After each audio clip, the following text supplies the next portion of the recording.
time things have fallen on Pern that weren't thread, Kesmick, Circle's garrulous station master, said to the two men who had asked for a night's shelter. Since it was extremely cold, and there was enough in the stew pot for two more, Kesmick allowed them in. Besides, he could use a new audience. Every other runner gathered for a warm meal before continuing their runs had already heard his usual tale. "Why'd you think we call this place Circle?" he went on, glancing first at one and then the other. "Do tell us," the younger man said, his tone so close to downright rudeness that Kesmick almost didn't continue. "Do tell us." The older man with the scarred face spoke more courteously, in a deep, oddly muffled voice. When he broke off a piece of bread from the big loaf in the center of the table, Kesmick noticed that he was minus the top joint of the first finger on his left hand. "Not because it's built round." As he took up his tale again, Kesmick's penetrating glare included everyone at his table, and their quiet conversation stopped. "Which it ain't.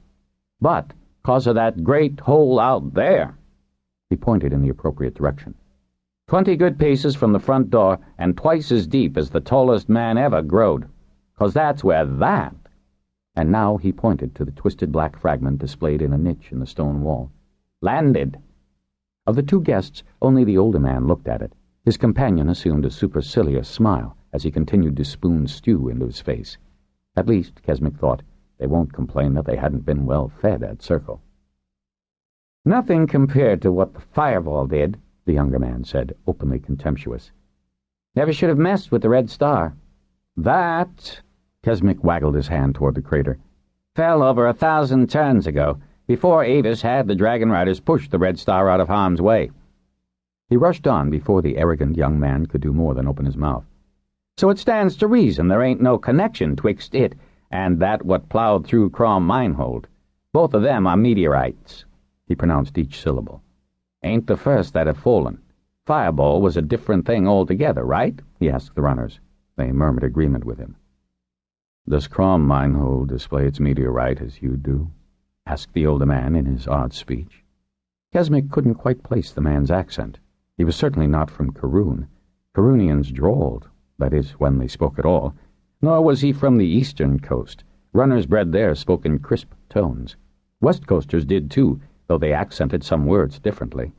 That was it. The man had no accent, no tone to his words. He just spoke them, and sometimes blurred the T's and D's and N's. "Nah, sold it to the Smithcraft Hall for more marks than the mines have earned in turns." Kesmick did not wholly approve of that sale, but it had been their meteorite.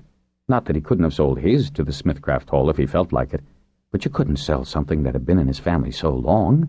Wouldn't be right. "I heard that they think it's part of the Red Star," the young man said, a sly gleam in his eyes. "That's a bundle of snake wallop," Kesmick replied contemptuously. He pointed skyward. "If the Red Star had broke up, which Masters Aragon and Steiner and Wanzer had seen through Cove Hold that it hasn't, we'd have rocks falling down all over the planet, and we don't. That fireball made enough trouble for us," one of the runners said. "It was wrong to move the Red Star," the older man said, his face somber and his voice forbidding. "It has circled Pern for centuries, and to alter its course is a bad deed." "Oh, it's still to circle Pern," Kesmick agreed. "Just not close enough to drop thread on us again." "Thread, and the Dragonriders flaming it out of our skies is tradition. So many have been broken. So much has Avis corrupted our way of life, our traditions." There was something about the man's toneless voice that caught you up in his words. But Kesmick knew about traditions. Runners followed ones that belonged to the first craft hall to be formed at Fort Hold. "There isn't a runner on any trace on Pern, north or south, that does not follow tradition. And since you've both finished eating, you'd best make use of the beds which tradition—" Kesmick paused to be sure these strangers understood what he meant. "Requires us to offer travelers during winter."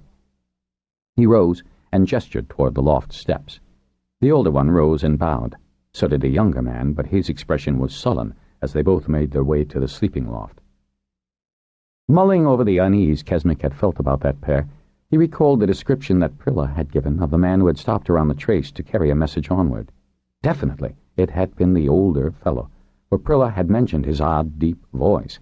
He had been wearing a hat, possibly, so the scar wouldn't have been so noticeable.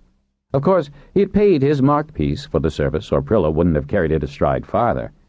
But why the fellow waylay a runner when he could have easily brought it to the station and had it logged on and all in the proper manner? At Harper Hall. Well into the next month, as the flooded coasts drained and, in most cases, resumed their previous contours, food and materials were sent by almost every inland hold, minor or major, on both continents, to sustain and rebuild drowned holds. Messages bulged runner pouches, and fire lizards carried more, finding out who needed what and where. Shipmasters volunteered free cargo space, and, on the days between threadfalls, riders offered the services of their dragons and themselves. In the atmosphere of renewed friendships and mutual assistance, the unfortunate occurrences at Turn's End faded in the press of other priorities. The general movement of materiel and people included some of those in whom Pinch had an interest. He did know that messages were sent, but not to whom, or their content. None of the people he watched so assiduously had fire lizards, which proved that fire lizards wouldn't come to just anyone who fed them. He could never get quite close enough to hear their discreet conferences. He'd come back to Harper Hall to report, get some new clothes and marks. He found Sewell in his office, piles of odd-sized papers on his desk, held down by rocks. "Well, come to do your share of petitions?" Sewell asked, gesturing to the mess. Pinch groaned and looked away. "Oh, bad timing on my part." Traditionally, all petitions presented at turnover were forwarded to the Harper Hall and read by a special group of journeymen and masters who determined which were urgent enough to be submitted to the council at Telgar on the 1st of the 3rd month. Some of the petitions should have been handled at hold level. However, if there were sufficient complaints brought against major or minor holders, the council was the best place to decide if the matter should be investigated further. Pinch was often assigned to get specific information. "I'll do my share. I always do. I'll look at any in Karoon, Eigen, or Beecher. I know most of the troublemakers there anyhow." Sewell gave a little smile. "Not much from Beecher so far. Salsmull seems to be taking such good hold that everyone's happy with him." Pinch widened his eyes, moved one pile of papers to hitch his hip up onto the desk. "For now, how about those sketches I sent you? Any of that trio known?" Woman's from Tillich, rather a sour, contentious sort, apprenticed to local healer hall but released prior to her 3rd term as unsuitable to the craft. Petitioned Lord Ranrell to be given her father's hold in preference to the younger brother who had been named by their father, evidently with a specific instruction that she was not to be considered. She and the brother had a huge dispute and she left. Hasn't been seen since Tillich's autumn gather last turn. "So she's holdless?" Sewell shrugged, searching briefly in the wide drawer under his desk and finding the 3 sketches. "One of the traders through here, a Lilcamp, recognized this fellow." He tapped the one with the missing index finger. "Travels a lot, does his share when asked, can put his hand to a lot of jobs, has a habit of asking questions. Funny sort of voice, too." He paused. Young Sev mentioned the questions were, how do I put it, provocative. "Provocative? And he asked traders?" Pinch was mildly surprised by such gall. "They see a lot of people and are smart enough to know what's going on, where, and how folks are reacting. Better than runners, who can't stay long anywhere." "They're helping, though," Pinch said. "Kesmick up at Circle Hold says he's had strangers in, sending messages, and others leaving them at a runner halt, a half mark left to pay carriage." Sewell raised his eyebrows. "Overpaying? Bribing?" "Not when Kesmick tells me." "Does he know you're a Harper?" "Doesn't ask." Pinch's eyes danced with amusement. "By the by," he added, his grin turning malicious, "did you know that the window glass that broke during the shock wave was all made by Master Norrist? None of Master Moralton's shattered. Another point for our new technology." Then he cocked his head. "Do we know, officially or unofficially, if the, exiles survived the flood?" Sewell pursed his lips and regarded his companion. "Has there been a question about that?" "Not in so many words, but it might be handy to know." "And you're curious?" "Part of it." Pinch's shrug was noncommittal. "As I understand it, one of the natural attributes of a proper exile is that no one, searching in a ship for dissidents, would find a beach to land on. Many of such islands are sheer-faced cliffs. The relevant ones were drenched but not drowned." "What's the other part of it?" "A snippet of conversation I overheard. Misinformation, actually, that I'd like to honestly He put his hand over his heart. Genuinely, sincerely, trustworthily repudiate. As I was saying, I suspect our plotters, and perhaps the ingenious scum who assembled the pamphlets— At this, Seabell sat forward with keen interest— that so distressed Master Crevellin lurk in the foothills of Karoon, where dwell many with insufficient teachering to argue, and no interest in what happens to the rest of the planet. Did you identify that third chap? He looks slightly familiar, but I can't place him. Nor can I. He resembles half a dozen men I know. Same age, same height, same general features, but he seems to have no morals or ethics. He does have some responsibilities that he has to attend to from time to time, or a person he makes reports to. He may be a younger, older son, not likely to succeed. He holds his nose a lot. You've seen the type, though he adapts to his surroundings better than third and fifth do. Third and fifth? Pinch made a face. They go by the numbers. The one woman's referred to as fourth. I think the original second is dead. I got the distinct impression that they're glad he is, since he objected to some of their plans. Third's the big one, fourth the female. 7 in all, or at least 7 who came to the hill retreat from time to time. I had suspected sixth was from Tillich with that flat nasal twang. Third's travelled, as we know, and fourth's been in so many places I can't tell where she came from. I think third is genuinely concerned about too much technology. Fourth uses tradition as a reason to exist. Her thinking's skewed. She wants to lead, and she hasn't got the personality for it. She's too concerned about doing things the old way, the right way, the way she was taught, which ought to be the way everyone does it. Pinch paused. Too hidebound to know the colour of a pelt. Are they planning something? Seabell asked. They act like it. All this leaving of messages at runner halts so the sender can't be identified. How do they collect messages, then? I suspect one of their docile hill folk do. I asked at Wide Bay. Station Master Armanet knows me, and he remarked, casual-like, that a lot of hill folk were getting messages. Seabell rubbed his chin thoughtfully. They must know that now most healer halls lock away their stores and use Master Moralton's glass. He gave Pinch a telling look. The glass halls have shifted healer hall work to more secure places. The Smithcraft halls have started using digital lock systems. And Avis scores another posthumous victory over vandalism, Pinch said with customary impertinence, raising his hand in triumphant gesture. Never know what we'll need next because of that. Benelic's delighted. The units are easy to build and attached to alarms. I've sent some handy apprentices down for a few weeks' training with them. You're not worried about them breaking in here, are you? Pinch was genuinely alarmed. Seabell laughed, lightening his generally serious manner. Not with the Fort Hold Watch Dragon, who didn't hear the vandals in the healer hall, because they entered quietly and wearing healer green, and all the fire lizards that live here, not just Manolys. Seabell pointed a finger at the roving harper. You hear anything of their plans, even a whisper, my hearing's excellent and Bista's is better. Send word.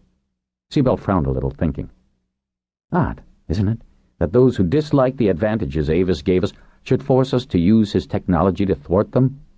Ironic, too. Pinch rose from his perch on the desk corner. I've read enough in Avis's historical files to feel that Pern will never be in danger of becoming over-technical. Takes too long to develop the skills needed, except in special instances like the digital locks, and we certainly don't have the production systems the ancients had. As a population, we've been conditioned to this slower, more methodical rhythm of living, and only a very small portion will ever feel the urge to aspire to Avisian heights. A pinch of philosophy, too, huh? Seabell said, grinning. I wonder would such reassurance suffice to content the dissenters? We all have a choice, Pinch said, and rubbed his hands together with an air of anticipation. What petitions do you want me to go over? I'm here overnight, at least. Just as Seabell was deciding which pile, the latch of the master's office door was being pulled down. Both men heard a child's delighted laughter, and then the door was pushed inward. Da! I learnt another tune! Perfect! The child, and Pinch had no difficulty in identifying him by his tangle of dark curly hair as Meneley's oldest son, Robsy, swung in on the door handle, waving his wooden recorder over his head. Oops, sorry. Didn't know anyone was here. No, come in, Pinch said, wondering if he could escape being lumbered with petitions. Is by Avis, Robsy announced, as if the source made all the difference. By Avis, is it? Pinch could not resist echoing the phrase. By Avis, Robsy affirmed with a nod that made the curls on his head bounce and his expression turn very stern indeed. "If it's by Avis, then it's all right," Pinch said. "These, Master McElroy, are for your perusal," Seabell said, bowing as he held out one of the larger piles to Pinch. "Thank you, Master Seabell, thank you. You are always so generous to me. I can't thank you enough for giving me something to busy myself with while I'm here." And with such effusions and a wink at the mystified Robsy, Pinch backed out of the room.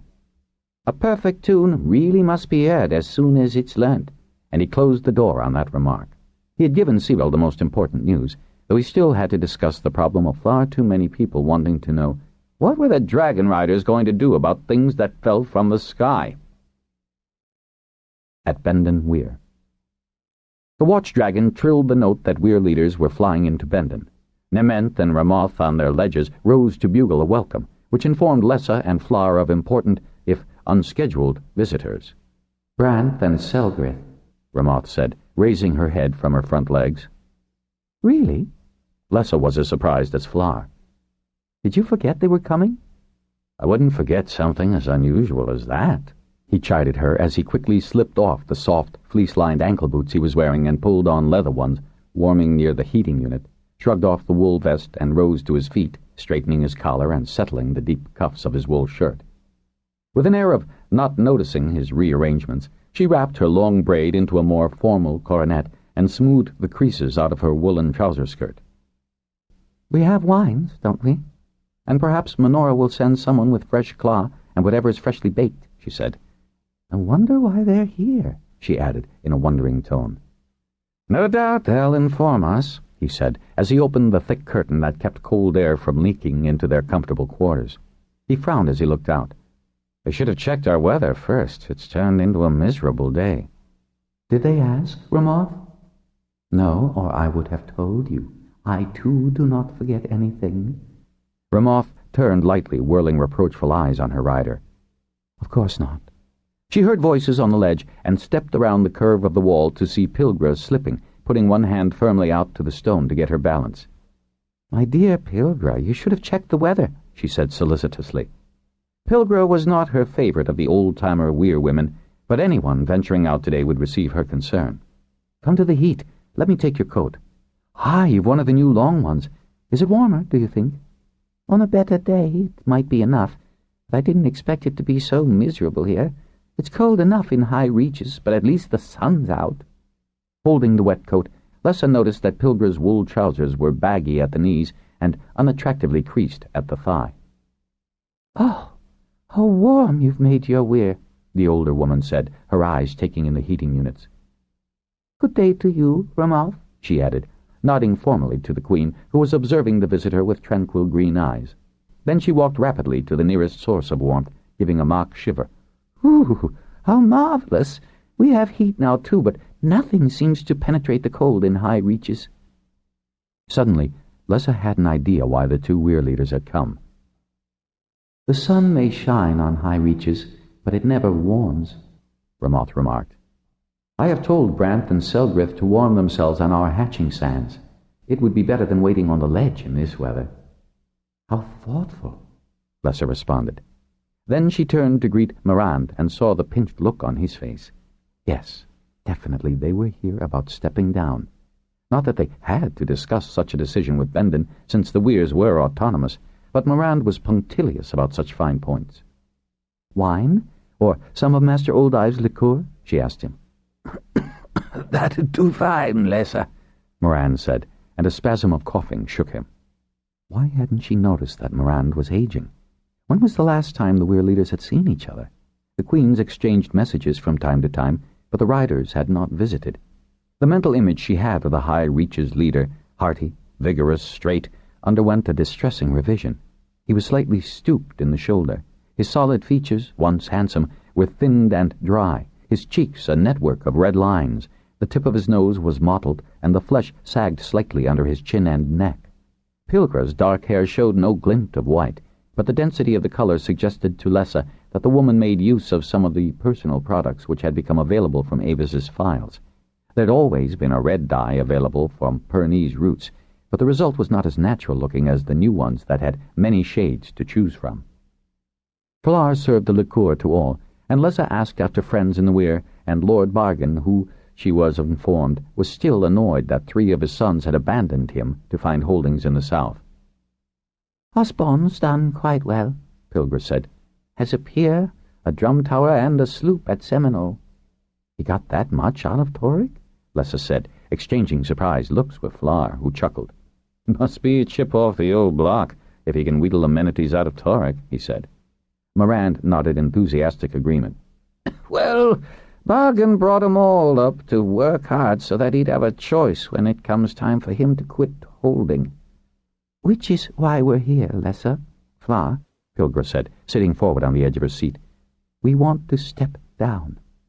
"4 good wing leaders who know every bit as much as I do about Threadfall," Morand added in a rush. "We'll follow any one of them. 3 good strong queens and a young one not yet old enough to mate, so we want to go south. Found a place down there in Cathay when we were helping after the flood. Small bay, protected east and west, not a big holding, but don't want a big one. Got 4 or 5 weir folk want to warm their bones along with us. Wanted to ask you, can we?" "Can you?" Flar regarded him with surprise. "Of course you can. You and Pilger have done more than your share of flying, in this turn and the old one." "You don't think we're deserting?" Pilger directed her question to Lessa, her face screwed with anxiety. "By the egg, no." Lessa leaned across the space between them and patted Pilger's hand, noticing the brown spots and the puffiness of her fingers holding the glass. "Selgrith hasn't had any of the old urgings to fly," Pilger went on, adding on reasons, "though she's clutched every 2 turns since we got here." "With at least 15 eggs, and all living to fly, I wonder you've any space left in the weir." "Well, it's space another queen can fill from now on," Pilger said, with a touch of asperity. "Morand wants to see the pass out, but—" And she raised one hand in a helpless gesture. Morand cleared his throat, leaned forward, elbows on his knees. "Did hope to, Flar. Not many get the chance, you know." His grin was a brief echo of his former vitality and charm. "But after seeing the place in Cathay, what with Ramart stepping down, I thought maybe, with 3 queens available, and I've got some fine bronze riders, we might, well, go south and get warm." "You don't have to ask our permission, you know," Lessa said gently, smiling with genuine gratitude. "You didn't have to come forward from your own time to help Flar and me during this pass." "That was twice decided," Morand murmured softly, quoting the old puzzle song. "We came because that was what we'd done, had to do, did." "And for 31 turns we've been grateful for your splendid generosity," Lessa said. Morand demurred with a chuckle. "Wasn't having as much fun in the interval. I was young enough to accept the challenge. Now I'm old enough to think Ramart was right. We got you started, and now we can retire in good faith. Of course, he still wants to be in a weir. Ourselves, we've been in one too long, and Pilger and I'd like to be by ourselves. Not," and he held up a hasty hand, "that you can't call on us and our dragons whenever you need to. Now, if you're trying to get us to argue into staying in that cold weir of yours, you've come to the wrong ledge," Flar said, with an amused tilt to his mouth. He flicked one hand at Morand. "Go, rider, and enjoy a well-deserved rest. May it take you into the next interval." "You mean that?" Pilger turned to Lessa, eyes wide. "Who thinks this is wrong?" Lessa wanted to know, and when both exchanged uncertain glances, she went on. "Let me guess. Gdened." "Well, he's the oldest of us," Pilger said. Morand cleared his throat.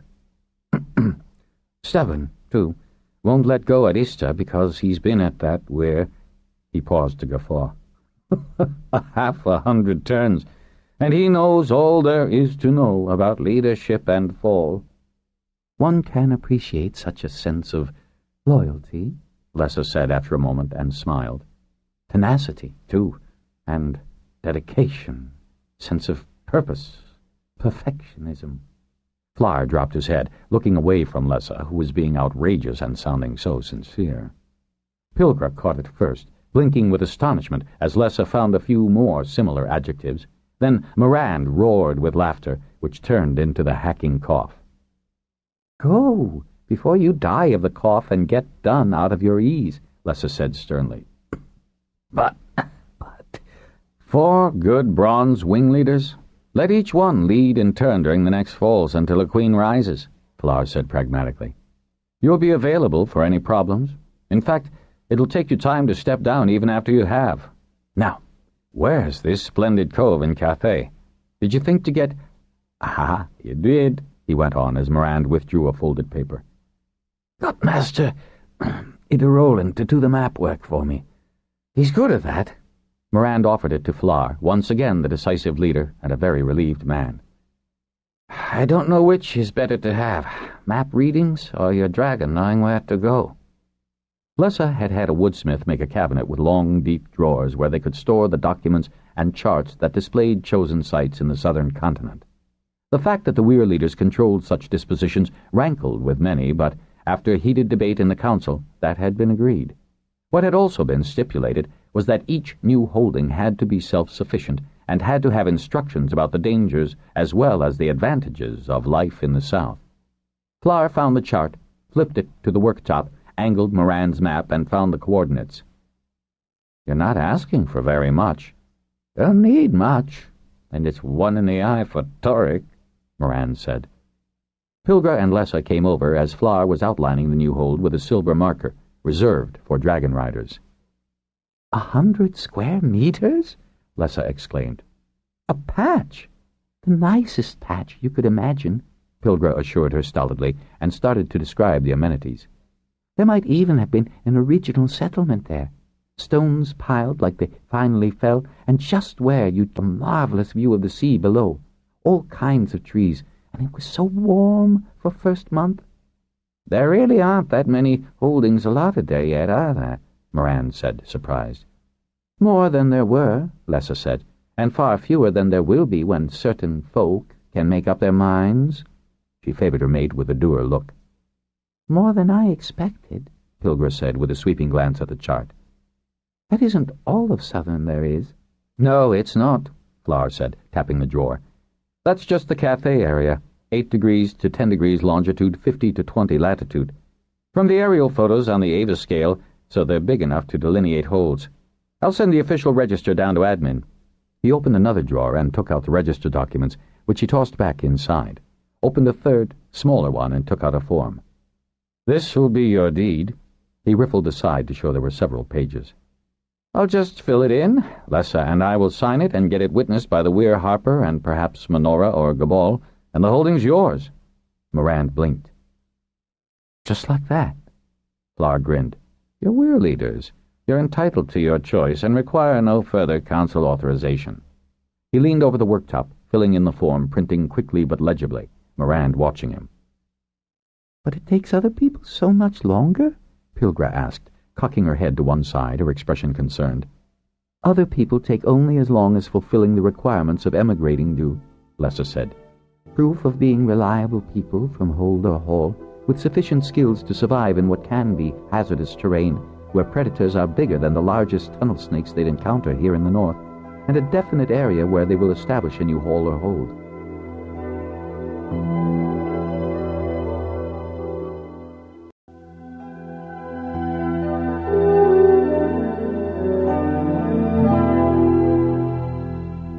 Proof of being reliable people from hold or hall, with sufficient skills to survive in what can be hazardous terrain, where predators are bigger than the largest tunnel snakes they'd encounter here in the north, and a definite area where they will establish a new hall or hold. It's no more than was required by the original charter, and that's another reason why it's important that everyone knows what's in the charter. "I did remind you of that, Pilgra," Morand said, regarding his Weir mate with a jaundiced look. "People can get some ridiculous notions, listening to drunken gather talk." Flar accorded that a grumble, checking from map to form to be sure he had the longitude and latitude correct to minutes and seconds. "That's why the Harpers keep, you'll excuse the pun, harping on the subject of reading and understanding the charter." Morand started to chuckle. It turned into a hard coughing spasm. Anxiously, Pilgra handed him the rest of his liqueur, and Lessa rushed into her room, coming back with a dark brown bottle and a spoon. "Here, take a dose of this. It's reinforced with something old I found in the Avis files to reduce just the sort of hacking cough you have." She measured and gave him the dose. Not that getting into the sun won't correct it in short order. Fleur had finished the official deed, separated the copies, and shoved one with Morand's original little map into a plastic sleeve. While Morand was recovering his breath, the Bendon Weir leader presented the deed to Pilgra with a bow. "Take him there today." "Today?" Pilgra was as breathless as Morand, deed clutched in her hand. "Certainly. What else were you going to do on such a miserable day? Get your Weir folk to pack up what you need for a few days. Plan there, in the warm." And Lessa pointed southward. "What else you'll need." "Go? Today? Think what a pleasant surprise it'll be to your wing leaders and the junior queens," Lessa said, eyes bright and wide and far too innocent. When Pilgra looked unhappy, she added more solicitously, "Oh, they'll miss you because you're both good-hearted and fair, but who would fault you?" She shook her as Pilgra took a breath. "And don't say old leather-faced Gedenid. Kosira has her work cut out soothing his injured feelings. Dram's not likely to gripe. Living in Cove Hold has put turns on his life. You're both popular leaders, but I cannot imagine anyone faulting you for going and making the break quick." "Fleur says if we go with them," Nemeth told Lessa, "it will stifle any complaints Gedenid might make." He adds, "Don't think you'll get him to retire so easily." "Not when he's 20 turns younger than Morand and Gedenid. I expect your rider to finish the pass with me," Lessa replied stoutly. "And me," Ramoth said. "We'll come with you," Lessa said out loud, brightly, as if she had just thought of it.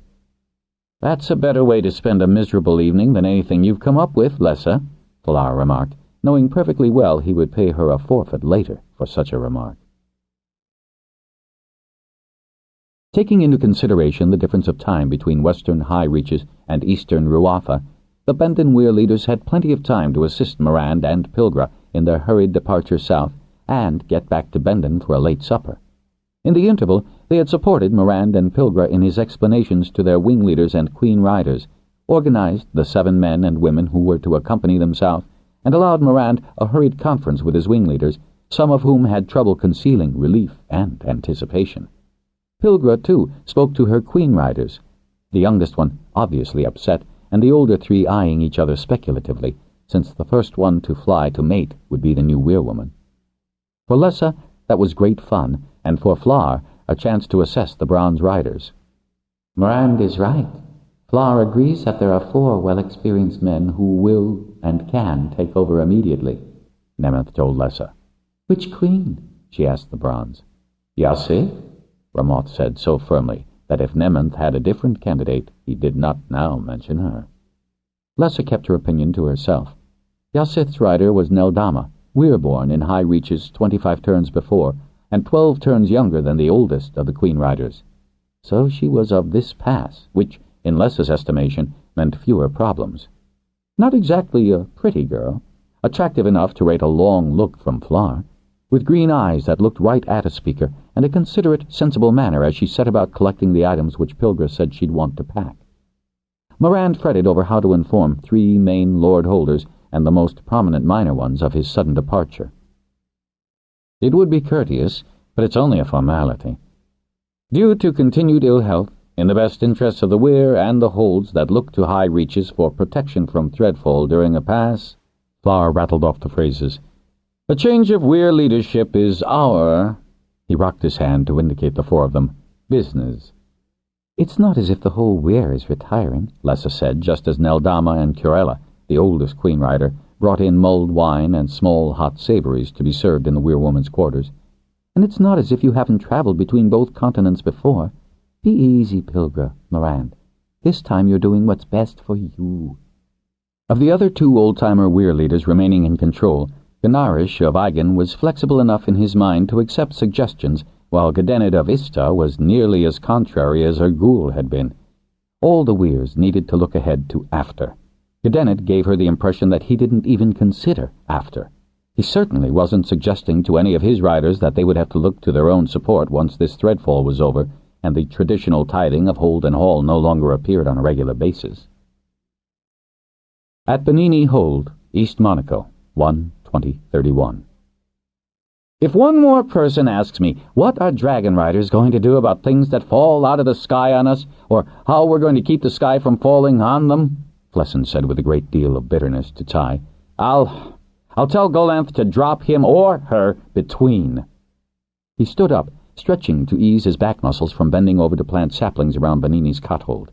The dwelling, a sprawling, extended family site, had lost its roofs from the tsunami winds.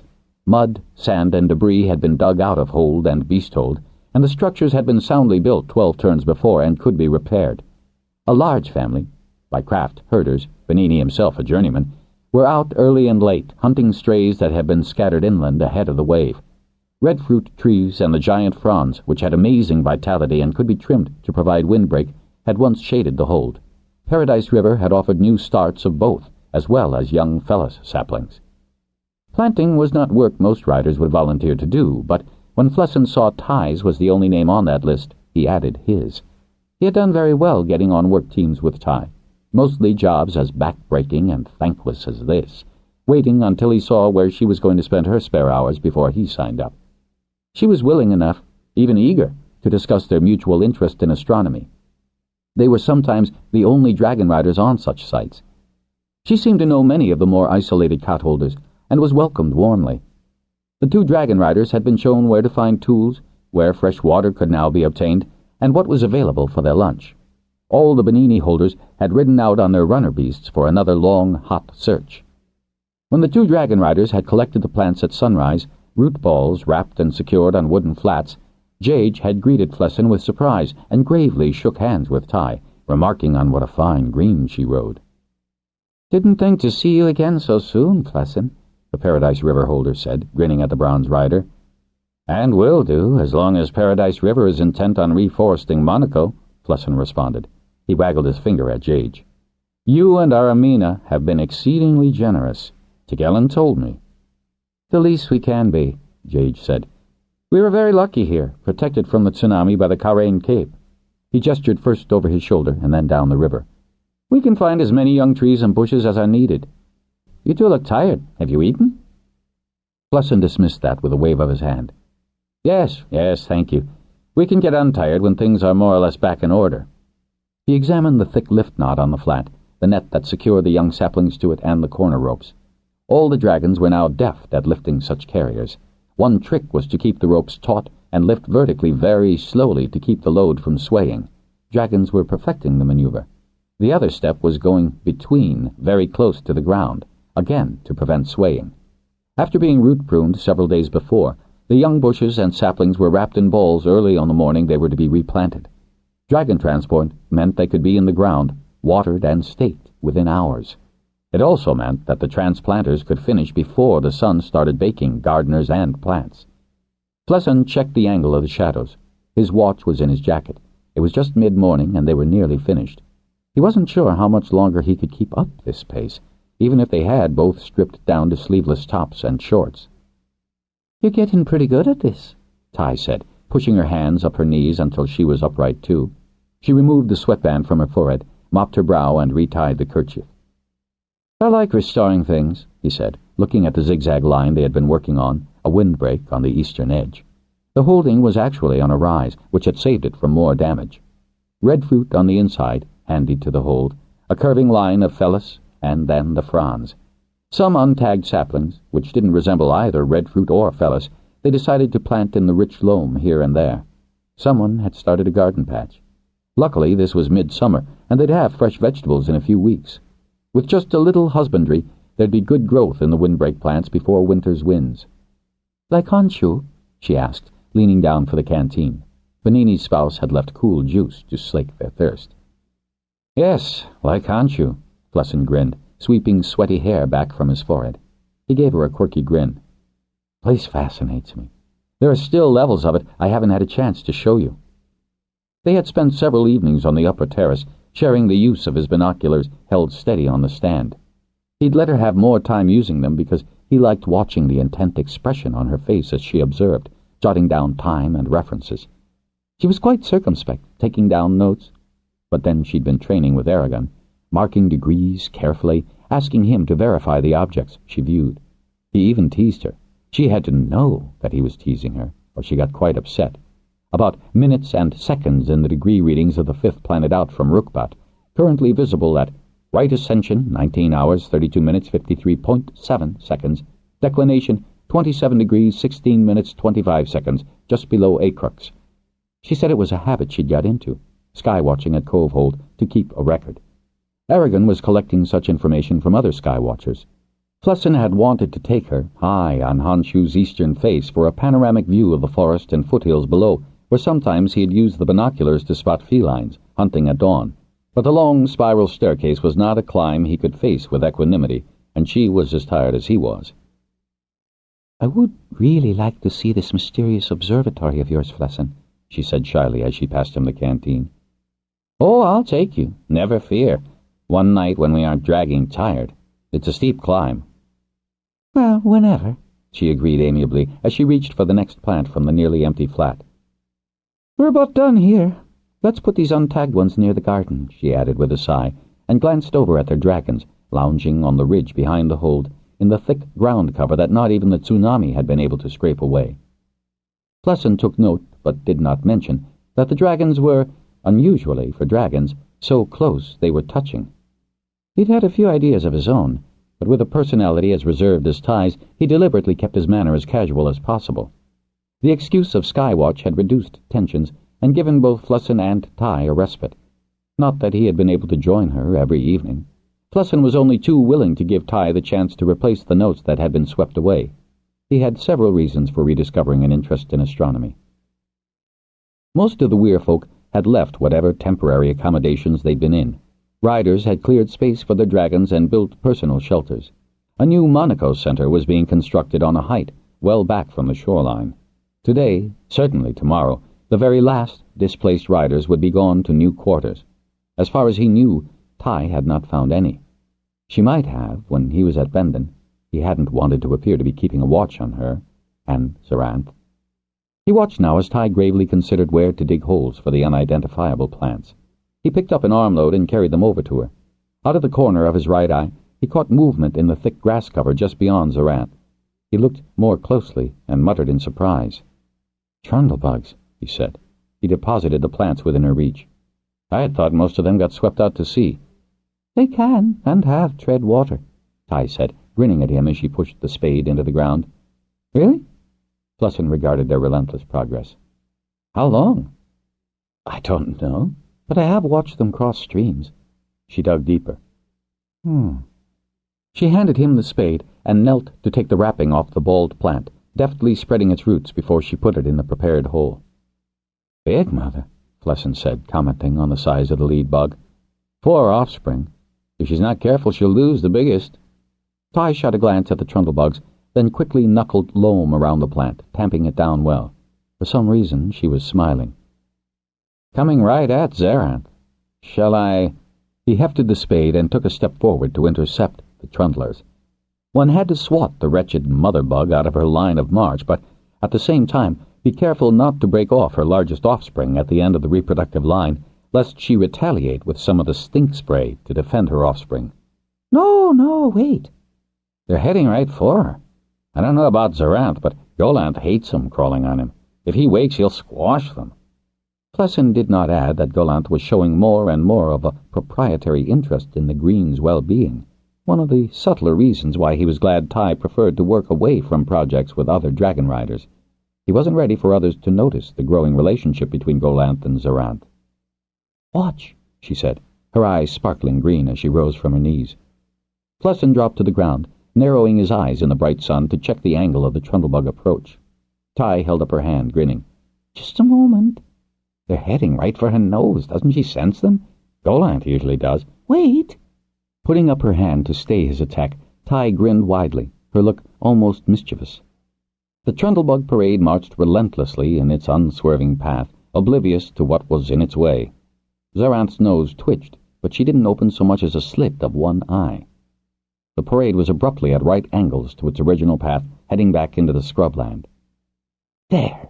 Ty beamed at her dragon. "She blew them away?" Flessin exclaimed. "No, she didn't. They can only get so close to her, and they go off in another direction, any direction, so long as it is away from her. She reclaimed her spade from him and began to dig another hole. There are 2 spades, you know. Yes, of course, my dear Green, he said, making a play of diligence, going for the second one. Anything to keep her from noticing the brilliant green of the sleeping Zerath, lounging so gracefully in the sun by the sleeping bronze. How long would Golanth continue to fake sleep? Flussin wondered. Ty, a question, he began, digging busily. I was watching and Zerath didn't move. She only twitched her nose. How could she make a trundlebug detour doing that? Ty dabbed at a drop of sweat rolling down her nose, and, picking up the next-to-last plant, removed the wrapping and dropped it in place. I don't know. But if they get close to her, they are suddenly perpendicular to the original line of progress. You know trundlebugs. They never deviate from their chosen path. Amazing. He blotted the sweat from his face, then unwrapped the last plant, placed it firmly in the ground, and tamped dirt around it. That's that. We're supposed to water them now, aren't we? Probably the first thing Benini had done after the flooding receded was to sink a new well and provide a long watering trough from which they could easily fill buckets for that last garden shore. Didn't Benini say they had rigged a shower over by the beast hold? He asked when they had finished. Yes, with a big enough cistern above to wash all of them, she said, looking eagerly around to point to the freshly painted enclosure. Or so his spouse said.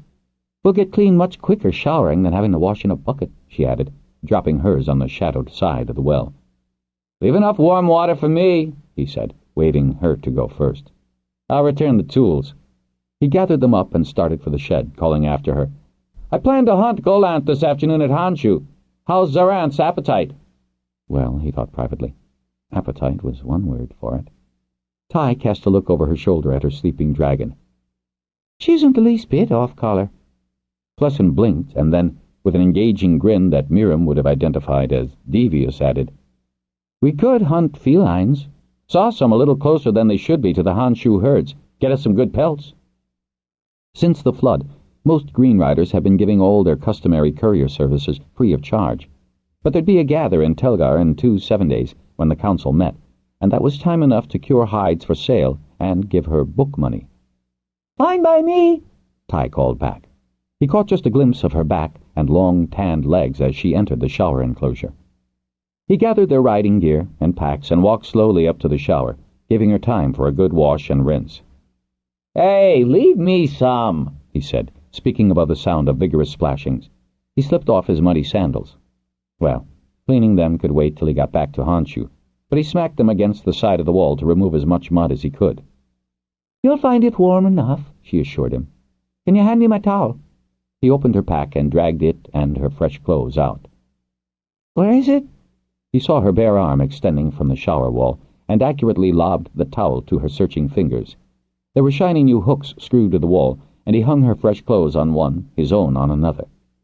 Riders were not as bothered by nudity as holders or craft hall folk, so he stripped down, glad to be out of the sweaty, dirty shorts. As she emerged, toweling her body dry, she gave him a fleeting glimpse. He stepped courteously past her into the shower and looked around for sweet sand. When he had had a good scrub, especially his feet, he rinsed off well and, vigorously drying himself, sauntered across the changing area to his clean clothes. Dressed in her leathers, with her jacket still open, she leaned against the wall in what shade there was, looking out at the scene of their morning's hard work, feeling pleased. Summoning their dragons, they took off before heat brought fresh sweat. As they came out of between above Honshu, Plessin first noted that there were no dragons lounging on the summit or the main terrace. Will you hunt today, Golanth? I will hunt well today, Golanth replied, watching Zerath as she glided past him to land on Honshu's main terrace. Startled by the odd note in his dragon's tone, for a moment Plessin worried that he hadn't been as sensitive to Golanth's needs as he should be. When was the last time he had hunted Golanth? I will hunt very well today.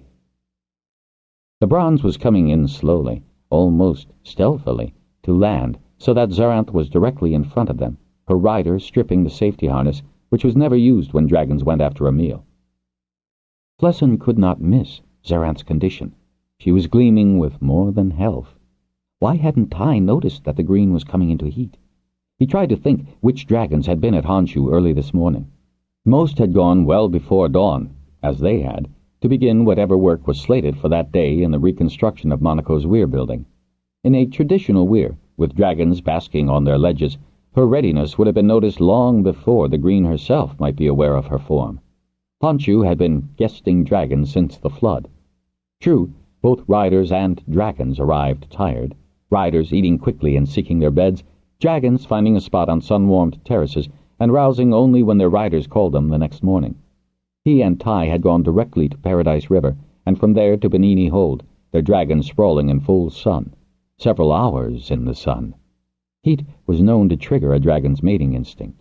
He swore, wondering if any of the other dragons had been awake to the nearness of Zaranth's cycle. Riders were known to remember when greens were likely to come into heat. Most of those staying at Honshu were Monaco weir riders. Would they come storming in from all over now Zaranth was active?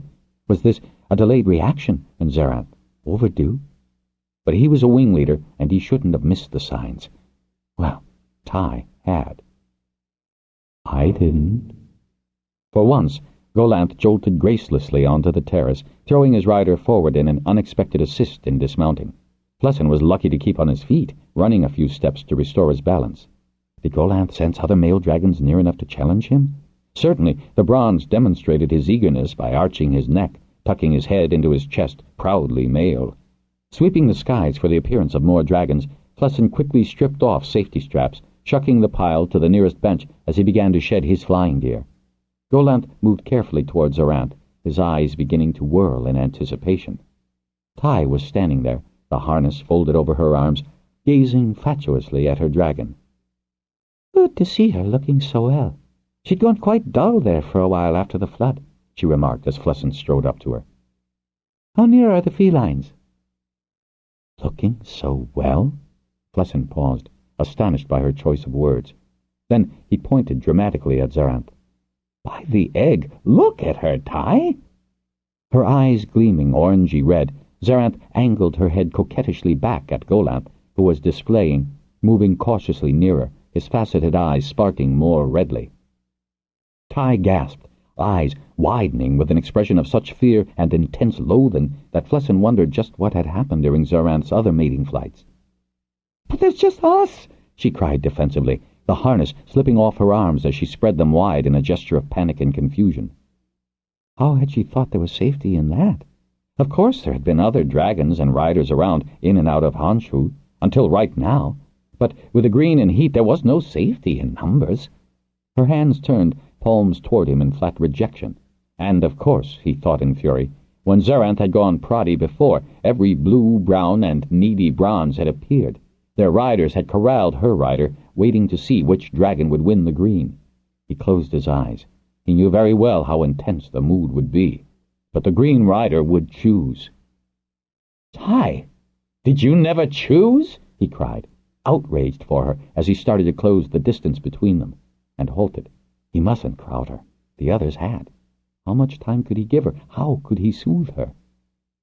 She was trembling violently, her eyes wide, not in an answer to her dragon's sensuality, but in sheer terror. She seemed to draw into herself, denying what was about to happen, crossing her arms in a defensive position. Shards! Had previous riders raped her as their dragons twined? He tried to remember which blues and browns weird at Monaco. Tai continued backing away from him, looking about wildly for some refuge. "They were all the same," she muttered. "There's no escape from them. From their—" She swallowed, trying to lick dry lips, white-eyed with revulsion, her green eyes stark.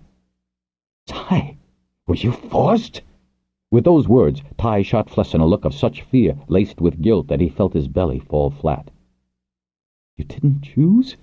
He spoke very gently, appalled. This should be the most wonderful experience, a doubled ecstasy as both dragon and rider exulted in the union. He had thought he'd made it so for those he had partnered. The Queen Riders had always known. They had chosen him. With the state she was in, there was no way Tai had ever chosen. "It shouldn't be a violation. It should be a celebration for you and your dragon. The most glorious union." "Union!" She snarled the word, the panic in her eyes telling him that mating had been far from that. How many times had Zaranth mated? How many times had she been— He struggled to find the appropriate word. Violated. He knew hold and hall girls often were. It was one reason so many sought sanctuary in a weir. Dragonriders, except at this one time in their dragon cycle, were known to be considerate and ardent lovers. Without conceit, he knew that he enjoyed a certain reputation. Is that why Tai had been so chary of his company? He had thought she was just naturally reticent. Now he realized she had been motivated more by fear than reserve. He'd have a few well-chosen words for Miriam after this. If he could only reach the girl now, when it was vital to soothe her. With the stunning warble of a lustful green, Zerath issued her challenge to Golanth and launched herself straight up. Unlike the queens who needed to blood a kill to give them extra strength for longer mating flights, greens required little preparation beyond the onset of their cycle. Golanth did not hesitate for a moment, the bugle of his acceptance echoing back to their riders. Tai screamed in anguish, reaching out futilely as if she could have stopped her green. "Tai, listen to me," he said, keeping his voice light. "Let me explain how it should be." Carefully, slowly, he held out one hand, but she backed away along the terrace. Eyeing his hand as if even his touch would sully her, she cowered away, her green eyes frantic. "Oh, Tai, my friend, if I could, I'd stop Golanth." And he would have given anything to have been able to prepare her more, if he hadn't been so callous as to ignore what he had thought was a natural reserve rather than sexual fear. "I can't. Not now, when Zerath wants him so badly." "How can she want him? I don't want you. Not that way." That admission was at least something in his favor, Flessen thought, struggling to find a way through companionship to solving the intensely immediate problem of their situation. All too soon, the rider would be consumed by the dragon in a bonding neither could escape. He had to reach Tai, the human being, before her mind was locked into her mating dragon. "But you see, she does. She just challenged him," he said softly, infusing as much gentle persuasion into his voice as he could. "He answered. He's been admiring her in so many ways, just as I admire you, Tai." She blinked, confused. That was good, Flessen thought, somewhat frantic himself. If he couldn't reach her, she'd never realize that it needn't be rape. He knew he could control his human self, no matter how he might wish to revel in orgasm with his Golanth. "Haven't you learned anything of me?" he cried in soft desperation. "Have I offended you? Slighted you as friend, Tai?" She blinked again, shaking her head, more confused than ever as the hold of her dragon increased. "In this, let me be your friend, and lover, too. Challenge me, Tai, as your dragon challenged mine. Challenge me to make love to you. To you, Tai, not to Tai Rider. Choose me." He spread his hands across his chest. "Choose me, Tai." "I have no choice," she said, whimpering. She collapsed inwardly. "Oh, Tai, love," he pleaded, holding out his hands but careful not to crowd her. She was so near the edge of the terrace. She was suddenly so dear to him, he was surprised to realize. This was not all Golanth's yearning. Flessen, the man, was yearning too. "Please, Tai, please, choose me." Whether it was Tai who reached slowly out to her friend for support, or the dazed rider, he wasn't then sure. But she did reach. Was there enough of the human there to have made a choice? "Please, Tai, come with me now," he said, taking her hand in a light grasp and gently turning her back toward the nearest door. "My friend, we must go in." He tried not to startle her, slowly guiding her steps. She couldn't see the arm he held behind her, just in case she might still bolt. Her eyes were glazing. She wouldn't know how close the edge of the terrace was if she should suddenly feel trapped and try to escape. Murmuring encouragement, he got her inside the weir-hold. With equal care he closed the door behind them, grateful that the hinges were oiled, and hoping she didn't hear the slight noise as it shut. Her fingers were slack on his, her gaze distant. She was half in rider trance. He wanted to settle her before she was completely submerged by Zerath's sensuality. That would have been frightening enough the first time it happened if no one had explained it in full detail. Tai's reserve should have warned him. He cursed himself for insensitivity. How long had he been a rider? Abruptly, Tai tensed. He glanced at her eyes, pupils enlarged against the dark in the hallway. He kept his hand relaxed while hers tightened convulsively. He put his other hand on the small of her back, lightly, offering no threat, just guidance. "I'm honored you chose me, Ty," he said. "She must believe that. I didn't believe you would, you know. I admired you for how calmly you got the children out at Monaco. You'd better be careful what he said now. Be calm now, Ty. Be calm, and let me help you now." As deftly as he could, he turned her into the nearest sleeping room. He could feel Golanth's desire mounting. He had to control his. He had to remain human as long as he could. And that was becoming an effort. He couldn't just push her on the bed. That would frighten her. But he also didn't want to turn dragon and have her endure rougher handling. Gently he put his arms around her. "You have chosen me, Flessin, and I will love you well." He kissed her forehead and slowly tightened his arms about her. If she weren't completely thralled by Zerath, but had she ever been lovingly kissed? He bent his head, his mouth tender on hers. Let her still be human enough to feel this. He had not expected the flare of passion that passed between them in a kiss he had intended to be delicate. She trembled violently. Instinctively he tightened his embrace. "You chose me, Ty. You chose me," he cried, but her body went stiff in his arms. Rocking her, he kissed her face, her cheeks, her mouth, her neck.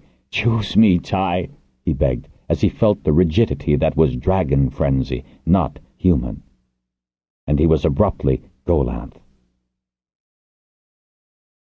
She had launched herself well, and then ducked sideways, streaming away from him with unusually strong sweeps of her wings. She was big for a green, and he liked that in her. He did prefer greens to golds. The golds always felt as if they were conferring great honor on a bronze by permitting them to mate. But greens could be grateful. They were certainly lustier than queens, perhaps because they mated more often. She dodged to the right, and he followed lazily. Let her wear herself out a while. He could wait. He would wait. This one was worth it. He had been so careful, not being too possessive of her company, but he had let the others know that he intended this green to be his. He had been marshalling his strength whenever possible, knowing how tired other dragons were. But he was Golanth, of Bendon Weir, sired by Nementh, hatched of Ramoth, worthy of that noble pairing. She tucked her wings along her back, diving obliquely. He followed quickly. Did she realize how close she was to the ground? Ah, she did, and swooped up again proudly, head reaching for the low clouds that scudded over the foothills. She'd play that game, would she? With one quick glance around him to see if any challengers had entered the chase, he swept after her. Sun sparkled off her brilliant skin between clouds, and he pursued her, wondering if she knew that he could see her so clearly. She turned on one wingtip, and, knowing these skies better than she did, he did the same, and soared through the narrow pass. If she thought he'd fall for that wily trick, she hadn't his measure. Soon she would. She rose above the filmy cloud bank, heading toward the thinner air, then almost tumbled back down. He followed this maneuver effortlessly. She raced forward, rolling slowly as if caressed by the chill air. He nearly overshot her, but didn't, so she failed with that ploy. She ducked, dodged, and fell surfaceward again, pulling up with the most graceful and powerful of movements he had yet seen in a green. Oh, she was a prize, this one. How he loved her! And she had chosen him. Clouds again, and he shadowed her progress through them by the glow of her reddened eyes. Then, just as she let him get very close, to evade him at the last moment, he gave his wings a sudden massive stroke and reached for her, making the catch, pulling her to him, connecting. Wings entwined and beating together, they flew suspended, and, because he was a bronze and cleverer than she had thought him, their flight was horizontal to the ground, and he could extend this passion for a long, long time. He did, sweeping them both carefully over the great inland sea where the thermals caressed their gleaming hides. Flessin was back in his body, and Ty's was his. They were both panting from the exertion of a marvelously extended flight. He felt both triumphant and drained. He hadn't felt such repletion in a long while. She lay limply beneath him, eyes closed, head to one side, curls of sweaty hair concealing her face. He hadn't the strength, nor, to be candid, the wish to release her, to leave her body. Considerate of her, he shifted. For all the pleasure he had enjoyed with other women, this encounter really was different. He couldn't think of anything appropriate to say, and he had prided himself on knowing exactly the right words to use in any situation. "Ah, Ty, you did choose me," he murmured, propping himself on his elbows, looking down at her with a feeling close to awe. "You did." His words took him as much by surprise as they did her. She turned her head slightly, her eyes wide and human again. Her lips were swollen from kisses he had been unable to control, and her eyes were filled with tears. "Please say you did."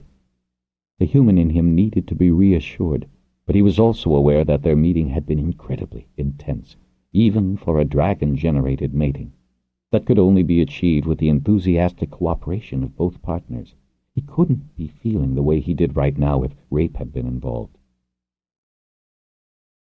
"I didn't know it was supposed to be like that," she admitted softly, and she turned her head, embarrassed. "My very dear Green," he said tenderly, stroking her face with his thumbs, feeling slightly superior because he was no stranger to that. "It is assuredly the most intense emotional and sexual experience. We know exactly what our dragons are feeling, and they mirror ours. It can be stunning enough when humans love, but magnified by our emotional bond with our dragons?" He spread his hands, unable to quantify it, and smiled tenderly at her. "Well, he hesitated. "Should have happened to you before, Ty." He couldn't help making fists and driving them into the rumpled furs of the bed. "I'm appalled and concerned that you were so abused. That's not the way Dragonriders should behave, even when the dragon's in control." Shh," she said, reaching up to lay her palm against his cheek, her face calm, the hint of a smile on her kiss-roughened lips. He wished he could see her eyes, but there was so little light filtering through from the hall. "I'm glad it was you I could choose," she said. He started to protest, stunned that despite his best efforts, she had somehow sensed his wile. "I know me well enough, Lesson," she said, putting both hands on his face now. "I am so very grateful to you." "Gratitude in a snake's arse," he said, incensed. He wrapped his arms around her, wanting very much to take her again, and with human lust. "It's not bloody gratitude I want from you, my dear Ty." He loosened his hold when he felt her resist with a hint of the panic she had shown on the terrace. He made his body relax beside hers, looked down into her eyes, wishing he could see the expression in them, the color they were right now.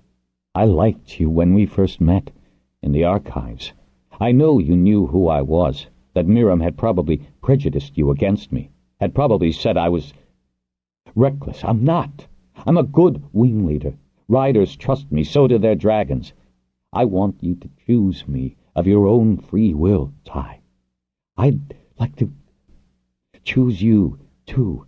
As a person I want to know better, not just because your green went into heat and Golanth was the only dragon available." She looked up at him for a long time, and then, tentatively, curled one hand around his bare shoulder. "How did you manage it?" Her voice was low, even. "How did I manage?" His voice broke in surprise. She meant Zerath challenging Golanth. "Believe me, it is not something even I could manage." A laugh burst from him.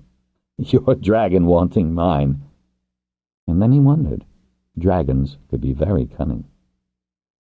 "Wasn't there one dragon in Monaco Zerath liked?" he asked quickly. "Didn't Miriam tell you to decide which rider you preferred and latch on to him?" Her eyes slid from his, and she swallowed hard. "Don't go after Miriam, Classin. She said something like that, but I didn't prefer any of them." "He didn't have to be Monacan, you know." "You're angry with me again?" Her body was stiff beneath him. "With you? Again? When have I been angry with you, Ty?" "When you got back from Fort." He blinked. "When you found me swimming after... When you were injured," and he stressed that word, "trying to stop those sharding vandals." He got angry just thinking about that attack. "You're angry with me again."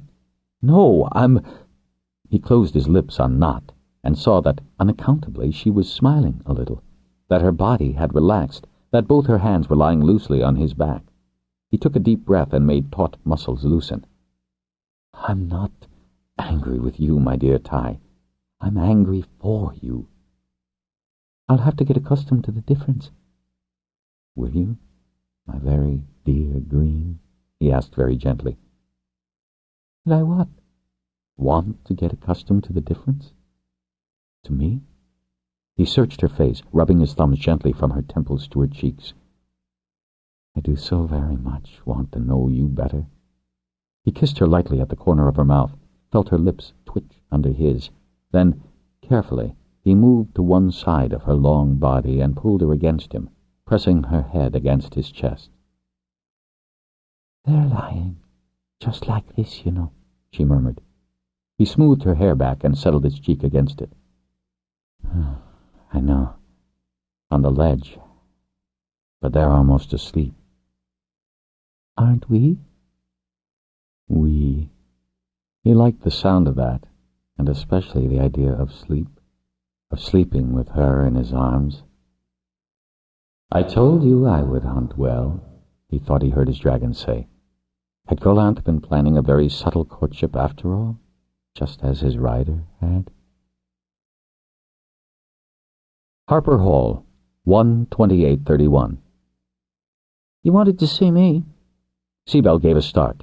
Pinch closed the door that he had so quietly opened that his master Harper had not even heard it. He grinned. "Losing the old skills, are you, Seabell?" "So long as you don't," Seabell said, and flipped a piece of paper across the table, nodding for Pinch to read it. "From Crom's Harper." "Cerebral. Sensible man. Knows endless verses to that dreadful Down the Shafts." Pinch gave a revolted shudder as he stepped forward to take the note. His eyes brightened as he scanned it. "So if the body was never found, even if the trackers were delayed looking, Cerebral says the man must have escaped, possibly taking the river down to the plains." "Read on. There's bad news, too." "Oh. The prisoner did have a missing finger joint. No facial scar, though." Pinch sighed. "Well, he could have got the scar on one of those early forays the Abominators made."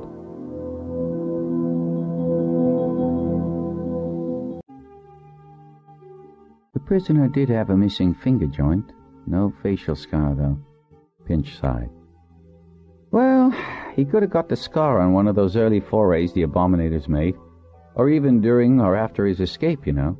And Pinch eased his butt to the edge of Seabell's desk, not quite disturbing the piles of papers as he continued to read. "Didn't we send every Harper a copy of the sketch I made?" "Thought we had." "Ah." Pinch's somewhat sleepy expression brightened as he read further. "The prisoner? Did the man have no name at all? Was sentenced for life to the Crom mines with several others for attacking Avis. While I was waiting for you to arrive," and Seabell adroitly teased Pinch, though, indeed, Master McElroy must have hurried to the Master Harper's door before pausing to slip inside in a stealthy fashion. That was often how Pinch entered this office, in stealth and at night or other inconvenient hours. "I had time to review Master Robinton's report of that incident." Seabell stroked the blue leather cover of the journal and opened it with gentle fingers to the place where he had left a slip of paper. "Avis thwarted the attack with what he called a sonic barrage, a noise so fierce and penetrating that it rendered the intruders unconscious. Avis said that some aural damage might be permanent.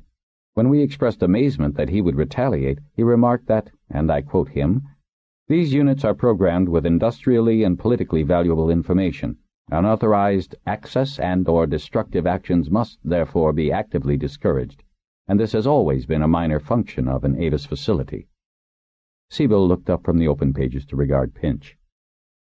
"Well, yes," Pinch scratched the back of his head. "Some aural damage might be permanent. According to Cerebral," and Pinch rattled the message in his hand, "this prisoner was deaf. Maybe he recovered his hearing.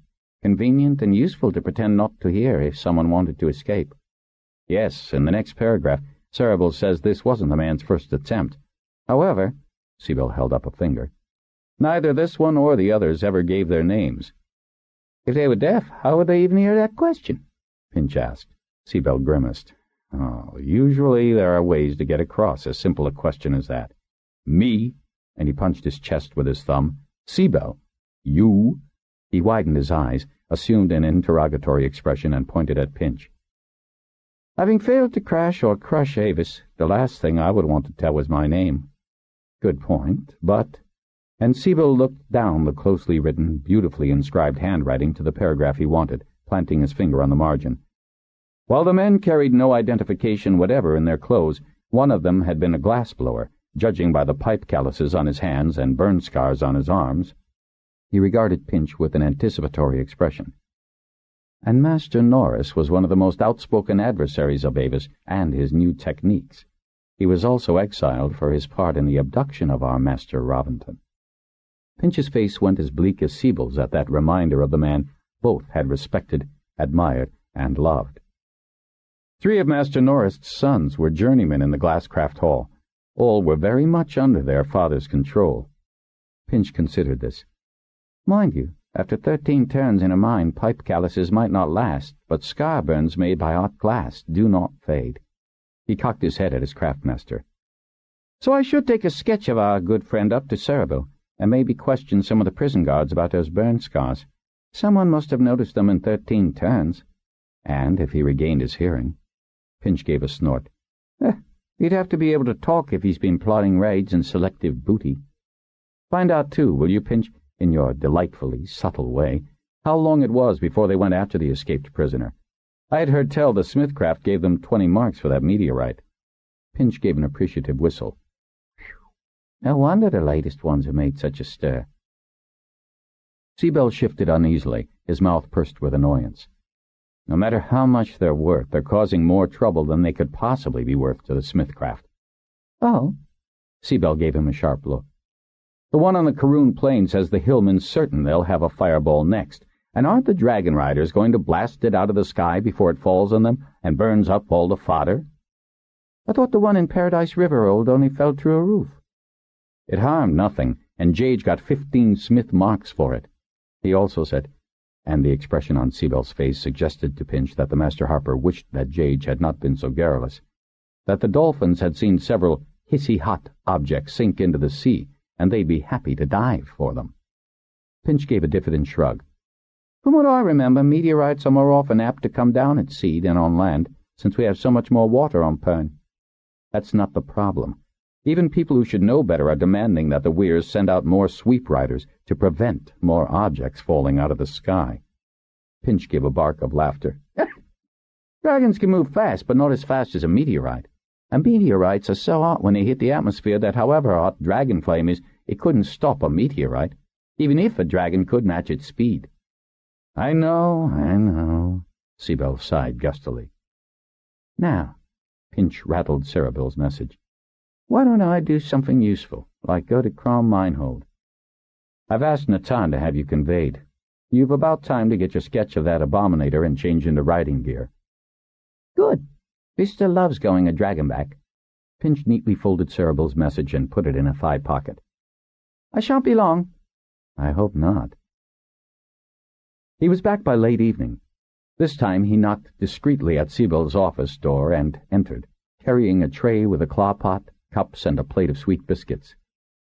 I do not come empty-handed, he said, and strode to set the tray down on Seabell's desk. He gave the pile of papers a quick appraisal. Seabell seemed to have made little headway with the stacks. Did you do nothing today about all those petitions? I put them in different piles. What's your news? Pinch poured claw for them both before he made himself comfortable on the edge of the desk again. The prisoner did not have a scar on his face when he left. He lost the top joint of the first finger on his left hand in a mining accident. He had tried to escape before, but was easily caught. The trackers were sure he couldn't hear them coming. That's one reason they delayed going after him. When were those attempts made? Pinch consulted notes he had made in the margin of Cerebell's message. In the first couple of turns he was there. His eyes widened, and he pointed at the Master Harper just as Seabell reached the same conclusion. So he got enough hearing back to try again, they spoke in unison, and then both grinned. And he waited for the right time, Seabell said. What better time than when a meteorite is knocked out holes to escape through? Pinch jumped to his feet again. Right. The prison bathroom has partitions in its stalls, so no one there remembers any scars on his arms. And no name? They called him Glass because of the pipe calluses. So he could be Norrist's journeyman? Sibyl asked. That's likely. So he'd have plenty of reason to hate Avis. Norris thought of Avis as the abomination. There's enough circumstantial evidence to believe that the escaped prisoner is the new leader. My man Fifth, Pinch put in. With a sigh, he sat back down on the edge of the desk. Now all we have to do is find him, and see if he can hear our questions clearly enough to answer them. I suggest we set our minds first to finding out what he and his fellow Abominators plan to do next, Sibyl said gloomily. Pinch watched his master for a long, thoughtful moment.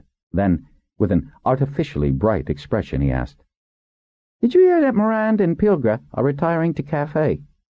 Yes, Sibyl said, and I'm glad. For their sakes, they've fought Thread long enough, and because the new Weir leaders are young and will balance old Gedenid, who's so conservative you wonder where he got the courage to make the trip forward 30-odd turns ago. Honshu Hold, 2-131.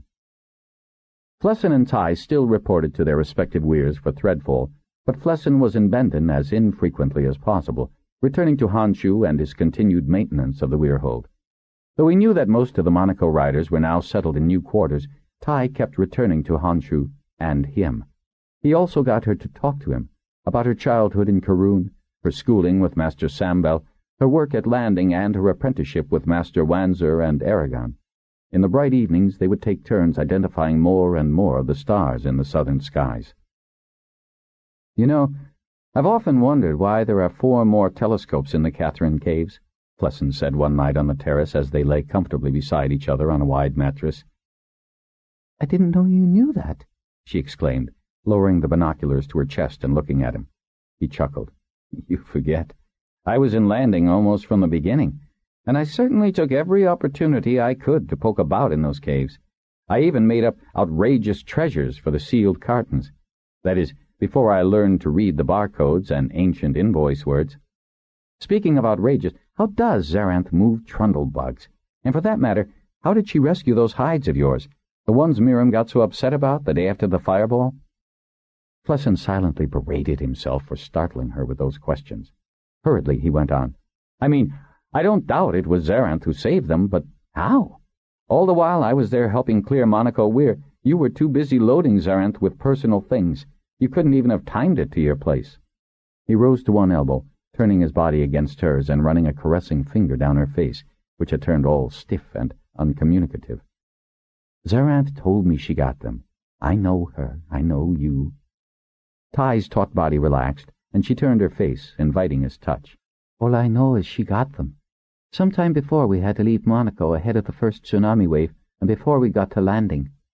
She shook her head back and forth on the mattress, vaguely waving one hand. I was so tired by then. I don't know how long Talion kept us timing it, back and forth. Her voice trailed off. He kissed the side of her mouth and nibbled at her lips. Did you ever ask her? I mean, later, when all the furor had died down and we could start thinking again? No. Could we ask her now? I don't think she knows, but I'll ask her. Her eyes took on the unfocused look of a rider speaking to a dragon. She blinked and gave a little laugh. She says she knew I'd want them before they floated away, so she just brought them to me. Flessin thought that over, not much the wiser. Well, does she know how she moves the trundlebugs? The ones that Benini hold? Oh, Ty said, her voice less taut. She does that with any that get close to her. She just points them in another direction. How? This time, Ty closed her eyes to speak to Zaranth. She says she used to do it to tunnel snakes who got too close to my weir, too. What could she do it to here? Now, tonight. There aren't that many trundlebugs around here, and snakes would all be holed up. Flessin sat up and looked around the terrace. Ask her to move that bench, and he pointed to one against the wall. Here. He patted the ground beside him. The bench is not threatening you, and it won't climb into your nose or your bed. So something has to be harmful for her to shift it? Flessin asked, a little vexed with Zaranth's lack of comprehension. Then he remembered how patient Avis had been when trying to get the fire lizard, Farley to go to the Yoko's bridge so far above landing. No, just aggravating. The bench is not aggravating her. Swiftly, Flessin took a bowl from the tray of refreshments they had brought out to eat while stargazing. He aimed it at Zerath, lounging beside Golanth on the upper terrace. "What?" was all Ty had time to say before the bowl reappeared on the tray. Glaring at him, her fists clenched, Ty turned on her lover with more anger than he had ever seen her display. "You may not throw things at my dragon." "It was aggravating of me, but look how she reacted." It took him time and much coaxing to calm Ty down. A pleasurable enough activity, since her body responded to his deft caresses even if she did not wish it to. When she did see what he had been trying to prove, she herself made a suggestion, a cover from their bed, since the night wind was proving chill.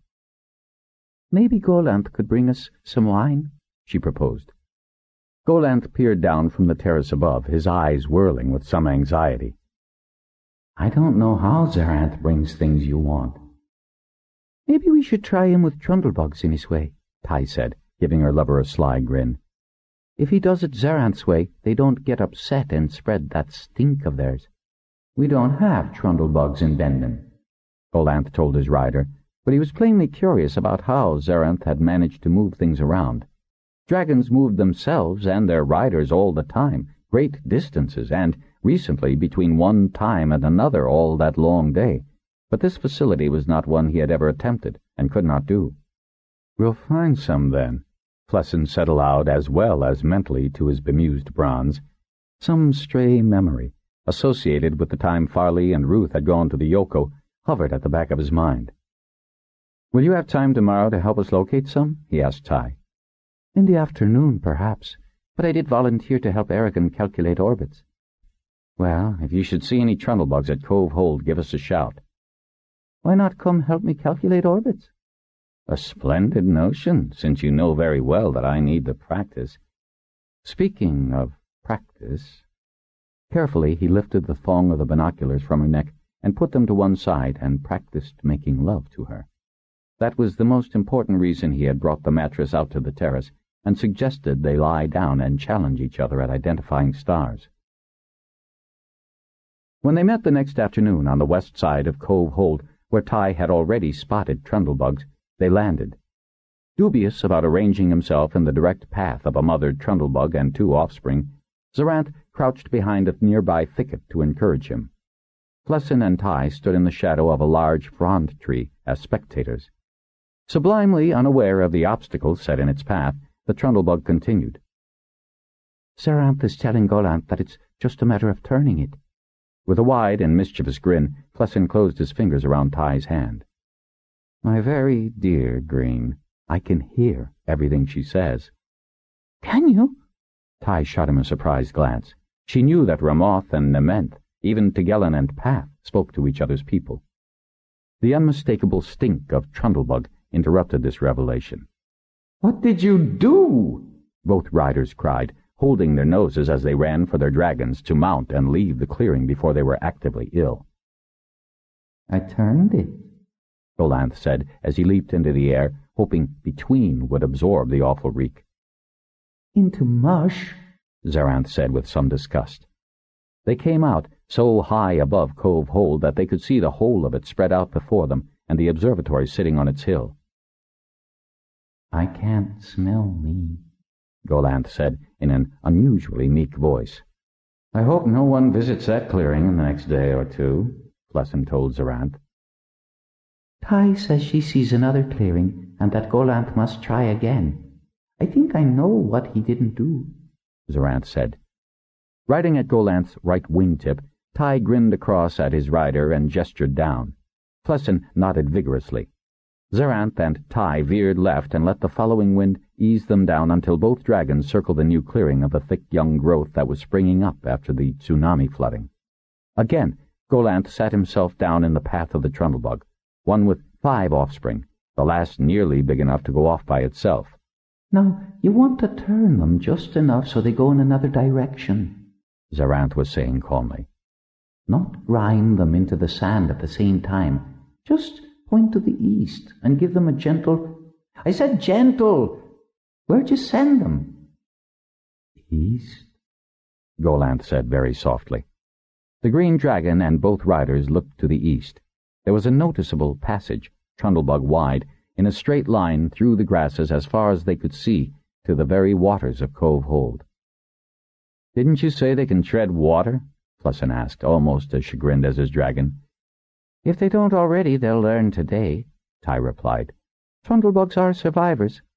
"He does understand what to do," Zeranth said. "He was, well, maybe too enthusiastic?" "I think," Flussin said, making good use of a chance to put his arm around Ty, "that more practice will determine exactly how much energy, enthusiasm, is enough to do the trick." Used grimace. "Then I'm for the baths and for a good long soak." "As well, things considered," was his reply, and she went off, pausing first in the dormitory she shared with other girls. It faced the main street, and she pulled the curtain across to the exact center of the window. Halligan, who knew she was back at the station, would now realize that she wished to see him. She didn't know which Hold child ran his messages, but they always got to him. She gathered up clean clothes and then had a long soak and a brisk leg massage before the evening meal. It was a fair evening, if cold, and a wind always blew down the main road from the hills, so she had her lined jacket ready when Halligan appeared at the door. Everyone expected the two to be together when she was in station, so she smiled him a welcome and was glad to see his expression lighten at the sight of her. He'd had a lot of responsibility laid on him by Lord Grog this turn, being what Halligan privately described as the Lord Holder's runner, and had remained cheerful and accommodating. Or so was the impression she had from Torlo, as much because of what the station manager didn't say as what he did. "Walk, Tenna?" Halligan asked, nodding courteously to Torlo and his wife, and extending the acknowledgement of the others in the main room. The usual jibes of, "A walk will do her good after the run," and "Don't walk her legs off," followed them out. Such impudent acknowledgments were better than disapproving silence. The new electric lights, fashioned like glow baskets, were positioned on poles up and down the main road, so despite the chill, they weren't the only ones taking an evening stroll. They walked beyond the fixed lights and off to the side, near a shed by the beast holds. In the shadows there, she and Halligan could embrace without being overseen, and with considerable enthusiasm. She'd been away a 7-day, and she had missed him. Considering the ardor with which he kissed and nuzzled her, the feeling was mutual. They had not really, not in so many precise words, discussed their association. She knew that he knew she felt that she wasn't good enough for a son of one of the oldest bloodlines on Pern. He felt she would miss the freedom of her profession and did not wish to constrain her. He had other, older brothers, so his father might not be so particular about whom he espoused. With the problems caused by the fireball, which Halligan called a comet, and flood, they had both been extremely busy. Fort Hold had taken no damage, but Lord Grog had sent Halligan to organize assistance in South Bowl, which had had bad flooding. Tenna wondered if perhaps that was Lord Grog's way of suggesting that Halligan favor Lady Genisian. That would have been an acceptable alliance to Tenna's way of thinking. Halligan's only comment was that the young woman would make a good holder, and he liked her. They were both conscious, though no one in Fort mentioned the fact, that Lord Grog was losing some measure of his phenomenal vigor. Not surprising, considering he was 89. The vandalism at Turn's End had so shocked the old lord that he was determined to prevent a repetition in his hold, and to identify who was behind this resurgence of all that abomination nonsense, as he termed it. He had managed to enlist the support of Torlo and many other station-masters, but not all runners. There were those who still did not understand that it would be many, many turns before the abominable hand units significantly affected their profession. Nevertheless, most would follow station policy. They abhorred the violence displayed by the Abominators and their callous attack on the healer halls. Tenna might be one voice, but she did her part when she could, repeating what Lady Lessa had said, that runners had long served Pern and would continue to do so. Held passionately in Halligan's arms, she could forget duty, responsibility, and anything but the sensual contact she was enjoying. Tenna did nothing by halves, and neither did Halligan. With the innate sense of time that most runners possessed, she reluctantly wriggled out of his arms and started pulling her clothing straight. She smiled when she heard his deep, exasperated sigh.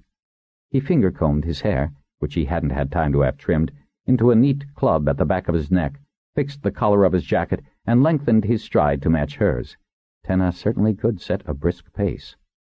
Torlo, or rather a shadow that could be a man, was already seated on the side bench, where the corner of the station jutted out from the line of its neighbors. She and Halligan often sat there, out of sight. Without a word, they sat on either side of him.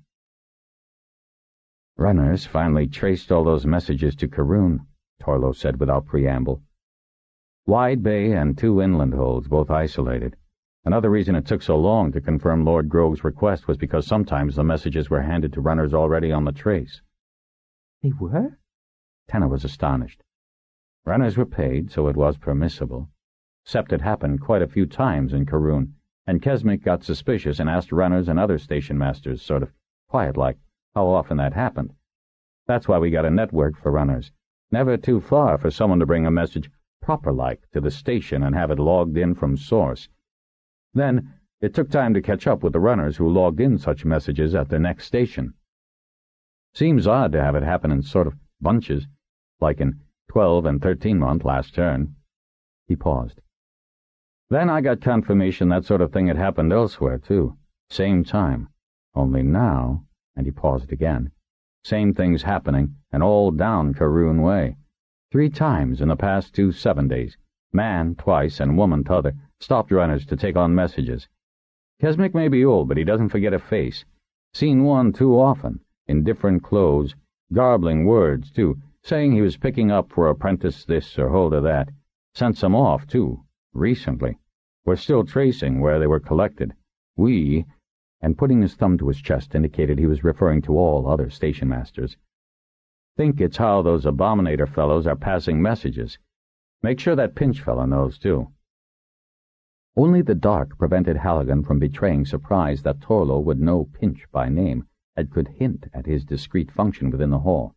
Since turn's end, Halligan had developed a healthy respect for Torlo's discretion and judgment. Son of a lord holder though he was, and allowed into many conferences his father held, he was surprised at how much more Torlo knew and understood about matters in Fort Hold and all across the 2 continents. "Tell that master printer to be especially on his guard. It was his hole printed that paper that's got folks so worried. I'd send a fire lizard soon as I could, Lord Halligan." "I will." "Like right now," Torlo added at his driest. "See Tenna back. She's got a hard run tomorrow." So dismissed, both rose. As they strolled around the corner to the station door, Halligan circled her shoulders with one arm, wishing they didn't have to separate quite so soon. In front of the station, Halligan gave her a quick hug and let her go. He didn't know how many eyes followed him up the steps to the court, but no one would have seen that he made for a narrow side staircase on the far left of the court that led to the Harper Hall. Later, on that moonless night, the departure of a fire lizard from an upper window in the hall was seen only by the vigilant watch-dragon who wished Manoli's beauty a safe flight. Printer Hall, Wide Bay, same night. If Beauty woke the master printer by picking delicately at his ear, he had the good sense not to thrash about in surprise. In fact, the fire lizard's unexpected arrival merely confirmed the presentiment of trouble that Roisin had confided in him 3 days ago. To cap her uneasiness, Station Master Armanet had sauntered into the hall the day before, ostensibly to get a fresh notice of runner fees printed. He had seemed far more interested in prowling the big print hall, asking if the glass were Moralton-made or the original. It was now a joke that the impact from the comet had smashed glass which had come from old Norrist's hall, while Moralton's remained intact. "Moralton, of course," Tagatarl had replied with a grin, since the old warehouse with its jumble of outbuildings afforded him the best space for his print hall. "Good locks on the windows." Armanet had closed one eye with slow significance. "Skybroom wood in gates and the hall doors, too." Tagatarl raised his eyebrows, but Armanet had gone straight on to discuss his printing needs. That night Tagatarl had checked the gates, hall doors, and windows himself, and slid into the brackets of the outer gate the heavy bar of skybroom tree wood, which the former owner of the warehouse had used to dissuade anyone attempting to pilfer what was being stored. At both ends, the bar had ingenious fastenings that made removing it difficult if one didn't know how to release the latches. Skybroom wood was too dense to break or chip, so he felt safe enough. No matter, on top of Roshin's uneasiness and Armanet's odd remarks, a late night message from the Harper Hall and from Beauty, Meneley's gold, was alarming. Tagatarl wondered why Ola, Roshin's fire lizard queen, did not instantly appear to supervise the visitor. Ola wasn't usually absent when needed. He held out his hand and Beauty stepped onto it. He could see the message holder on her left foreleg, but it was too dark to read it.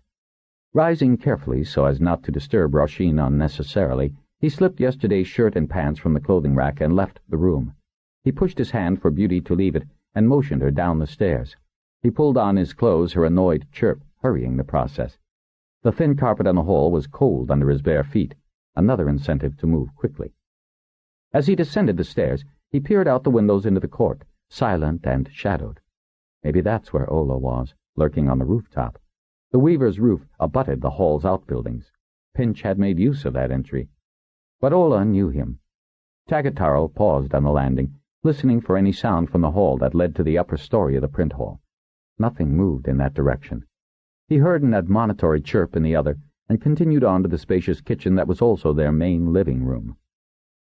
Then Tagatarl berated himself for assuming that the message dealt with the print hall. There were any number of reasons, all equally worrying, that could have prompted Meneley to send Beauty in the middle of the night. It wasn't that late at the Harper Hall. Maybe she was merely inquiring about the musical scores she had recently sent him to be printed. Even with Beauty impatient, Tagatarl took the few steps to the porch door. It had a fine lock, strong, well-cast metal, with another cunning catch that you'd have to know about to open the door once it was set, and the glass was Moralton-made, not easily shattered. Tagatarl turned right into the big dark kitchen, warm enough from the banked fires in the big range. Orange light from the ash grate made an eerie glow on the flagstones, not bright enough to read by. The shutters were closed against the winter's cold, so he flicked on a small light and saw Beauty perched on a chairback, ruffling her wings shut. She held up her right foreleg for him to remove the message tube, cocking her head at him as if reproving his slowness. Taking a deep breath, Tagatarl unrolled the thin sheet of the message. Runners confirm trouble at Wide Bay. Guard the hall. Assistance planned. Roshin had been right. Had Armanet been just passing on suspicions, which now the Harper Hall was confirming? Trouble. From whom? Instantly, the Abominators came to mind. But there hadn't been any more activity from that source since Turn's End. Of course, the fireball flood had kept everyone busy. Trouble? What sort of trouble? Out of habit, he filled the kettle, put it on the range, and stoked the fire with blackstone. Then he stared at the range. Fire trouble?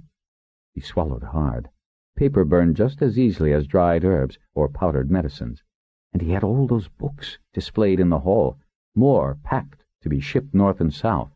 The presses could be smashed just as easily as medicine bottles and equipment. Toner and ink could be spilled. The sheds where he stored paper had wooden doors because he hadn't been able to afford steel doors.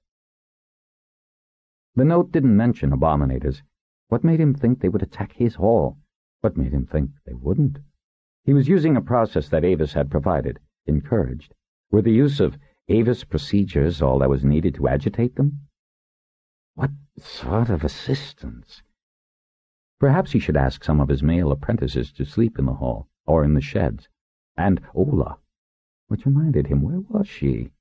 Meneley had helped train her, and she was certainly most responsible when Roshin sent her with messages, going and returning as quickly as anyone could expect. "Shouldn't you be getting back to Meneley?" he asked, a little sharp with worry. She blinked her green eyes. Well, she wasn't worried if her eyes were green. A whir of wings, and into the kitchen flew Roshin's gold queen, Ola. She may have landed on his shoulder, but the warble of her message was for the Harper Hall queen. For a brief second, Tagatarl was amused at Ola's proprietary perch. Beauty's eyes whirled and, with a very definite air of command, trilled several long musical phrases at the younger fire lizard. Ola straightened on Tagatarl's shoulder, sending her claws into shirt and flesh. "Easy there, Ola." She stroked his cheek with her head in apology. Beauty trilled again briefly and disappeared. "So, she was waiting to speak to you, eh, Ola? Just what did she say?" Closing the first lids over her eyes, Ola regarded him in what Rasheen called her you-don't-need-to-know response. But under the lids, her eyes were picking up speed, with little flecks of yellow.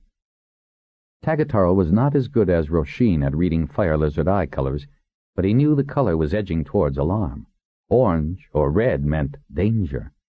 She pushed against his shoulder, digging her talons into his flesh deep enough to make him wince, and then she, too, disappeared. Tagatarl went to the window and put back the shutters, wondering if Beauty had ordered her to guard the hall. It wasn't quite dawn, the brightest of the northern stars just fading, so he could distinguish the uneven roofs against the dark blue sky. All of a sudden, he saw the silhouette of one fire lizard, wings cupped high, head extended, and the wink of a yellow-green eye. He liked to think his harper hearing sharp enough to catch the call she was obviously sending. Her summons brought immediate results. It was rather heartening for him to see the mass of fire lizards that congregated along the rooftops. Assistance planned, the note had said. He knew that fire lizards could be fierce in protection of their human friends, but Ola was only one, and, while Wide Bay had several large fairs of wild fire lizards, the creatures were notoriously short of memory. Surely, mentally meant more substantial assistance than a watch maintained by fire lizards. The kettle began to steam, so he measured Claw into the big pot and poured in hot water to the top. Hadn't Benelek told him at the last gather that he was experimenting with an electrically heated kettle? His stomach grumbled, so he looked in the bread cupboard and cut himself several slices to toast on the reawakened range. He was looking for sweetening to spread on it when he detected just the barest sound, a scuff. Had he been stupid enough to unlock the outside door when he examined it? He picked up the full Claw pot, moved toward the hall, ready to fling the hot contents on anyone who appeared. "It's me," a familiar voice whispered. "It is I, please, Pinch," Tagatarl corrected irritably, lowering the Claw pot. One step brought Pinch to the doorway, his gold bista clinging to his jacket. "How did you get in?" "No, don't tell me. Over the roof?" Pinch made an apologetic face. "How'd you get in the hold?" Tagatarl was really startled now, having spent so much on a difficult lock for the hold door. Pinch held up a slender key. "You told me I'd have released the safety catch when you gave me this. I didn't want to wake you up." He dropped the key back into an inner pocket, where it gave a muffled clink. "That of it. But I'm glad to know that the warning got through to the Harper Hall, too." He looked over his shoulder and said in a louder voice, "It's safe to come in now. There's fresh Claw, and—" he went on to the startled Tagatarl. "By the way, I suspect that when they decide to enter these premises for their subversive activities, they too will use the Weaver's roof. He's listened to loom clacking so long he's deafened in a shuttle." Pinch moved confidently to the wall cabinet and started hooking cup handles on the fingers of his left hand, gathering 4 more together with a clink in his right fingers. He placed all on the table as his companions solemnly entered one by one. "Still, it's wiser to let them use a known vulnerability and prepare. Oh, by the way, these are more of the promised assistants. Don't gawk, Tag. Pour the Claw while I introduce them." 5 young men and 3 girls filed in, packs on their shoulders, covered buckets in their hands, giving him a nod or a shy smile. "Oh, leave the stuff on the landing or there won't be anywhere to stand," Pinch said, gesturing them to do so before he handed out the cups. Then he named them as he poured Claw. "Macy, Chenoa, Agara, Magalia, Fromelin, Torges, Geralt, and Ninnis." "Much obliged, Master." "Thank you, Master Tagatarl." "You're very kind, Master. Appreciate this." "8, Pinch?" Tagatarl said, automatically steadying cups as he filled them, trying to absorb the presence of the Harper and the assistants. Would there be enough Claw left for him? "Yes, that's the number we figured it would take to paint all the wood you've got," Pinch said with a weary sigh. He snagged a stool to set his backside on, gesturing for his followers to be easy. "For all that most of your all is made of good fieldstone, you've wood in your doors and floors and window frames. They'd burn just as easily as paper will." Pinch raised his hand to soothe Tagatarl's explosion. "So we have thoughtfully brought the fire retardant. A coat of that's to go on all your wooden surfaces between now and full daylight. Doesn't smell either. Or won't, with all the stinks this close to the wharves. The stuff dries quickly, Pymir assures me. and since our Abominators would scarcely have delved that far into Avis's files to know such useful substances exist, it'll help foil their plans." "It is the Abominators. You know what they plan?" Tagatarl exclaimed, nearly sloshing hot claw over Macy's hand. "We can make some pretty good guesses, based on what they've done before," Pinch said condescendingly. Then his lips thinned with distaste. "But why should they attack the print hall? We're supporting the teaching program, after all, and—" "Well, you printed a concise report of the fireball and the true extent of the flooding," Pinch said, grinning at the outraged Tagatarl. "We've surmised that the Abominators wanted to set about the rumor that Avis had meddled with the very rhythm of Pern, and that this fireball was a direct result. Therefore, anything that Avis had suggested, recommended, dispensed the plans of, offered solutions to, should be suspect, avoided, discarded, and forgotten, so we can go back to the pure days, when all we had to do was worry about threadfall every 250 turns, give or take a few." "Is that what they're going to say? After the good that's been done by the healers since they learned how to rectify so many ailments and provide cures for maladies that used to kill people by the hundreds? Not to mention being able to refer to books that print explanations and Tagatarl was stunned. Pinch poured a cup of claw and put it in his hand. "Drink. You're not awake yet." "But that gives him more reason to try and put a stop to the whole." "More reason? Stop the whole?" The written word has a power all its own that rumor can never replace. So you publish truth, the Abominators circulate rumor. A person can reread words and re-establish truth. Rumor can't be caught, can't be traced. It may be more fun to pass along but a book, a sheet of printed paper that's tangible, and the sense of it doesn't change when it's passed from hand to hand. "Drink the claw, Tagatarl," Pinch said very gently, raising Tagatarl's hand to bring his cup to his mouth. The master printer managed one sip of the hot liquid. "What do I do? I'll need guards. My apprentices aren't going to be enough." Pinch raised hands to silence him. "Of course they aren't. Nice enough lads, but not trained. Though I suspect Marley's a good man in a brawl. But my reinforcements here," he gestured broadly at the young people who were quietly sipping claw, "have a few tricks, and they know one end of a brush from another. We've arrived timely, too, since Beauty was here, and my suspicions have been confirmed by the runners." He grinned brightly at Tagatarl. "Dragonriders aren't the only ones who can be where they're needed, when they're needed." Tagatarl's jaw dropped at what was almost a profane remark from a harper. "Now you've finished your claw, boys and girls, we've got a lot to do before daylight. Smear the retardant on anything wooden. The gloves may be clumsy, but they'll save your skin. Work quietly, if you please. I don't want even to hear the slap of brushes on the wood. You've all had practice." While two of the group gathered the cups and set them in the sink, the others went out, collecting their supplies and quietly leaving by the kitchen porch. Tagatarl glanced out the window and, in the dim pre-dawn light, could barely see the other side of the wide court. "Stuff's dark going on, dry's transparent. Don't worry," Pinch said, rising to refill the kettle from the tap at the sink and put it back on the stove. As he swung his leg over the stool, he took a sheet from a pocket and smoothed it on the table in front of Tagatarl. "Seen him around here lately?" Tagatarl frowned. "That's the same man you drew the last time you were here. I thought he looked familiar.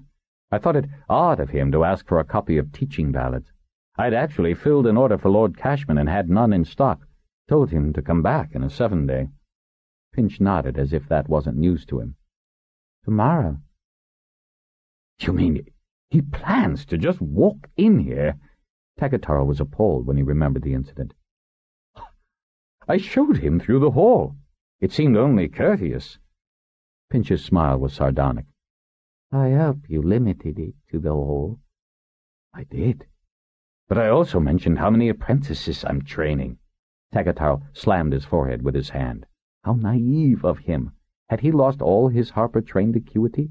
He had 7 lads, none of them fully grown except Marley, and 3 girls who were all of them light-boned, hired for their quick fingers. Add in the 8 Pinch had brought. "Don't fret," Pinch said soothingly. "You'd no cause, then, to suspect anything. No reason not to be courteous. You are, after all, offering a special service. even if the Abominators don't like it. Tagatarl swallowed, the hot claw cooling too rapidly in his belly to give him the comfort it usually did. How many were there in that attack on the healer hall? 10? 15? I'd say there'd have to be at least 10 for the job here, Pinch said casually, as if that made no difference. Had any other curious visitors lately? Tagatarl buried his face in his hands, rubbing it, and then scrubbing his scalp with his knuckles. Quite likely, and all of them seemed perfectly reasonable folk. They may well be, Pinch remarked amiably, except those who get a notion that you're a wicked tool of the Abominator because you can turn out old books in days instead of months. Exactly. Then Pinch reached over and patted Tagatarl on the shoulder. But we've warning, and I know who and what to be looking for. The 3 sketches you showed me. I'm hoping all 3 will come to this party. Pinch's expression turned enigmatic. Party? Tagatarl was livid. Evening exercise, if you prefer. Since they expect to surprise you, we'll just prepare a few of our own. He rose, and Bista glided from her perch on the windowsill to his shoulder. I'll go give them a hand. When Tagatarl started to rise, throwing off the last of this infamous shock, Pinch motioned to the kettle. We'll need a lot more claw. And don't notice me walking about today, will you? The others will hide in the loft. Just don't send anyone up there, will you? Fine. We brought food and water with us. No one will know we're here. He started to leave and then stopped, putting up a hand to steady his gold fire lizard on his shoulder. There's one more thing, Tag, he went on. You might just get an unexpected gift, like a skin of good wine. Don't even sample it out of courtesy, or any provisions offered in kind for books received.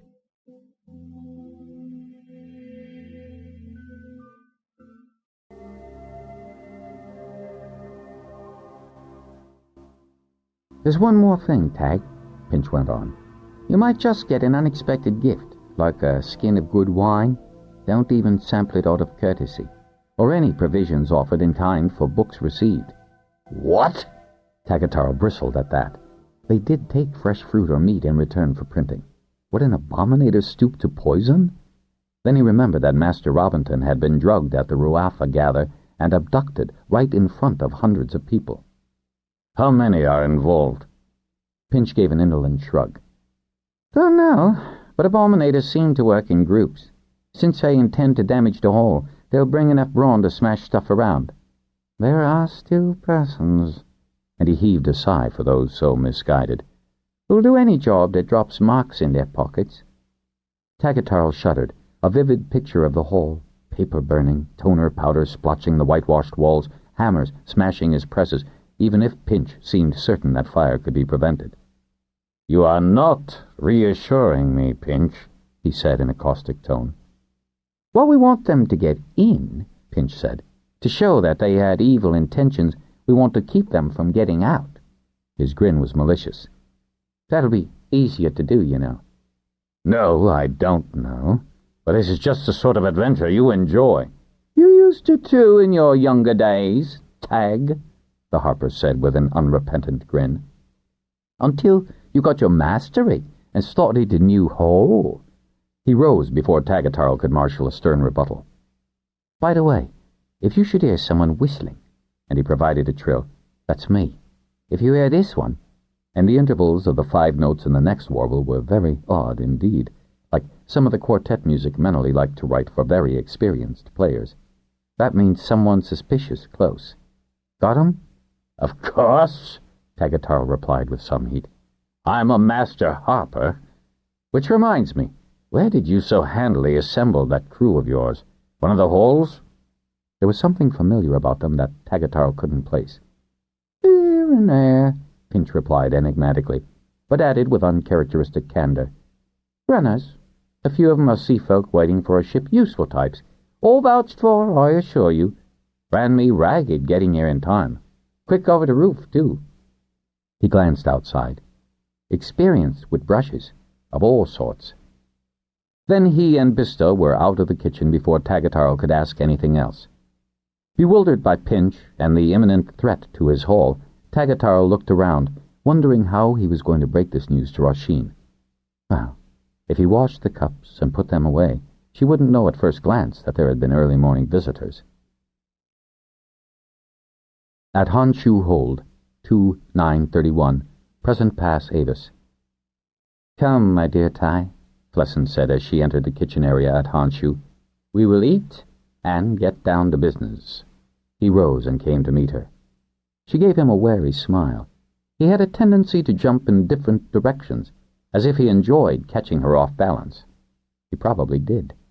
She had thought that once Golanth had flown Zoranth, Flesson would disengage from her, perhaps more kindly than others had.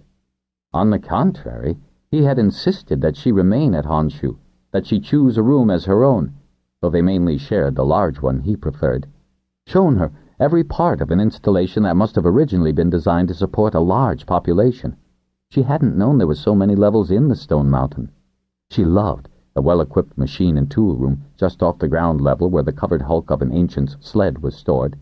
The night of the fireball, when so many displaced Monacans had found shelter at Honshu, had probably been the first time in centuries the Weirhold had been even half full.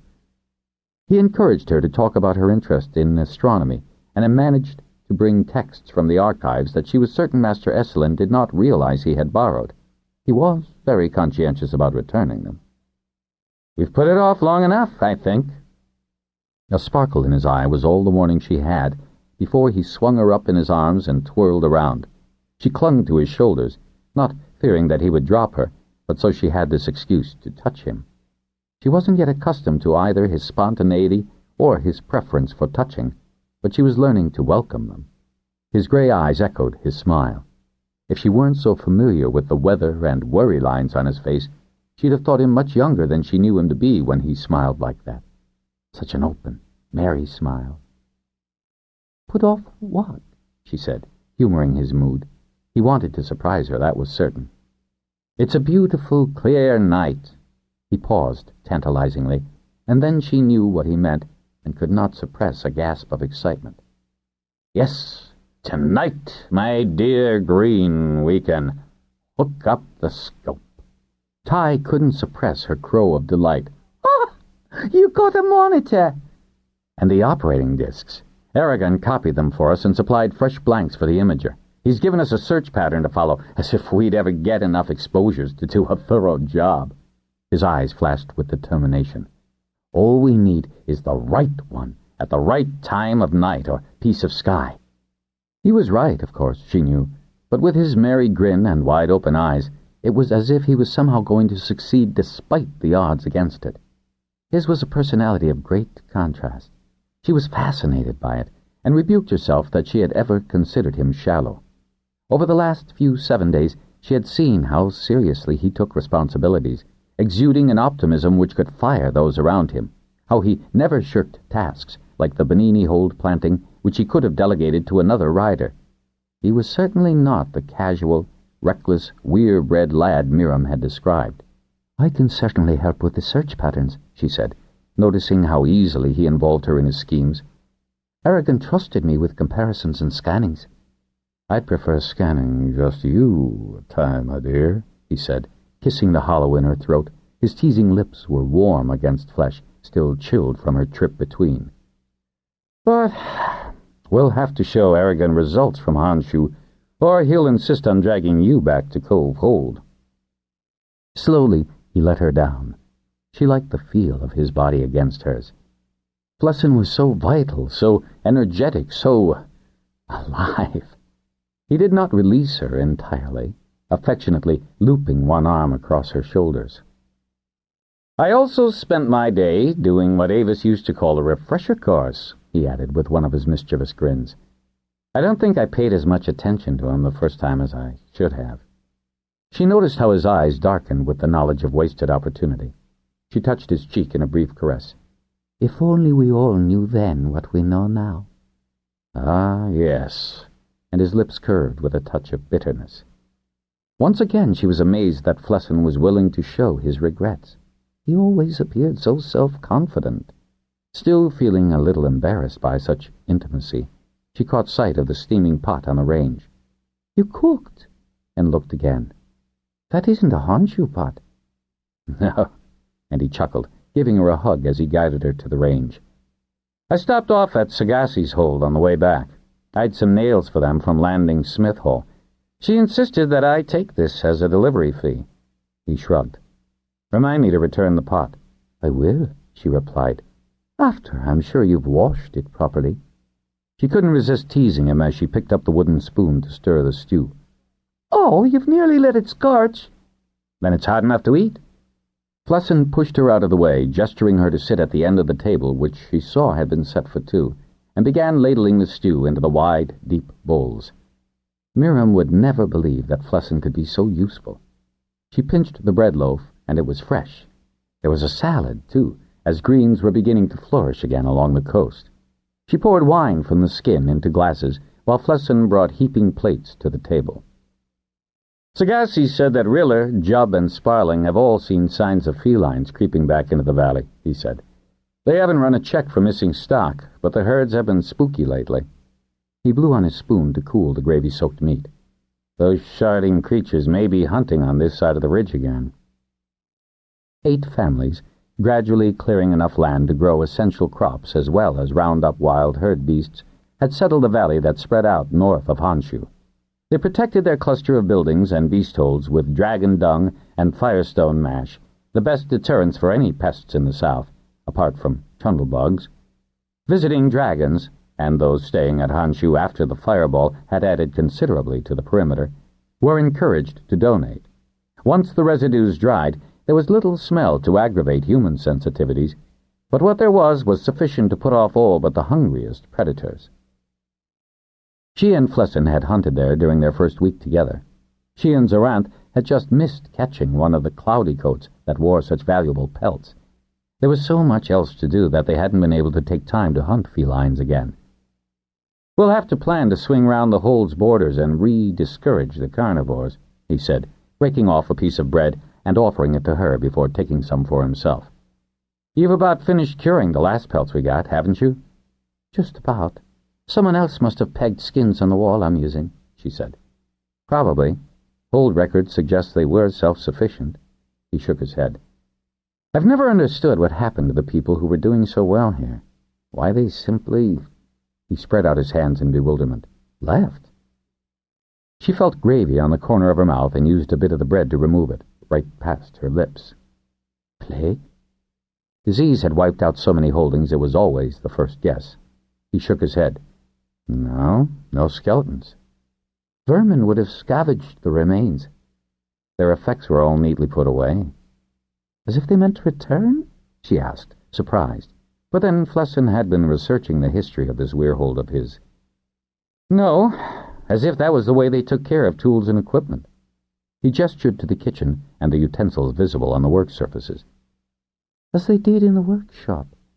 All the shelves and drawers fascinated Ty, the contents neatly packed away in oil or grease and the airless plastic envelopes that the ancients had had.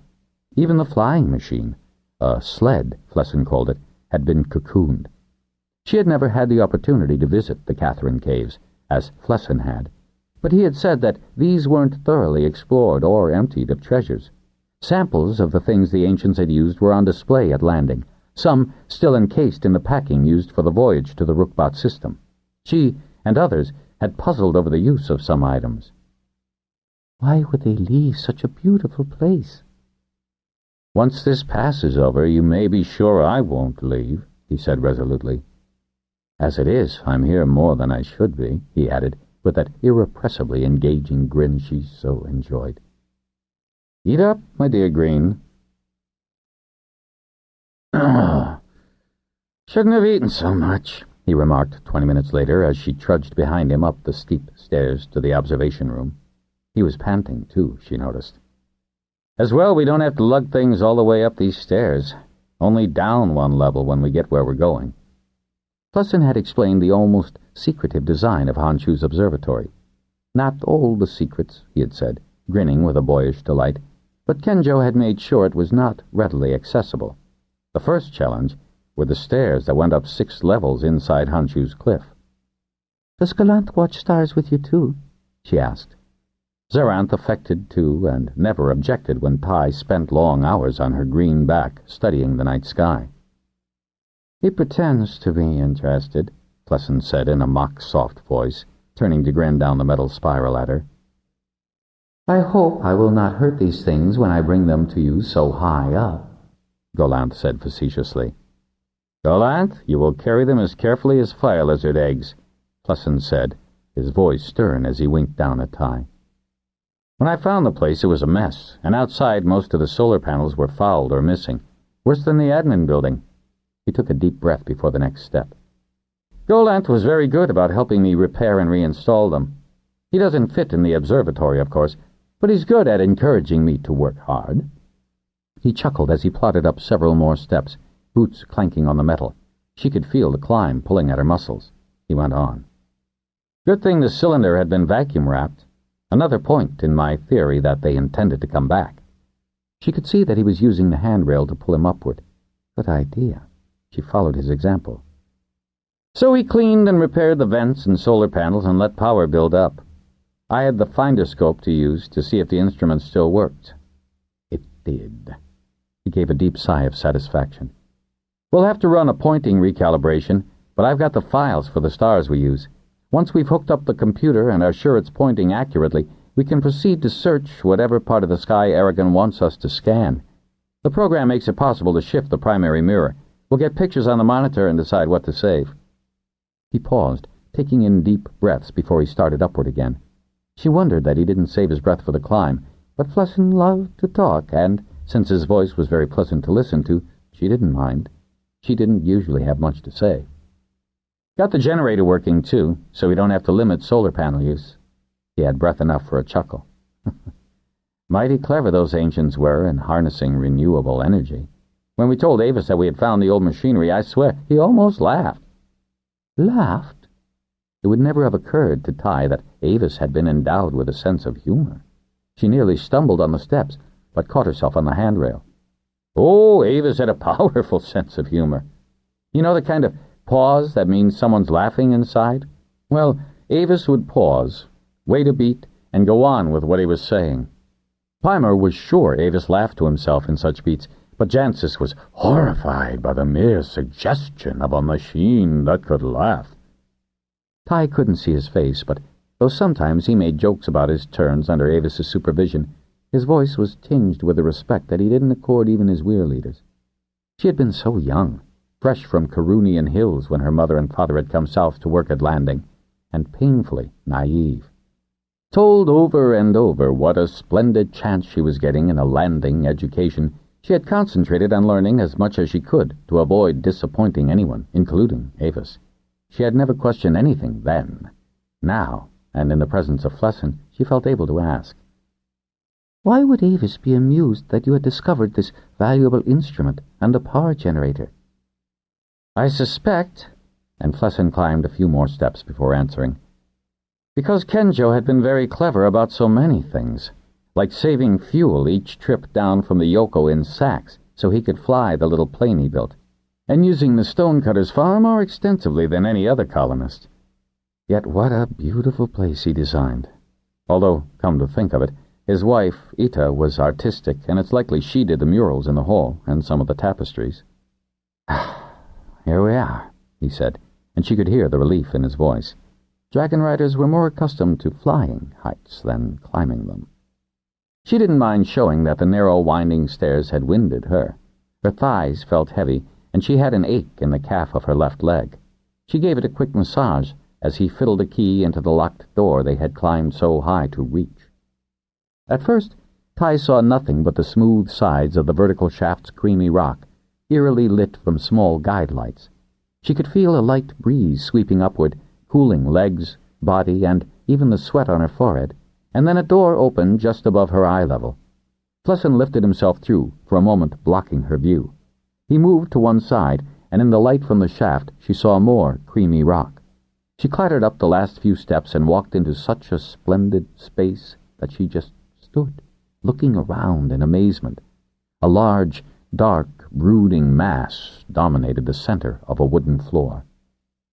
Plesson pressed plates on one side of the door, and the lights blinked on, one by one, girdling the room about Flesson's height from the floor.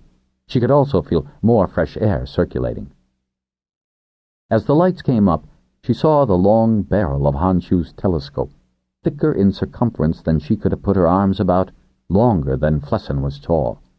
A U-shaped fork structure held the barrel, and as she got closer, she could see that the fork was itself supported by a heavy metal plate attached to a metal turntable.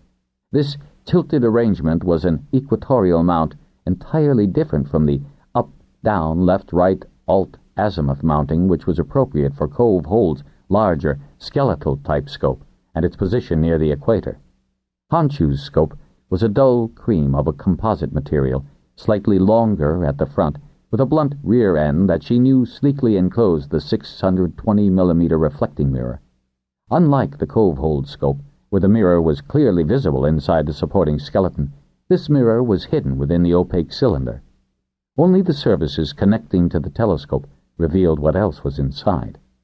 She could see cooling pipes and electrical cables feeding through the cylinder at its midpoint, which she knew led to the camera at the very heart of the telescope. What she could identify as the finder scope was attached to the upper surface beside two other anonymous cylinders. The Cove's instrument, one of the ancients' classical Cassegrain, was half again as long as this one, having a 1-meter lens, its optics based entirely around mirrors and enclosed in a light gray composite of some ancient material. Here, too, was a raised wooden floor to keep vibrations from being transmitted to the telescope and to allow people to walk safely around while observing. Not that the sheer cliff to which the scope was attached would move. Cove Hold had a cement base on its rocky promontory, high above the sea. Tentatively, she approached the cylinder, saw the cover at the top, and controlled her impatience to see it. She did, however, appreciate Flesson's proprietary feeling for the scope. That he was willing to share it with her was yet one more unexpected boon. "Now, watch," he said, holding up his left hand, grinning with anticipation. With the fingers of his right, he pressed more plates, diverting her from a closer inspection of telescope and mounting. She was startled when a crack appeared in the ceiling. She stepped back close to him as what had seemed to be solid rock shifted. Gears whirred, and the halves dropped and spread slowly apart, continuing to sink down, out of the way, against the observatory dome, stopping just above the girdle of lights. "Full range!"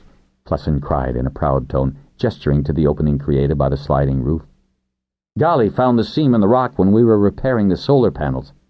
"No rock has straight seams," he said with a snort.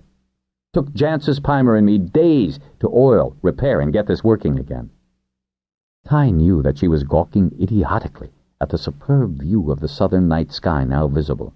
She gasped then, when two dark shadows stealthily loomed down into the opening.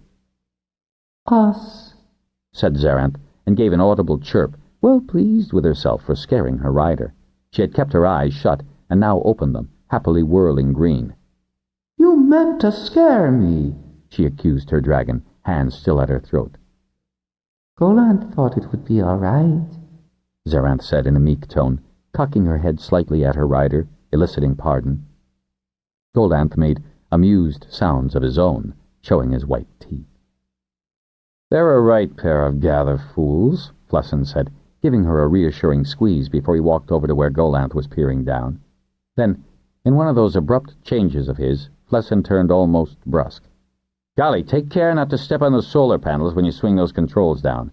Ty, can you manage the one Zaranth has for you? I'd like to get this system up and running before dawn." He reached up, tall enough to grasp the boxes that Golanth dutifully lowered one by one to him through the open roof. Ty shook off the moment of panic, too astonished by the open sky to feel her dragon's presence, and took hold of the well-padded square that Zaranth dangled down to her. "We'll unpack up here, Ty. More space. The control room's just down that short staircase." He pointed to the far wall where she now saw the well of the other stairs. "Did I really scare you, Ty?" Zaranth asked penitently, drawing one set of her eyelids across in apology. "Of course you did," Ty replied, and then relented. "Is Golanth teaching you bad habits?" "None I don't like." her dragon answered with a flirt of her eyelids. Ty cleared her throat.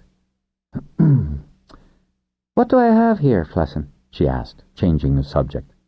He spared a look from what he was unpacking. "The monitor," he replied, and he sprang toward her.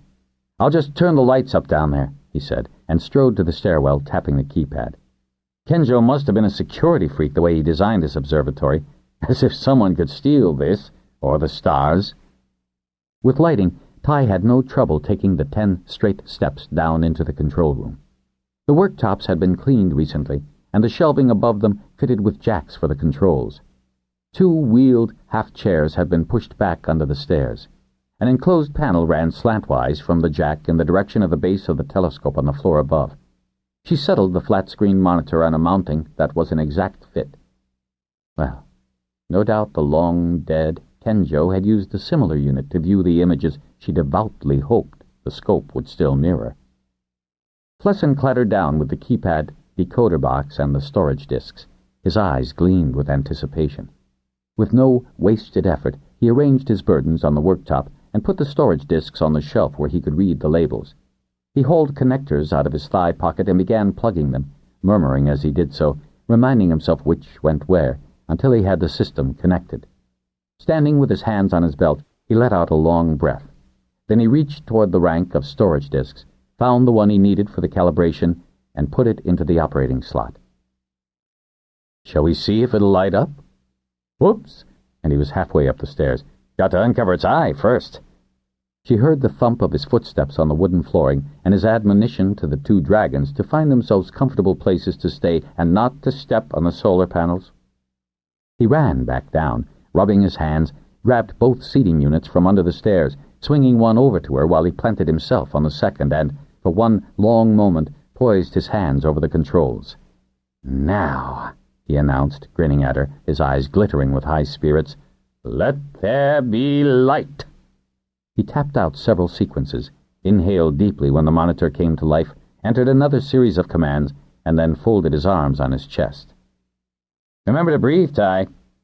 She did, smiling because she hadn't realized she had been holding her breath. The monitor cleared, and they had an image of the skyscape of the northern horizon, the direction in which the telescope had pointed, covered for centuries. "So," and Flessin rubbed his hands together. "Let's run the pointing calibration. I'll use 8 crooks as the first check." His eyes crinkled in a smile as he reminded her of the first stars she had pointed out to him the first evening she was at Honshu. Ty caught her breath, for this was another example of how he endeared himself to her without really trying. "I'll allow for the time elapsed," he went on, and she rose to stand behind him as he tapped in the commands, daring to put her hands lightly on his shoulders. "Good ones to start with." While waiting for the system to respond, he lifted her right hand to his lips and kissed the palm, his eyes never leaving the screen as the scope began to shift in obedience to the coordinates for Acrux. "When we have a chance, we can automate this procedure, but I can't resist the temptation to show off a little. You've had so much more time on a working scope than I have." He put her hand back on his shoulder, giving it a final pat. Here we are." He flourished his hand as the winking pulse of Acrux appeared on the monitor, centered. He leaned forward as the calibration came up to one side, confirming the focus. "And no optical aberrations noticeable?" He grinned up at her, his gray eyes sparkling, infecting her with his exuberant enthusiasm. He was so boyishly pleased with Honshu's performance, as if it were all his doing, that she couldn't resist rumpling his thick hair. He laughed softly, pleased by her spontaneous caress. "Now be crooks," he said, tapping in its position, and obediently the focus altered. "Sudden idea!" And he turned to her, his expression one of recklessness. "Once we've done enough calibrations to be sure the focus is accurate, let's dispense with the rest of Honshu's catalog and focus on whatever strikes our fancy.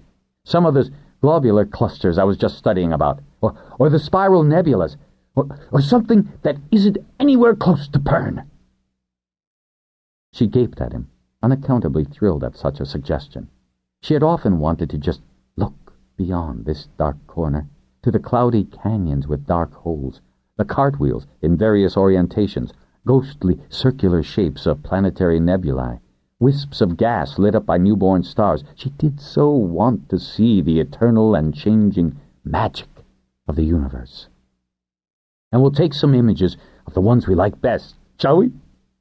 She grinned back at him, but before he did anything else, he kissed the dimples in her cheeks. Night at Wide Bay, 2/14/31. Tagatarl spent a terrible day, trying to conduct himself as he would any normal day in front of apprentices and clients alike, all the while wondering what normal should look like. For instance, on a normal day, he wouldn't have made so many pots of claw before dawn, nor washed so many cups. He did have a fresh pot ready at the usual time that he opened the outer gates for his apprentices and unlocked the double doors of the hall. He noticed that there was a slight shine to the wood, but though he sniffed deeply, causing his oldest apprentice, Marley, to regard his master oddly, the smell was composed more of the prevalent odor of fish and toner than paint. He regained some of his usual composure by assigning the day's tasks. He heard the whistle, had to think for a moment, and then saw two grimy fellows rolling in two big barrels. "Just as you ordered him, Master Tagatarl," the older man said, chewing his words as he deftly shifted his cask into a corner by the right-hand door.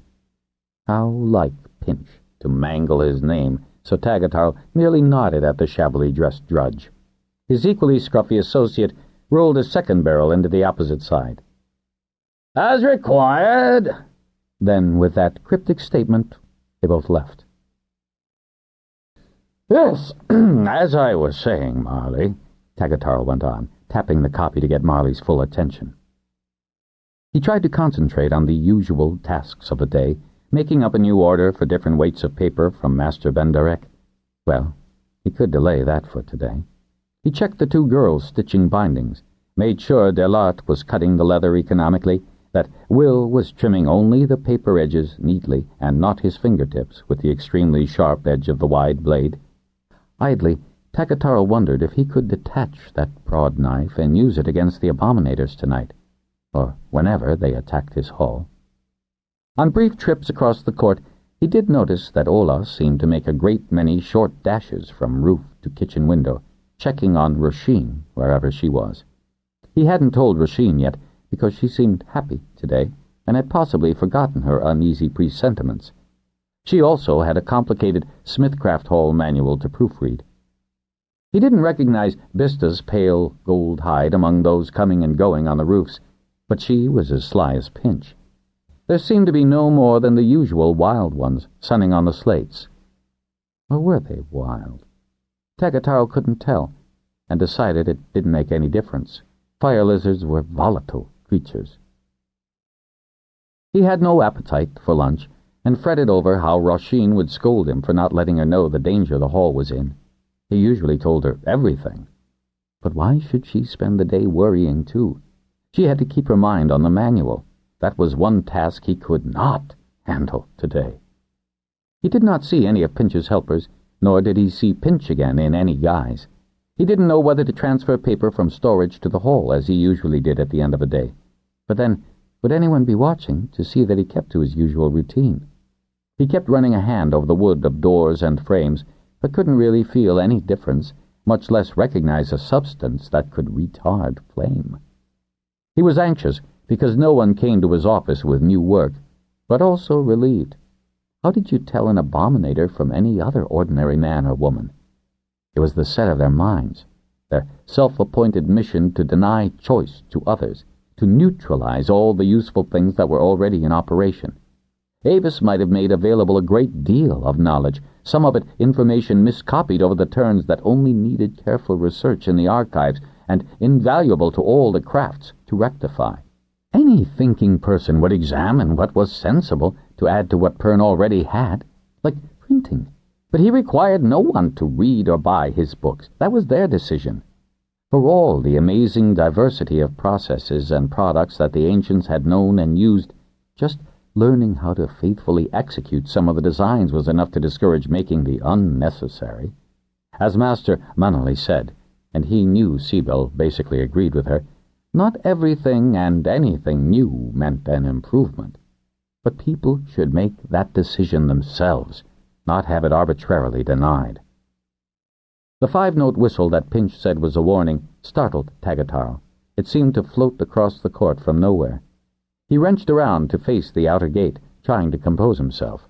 He, Master Tagatarl, who had never flubbed an entrance or forgot tune or words, felt himself unnaturally stiff with fear and apprehension. What should he say?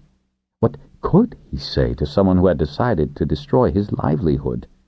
People were passing by the hall on the road outside. Then in walked the man of Pinch's sketch. There was the missing joint of the left index finger and the zigzag scar on the right temple, all but hidden under the black knit cap.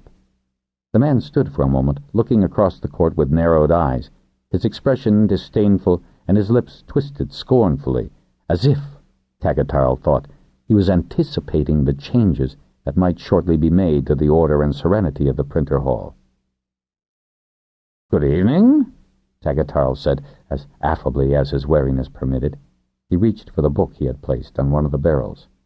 "Come for the book, you said, 7-day," the man said, as if he had no faith in that promise. He spoke tonelessly, as if coming for a book was only an excuse.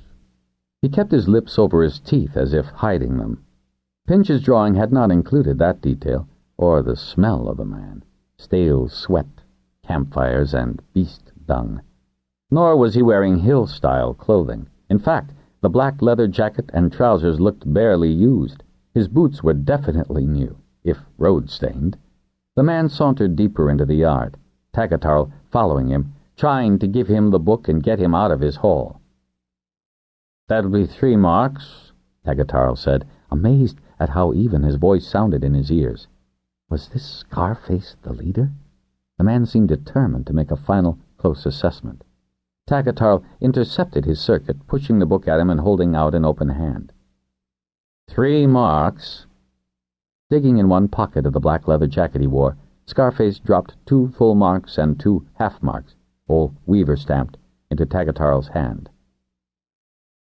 "Weaver marks good enough for you, Master Harper?" he asked without the usual inflection of a question. "Master Printer," Tagatarl corrected automatically. "Weaver marks are well guaranteed." Shards, did the man want to provoke a fight? Or spread word that the print hall disdained weaver marks? Scarface took the ballads from Tagatarl's hand much as one would cautiously grasp something dirty or repulsive. Tagatarl, loving the books he published so that at times it was hard to sell them, had to grip hard on the worn marks to prevent himself from grabbing the volume back. The man shoved it roughly into a pocket of his jacket. "Master Printer," the man said with a queer grin. "You're kept busy?" He kept darting glances to the hall and around the courtyard where the genuine apprentices were sweeping the cobbles and tidying up in the hall. Then his eyes settled briefly at the heavy leaves of the outer gate, and his lips twitched across his teeth. "Busy enough," Tagatarl admitted, wondering how he could get the man to go. He heard the rumbling of a cart on the road outside, and then saw one being pushed through the outer gate, dropping wisps of the straw that cushioned the wineskins inside. Tagatarl knew very well that he hadn't ordered anything from his local supplier, and was about to protest when he remembered what Pinch had said and turned casually about. In the moment he had looked away, Scarface departed. "Shipment for Master Harper," the wine man announced, lifting his hand for attention. "Master Printer," Tagatarl corrected for the second time in a few minutes, and wondered why no one would give him his proper rank today. Sorry, sir. Master Printer Tagatarl?" "I'm he," and Tagatarl hoped that Pinch was listening somewhere. "Promised to deliver this myself," the stout man said with a hearty air. "Indeed? And who might have required extra service from a busy man like yourself?" Tagatarl asked, noting the second set of new black leather jacket, pants, and boots of the day. The reek from this man was sour wine, but no improvement. He did wear the proper journeyman's craft knot. Tagatarl admonished himself that he hadn't noticed which knot, if any, Scarface sported. "You had no message to expect this delivery?" The man looked shocked, and pulled up his paunch as if the waistband of the pants needed easing. Ugh, runners are getting lazy. Tagatarl heard a muted oath and spotted the shabby drudge collecting the straw wisps. As you can see, it's a fine bendin' red. And the wineman turned the tag for Tagatarl to read. Yes, indeed it is. And Tagatarl was impressed. A 42! Excellent vintage. I shall enjoy that. Whose health do I drink tonight, since the donor's message is overdue? Why, the Lord Holder's, of course, the man replied easily. Tagatarl beckoned for the drudge to put his broom down. You there, take this into the kitchen, and we'll all drink the health of the Lord Holder tonight. I expect he must be pleased with my latest publications, he added mendaciously. Cellar to cellar is our boast. I'll take it in myself. Wine needs to be handled carefully. The wineman held an arm up to discourage assistance. Yes, very good of you, I'm sure, Tagatarl said, sternly motioning the drudge to obey, ensuring that the wineman wouldn't enter the hold. I see you have other skins. Would you happen to have a Bendon White among them, of a good vintage? He stepped forward to look at the labels hung from the neck of the skins in the cart. No. And now the false wineman intercepted Tagatarl. Every bit as good as a gather play, Tagatarl thought, experiencing a flash of amusement and stepping back. Nothing as good as what I'm delivering to you now. With unexpected agility, the drudge had deftly got under the wineskin to slip it to his shoulder in a way that would not muddle the wine unnecessarily, and, straightening, carried it to the steps and up into the hall. There was an unmistakable air of disappointment on the wineman's face. Wanted to have a good look inside, had he? Tagatarl thought. Too bad, Tagatarl said heartily. Had some marks to spend. He gripped the weaver circles tightly in his hand. Do stop by again if you should have a good white 45. And, maliciously, Tagatarl named what he knew had been an inferior year. Good choice, Master Printer. Tagatarl escorted him to the outer gate in firm dismissal and watched him push his cart away up the hill. He sprinted back to the hold then to see what Pinch, if that had been him under the rags, had done with the wineskin. He was not in the kitchen, which was as well, since he could see that Roisin was busy getting supper. She'd have wanted to know where they had acquired a dirty drudge as well as a wineskin. Hearing footsteps echo on the steps down to the undercellar, Tagatarl followed. When he reached that level, the wineskin had been deposited into one of the flint laundry sinks, and the drudge was unwinding his holy tunic and reaching into a belt pouch. Carefully pour out a measure, Tag, Pinch said, drawing out a small vial which Tagatarl knew contained one of those invaluable powders that most long-distance travelers carried to check the potability of stream water. Taking down an old glass, Tagatarl unstopped the skin and poured a sample. Pinch carefully tapped a few grains of the powder into the glass. The wine slowly began to froth. You'd have been dead asleep, or maybe even dead, Pinch said. He replaced the bung in the wineskin.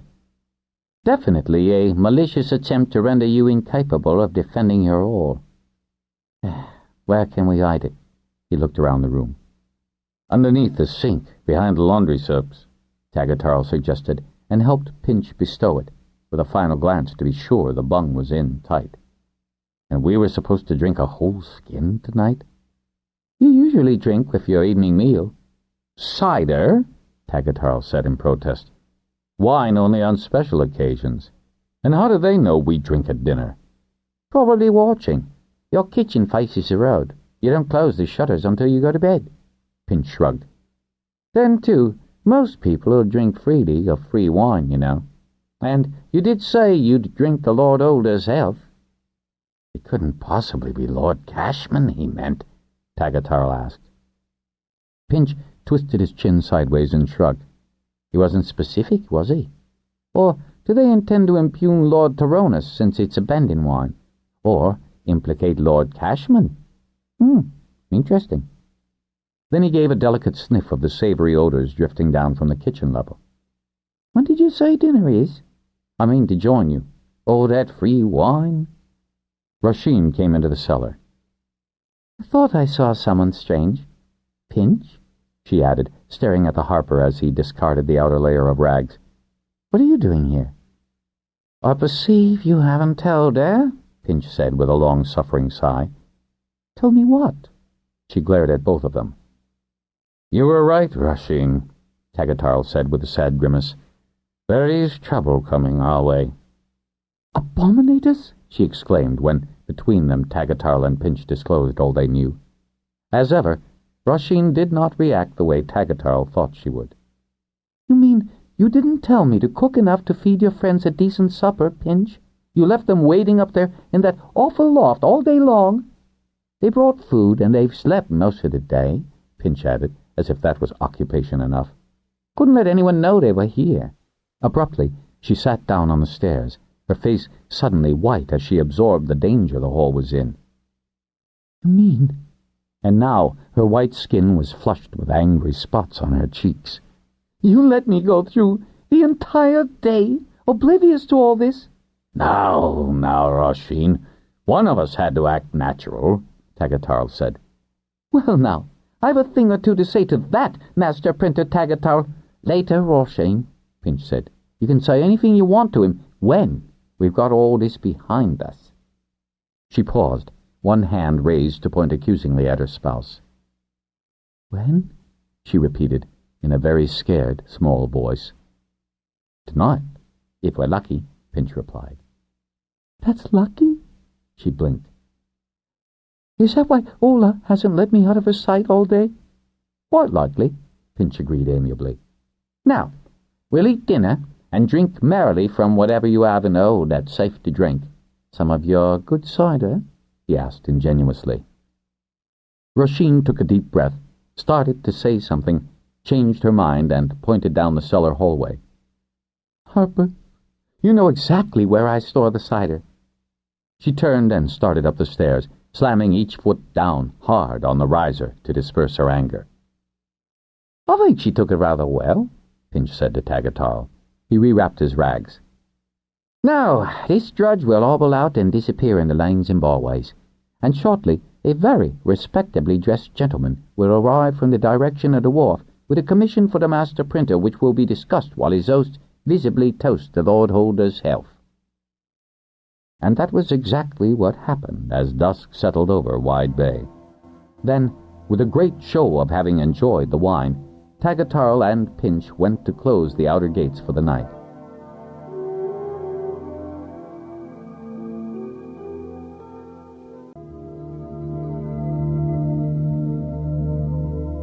With the great show of having enjoyed the wine, Tagatarl and Pinch went to close the outer gates for the night.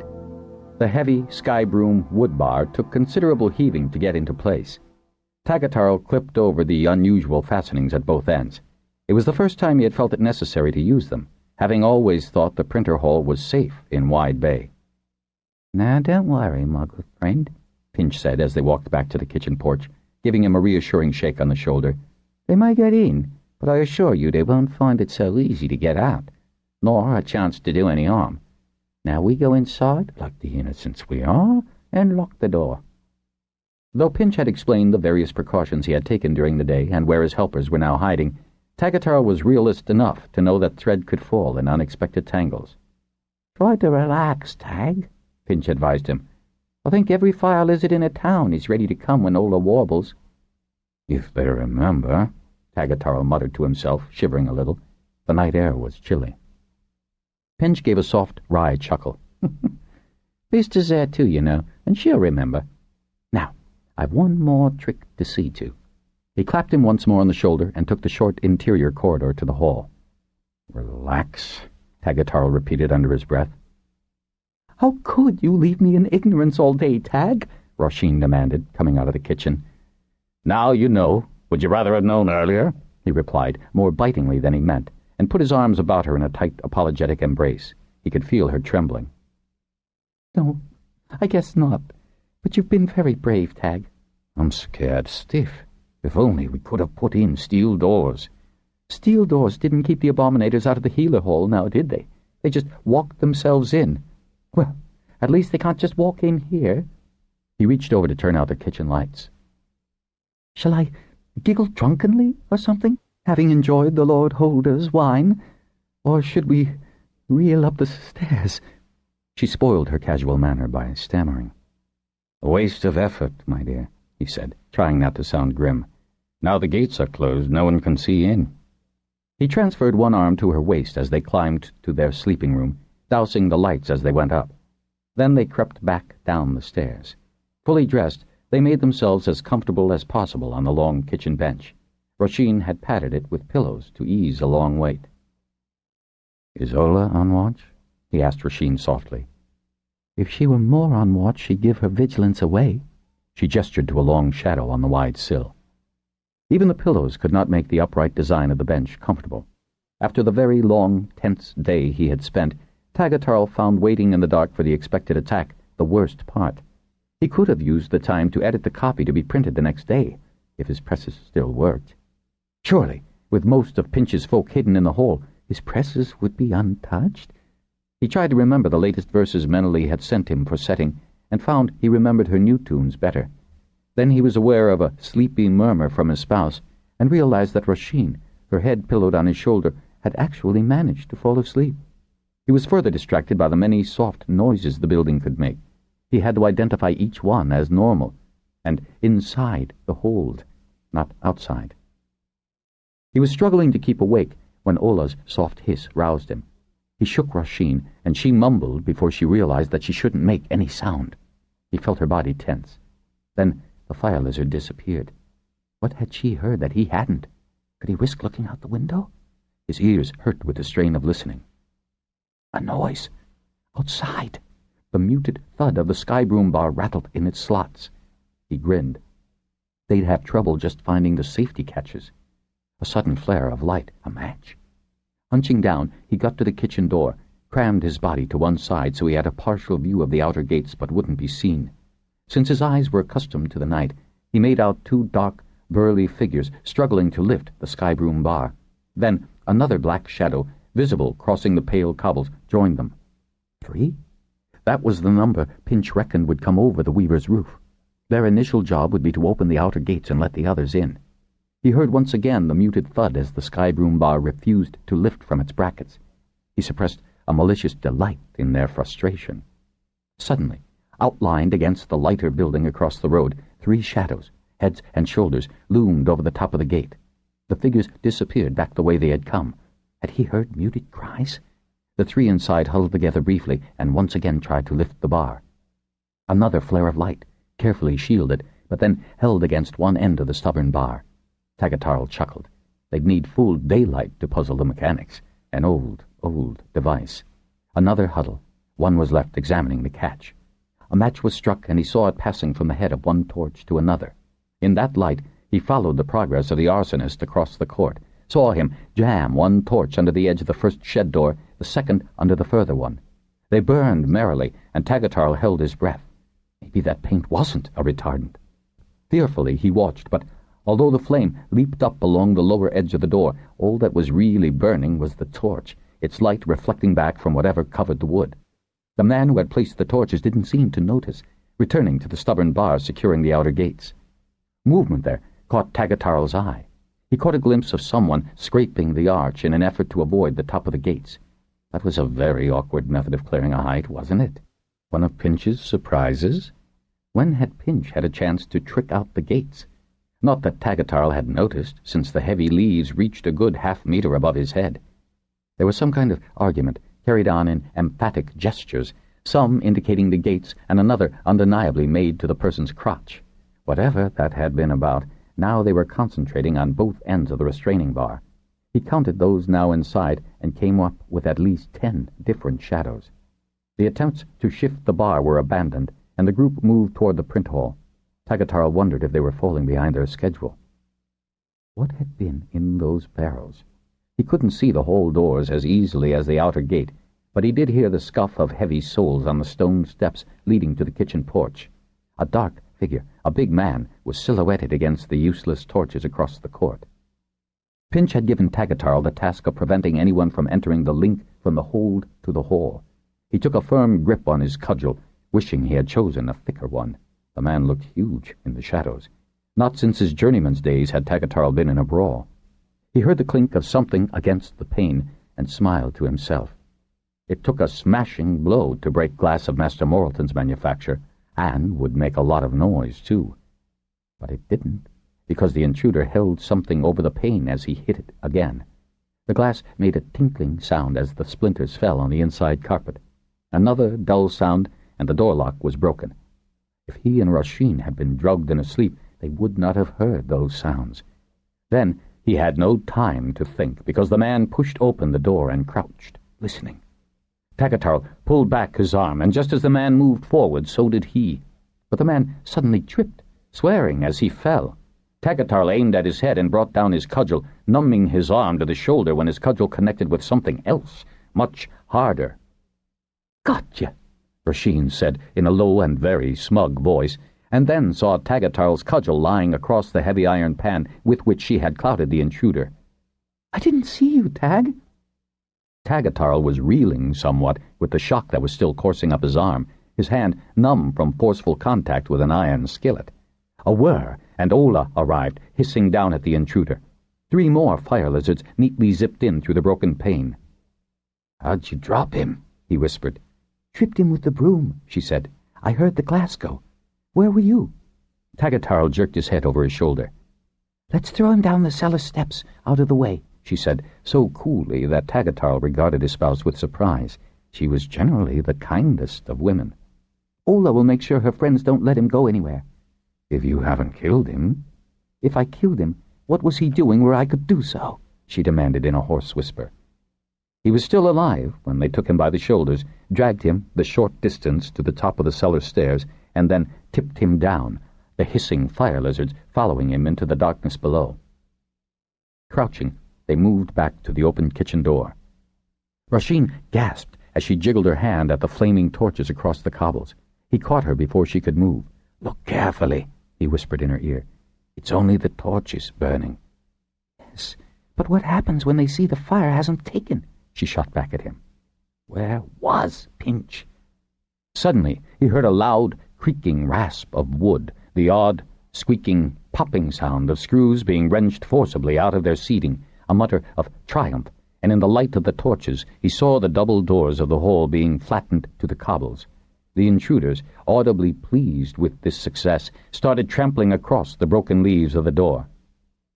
In the next moment, Tagatarl's ears were pierced by such a weird warble that he flinched and blinked, as the court seemed to be full of wings and gouts of flame converging on the battered entrance to the print hall. Now human shrieks and screams reverberated, and sudden surprised shouts and protests. Tagatarl was on his feet, cudgel held high as he took the porch steps in 2 leaps, Rasheen right behind him, swinging her skillet. Fortunately, they were running down the left-hand side of the court toward the hall, because something large and grey settled to the cobbles almost on top of them. Flattening his body against the wall, Tagatarl snatched Rasheen back out of the way, unable to imagine what other menace the intruders had imported. But the shouts from inside his hall altered to angry, startled ones, and shrieks of pain and curses. "Get off my face! You're breaking my ribs!" "My face! My face!" interspersed with pounding on the outer gate and anxious calls. "What's happening in there? Open up! Tagatarl! Master Printer!" "Master Tagatarl, it's Venable! What's happening in there?" "Watch out!" "Shards, do you see what I see?" "Yeah, back off! There now! Stand aside!" There was a clearance of perhaps 1.5 meters between the top of the outer gates and the arch, and that space was filled with 2 whirling orange eyes. "Tagatarl, get this gate open!" "In a minute! In a minute!" Pinch roared back. "Who has the handlights? Torches! Chinoa, douse those torches! Macy, help me unfasten the bar!" The court was suddenly awash with light. Someone in the hall had had the sense to turn on the main switch.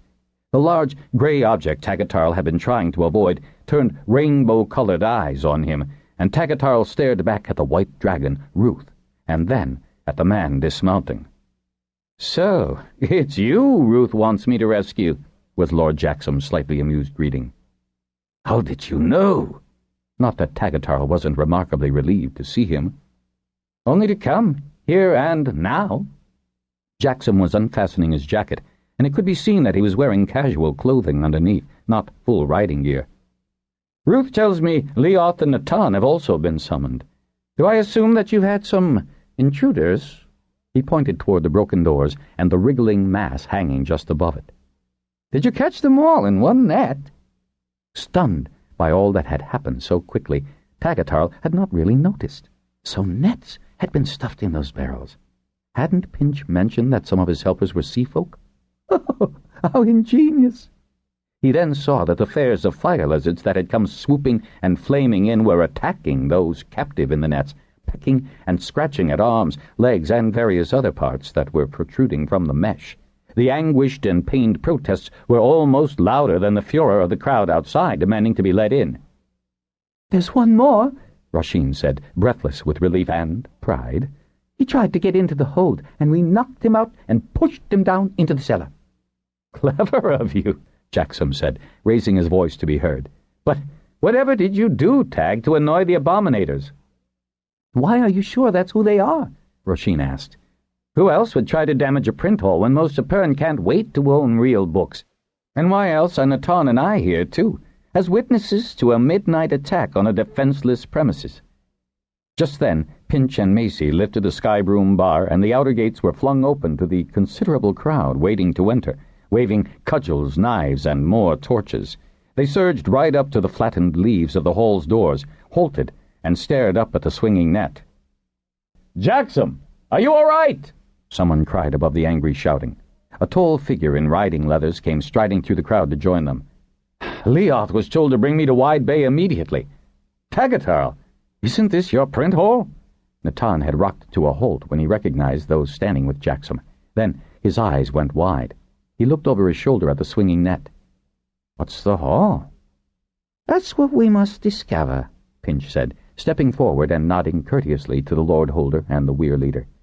"I may have acted hastily, but I did hear that the printer hall might be vulnerable. So, since it is such a valuable asset to Pern, north and south, I thought to prevent any untoward impairment of its facilities. Had a beauty of a message yesterday." Tagatarl saw Jackson and Natan exchange glances, but, Harper though he was, he could not read more than an odd regret on Natan's face and a sadness in Jackson's.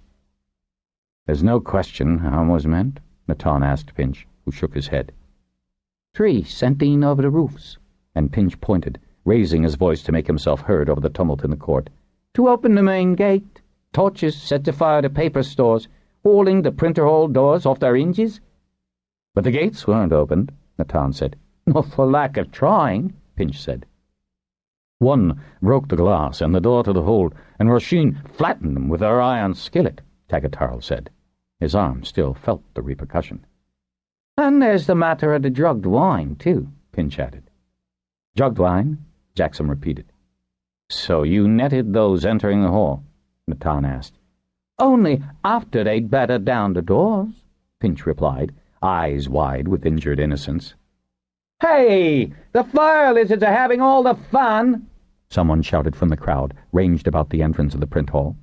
Since it was obvious that the fire lizards were also preventing the crowd getting near enough to have a go at the captives, Jackson turned to Ruth, patting the white shoulder.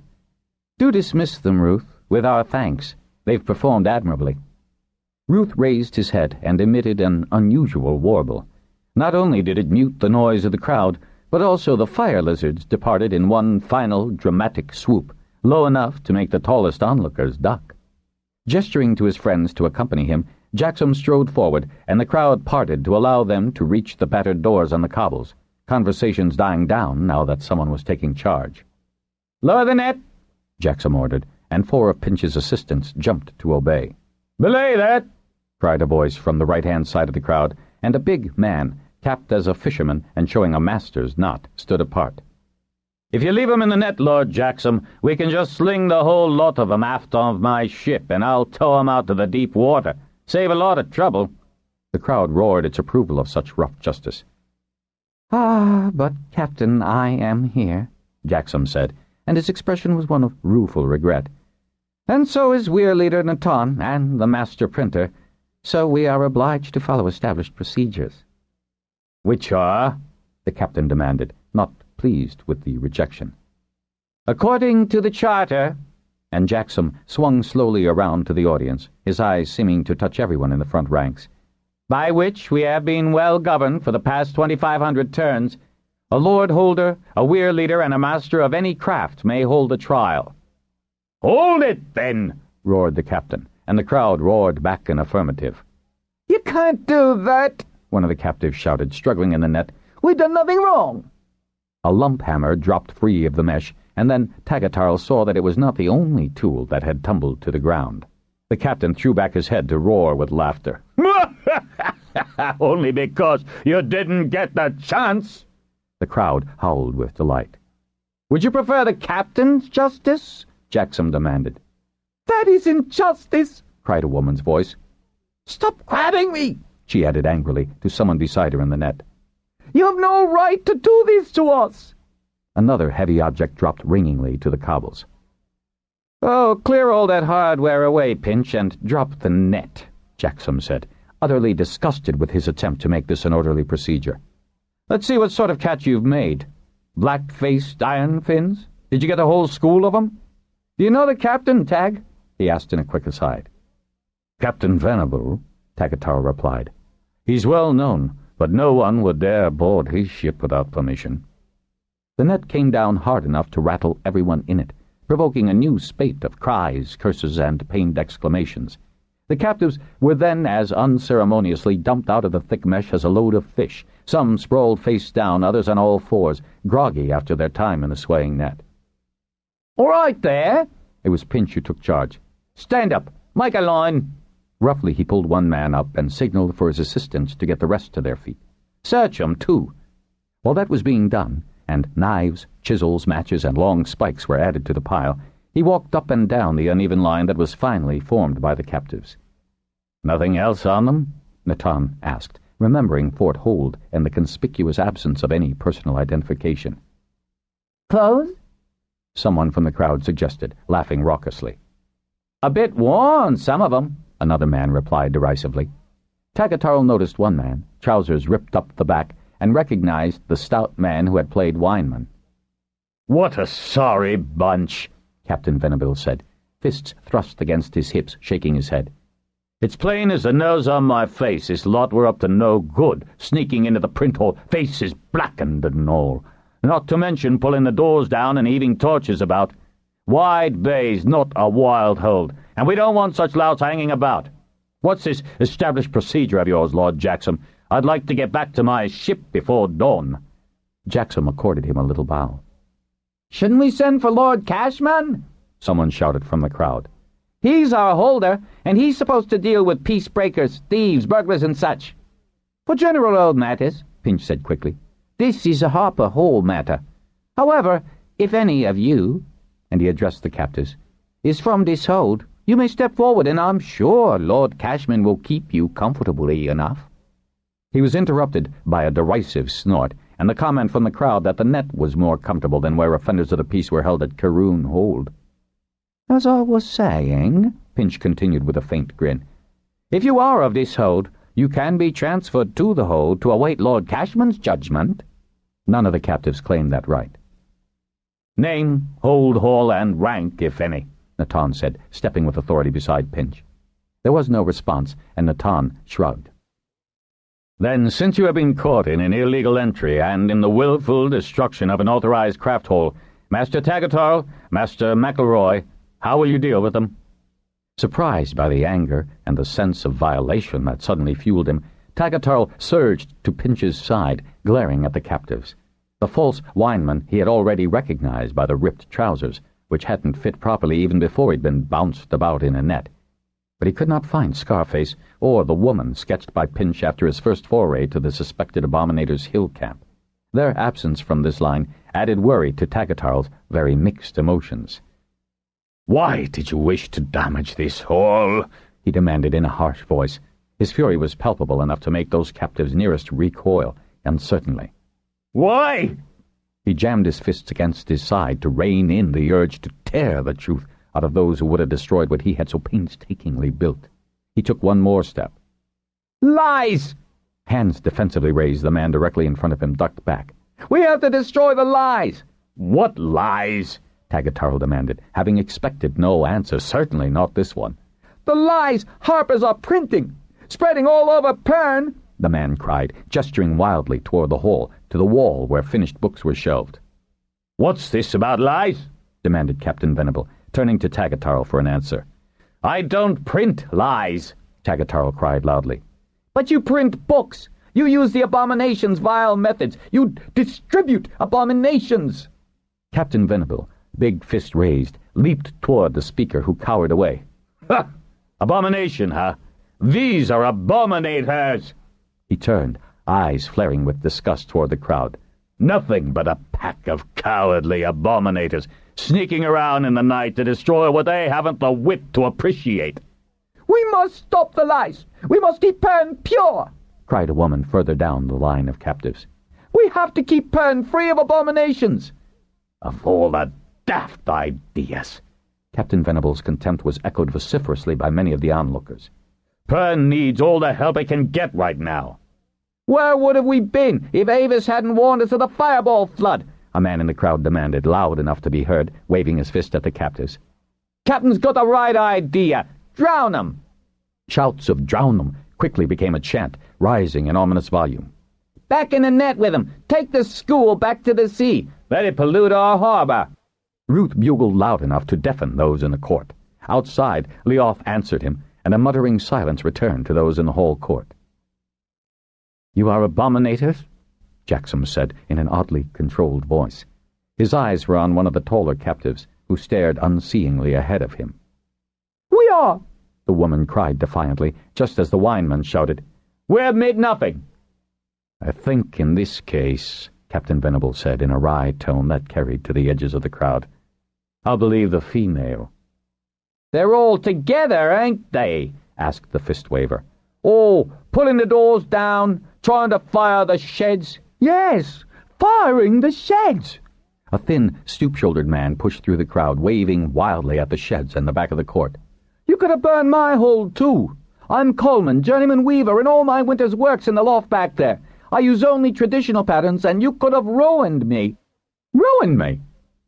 "We don't like arsonists in Wide Bay, neither," a woman shouted, cupping her hands to her mouth to be sure she was heard. "It's your say, Harpers. It's your hall they attacked." "Known Abominators require different handling," Pinch cried, and turned to face Jackson and Natan. "Or at least being isolated," he added in a low voice. "Well, I'm glad to hear that," Captain Venable said, and then frowned. "What do you mean, Hopper McElroy?" The onlookers hushed to listen for Pinch's answer. "In offences caused by those admitting to be Abominators, the Council recommends exile." It took another blast from Ruth and Leoth to still the clamor that was raised at that announcement. "You can't exile us," the wineman cried, stepping out of line and trying to seize Pinch.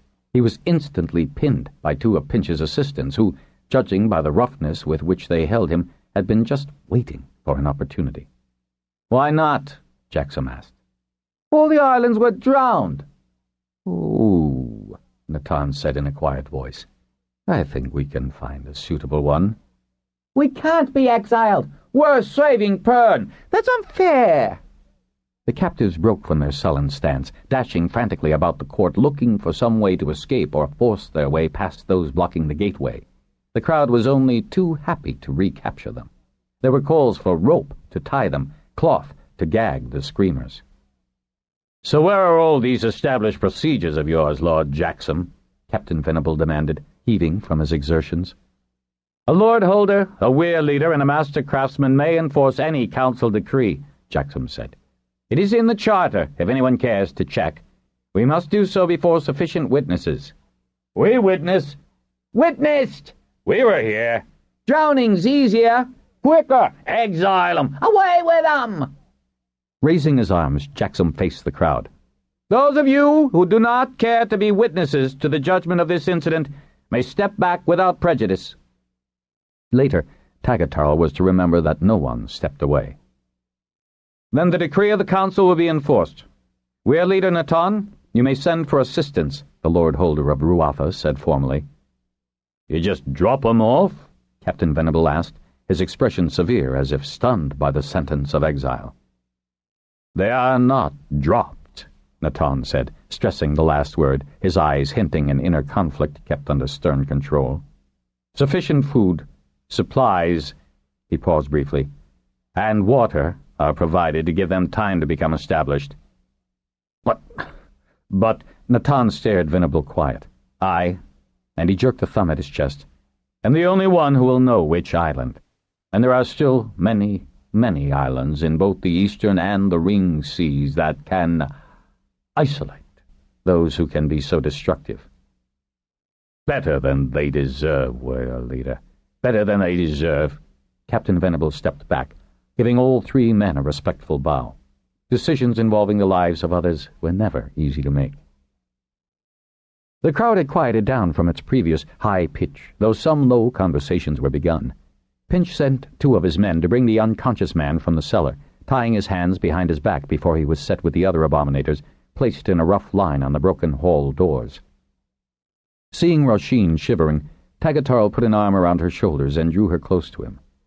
"It is legal, you know," he whispered to her. "I know. I've read the charter. I just never thought we'd have to invoke it." "It's perhaps as well to isolate them," Tagatarl murmured to her.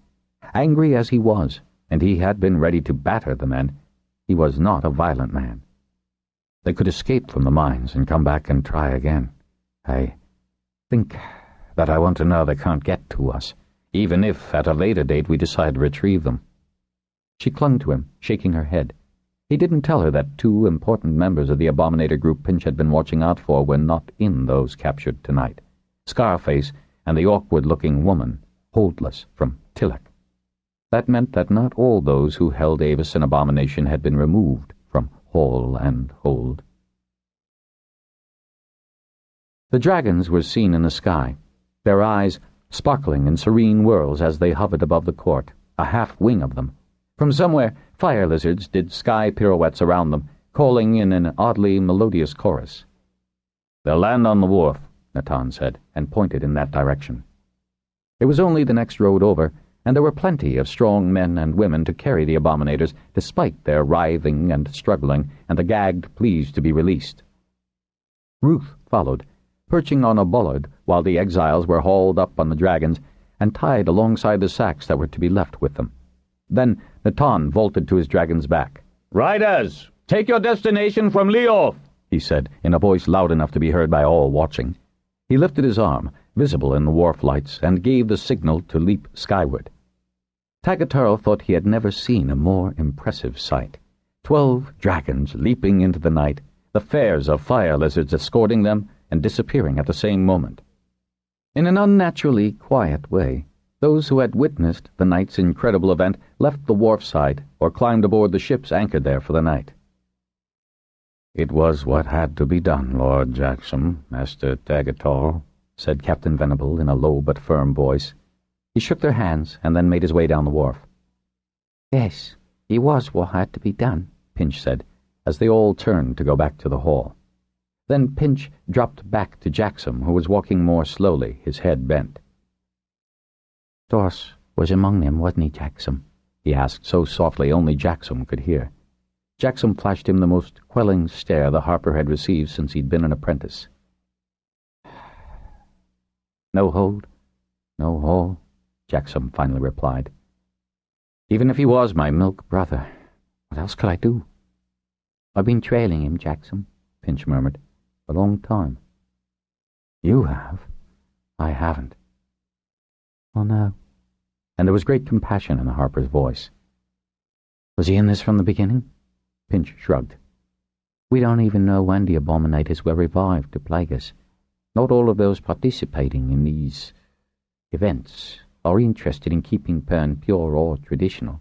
I've no doubt some of these people were motivated by blind adherence to what their fathers or mothers taught. I recognize some as ill folk who never took kindly to teaching, like the woodsy ones down in South Pole, or the mountain olds in Upper Telgar and Limos, or the desert nomads in Eigen. Any and all of them simply fear change. They might even resent losing the Red Star as a permanent problem on which to blame things that go wrong. Unfortunately, 2 of the people that I suspect have been churning up ill feelings against healers, and now the Printall's new technology aren't among those in tonight's catch." He quickened his pace and fell in step with Tagatarl, leaving Jackson to his own somber stride.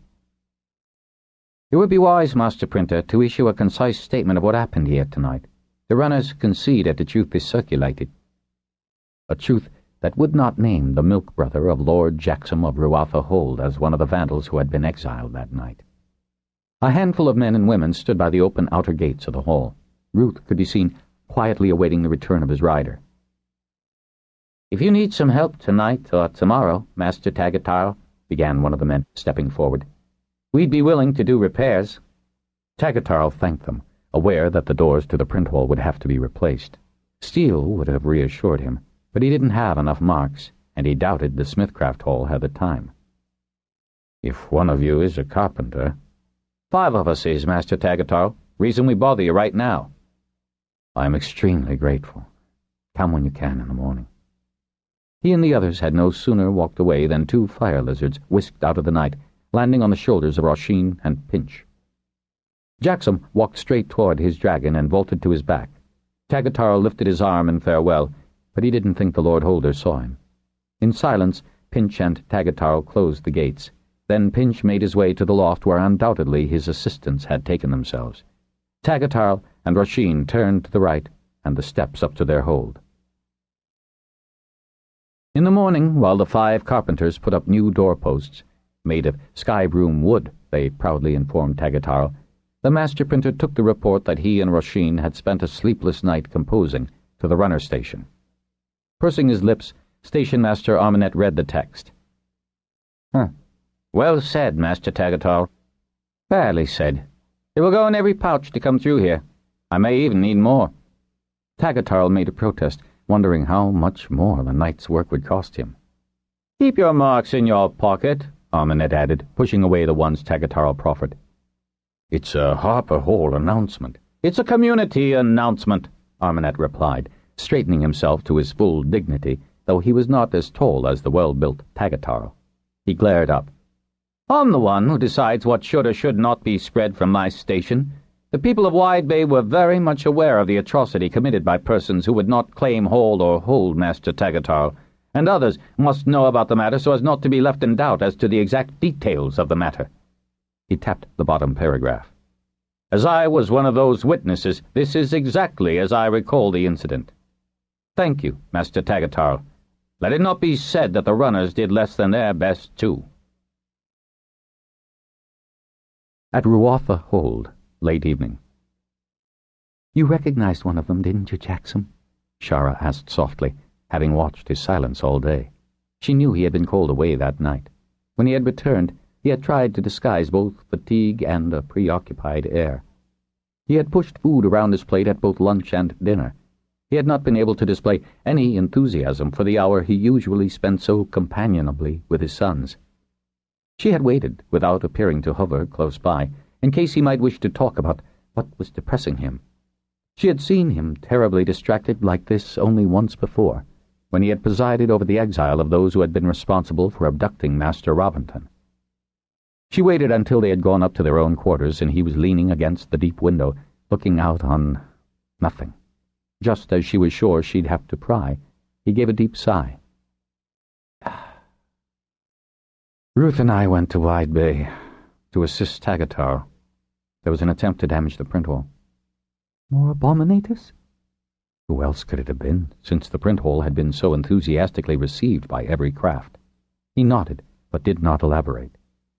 In the silence that followed, Shara watched her spouse, absent-mindedly running his hand up and down the heavy brocade curtain that prevented the worst of the winter winds from penetrating into their sleeping room. She waited, quietly. She knew when he was fretting over something, possibly having to exile men and women, though he had done that with no remorse when Robinson had been kidnapped. Doris was one of them. Shara felt something within her lurch at that soft, chilling admission. Jackson did not have many fond memories of his milk brother, but had kept giving him the benefit of the doubt, long after his foster mother had died. Doris had left after one more outrageous act would have compelled Jackson to send him away. "I thought he had gone south. Worked for Torek." She gasped as soon as she finished speaking. Jackson nodded his head slowly. He did not speak. "But surely, love, and Shara went to lay her hand on his shoulder, feeling the tension in his body. He had only to... They were asked to name Hall or Hold. Jackson's grip tightened on the curtain so that the fabric was stretched from its rail, the upper hem tearing. Are you distressed because he didn't speak? I'm not sure. Shara could hear the anguish in Jackson's voice.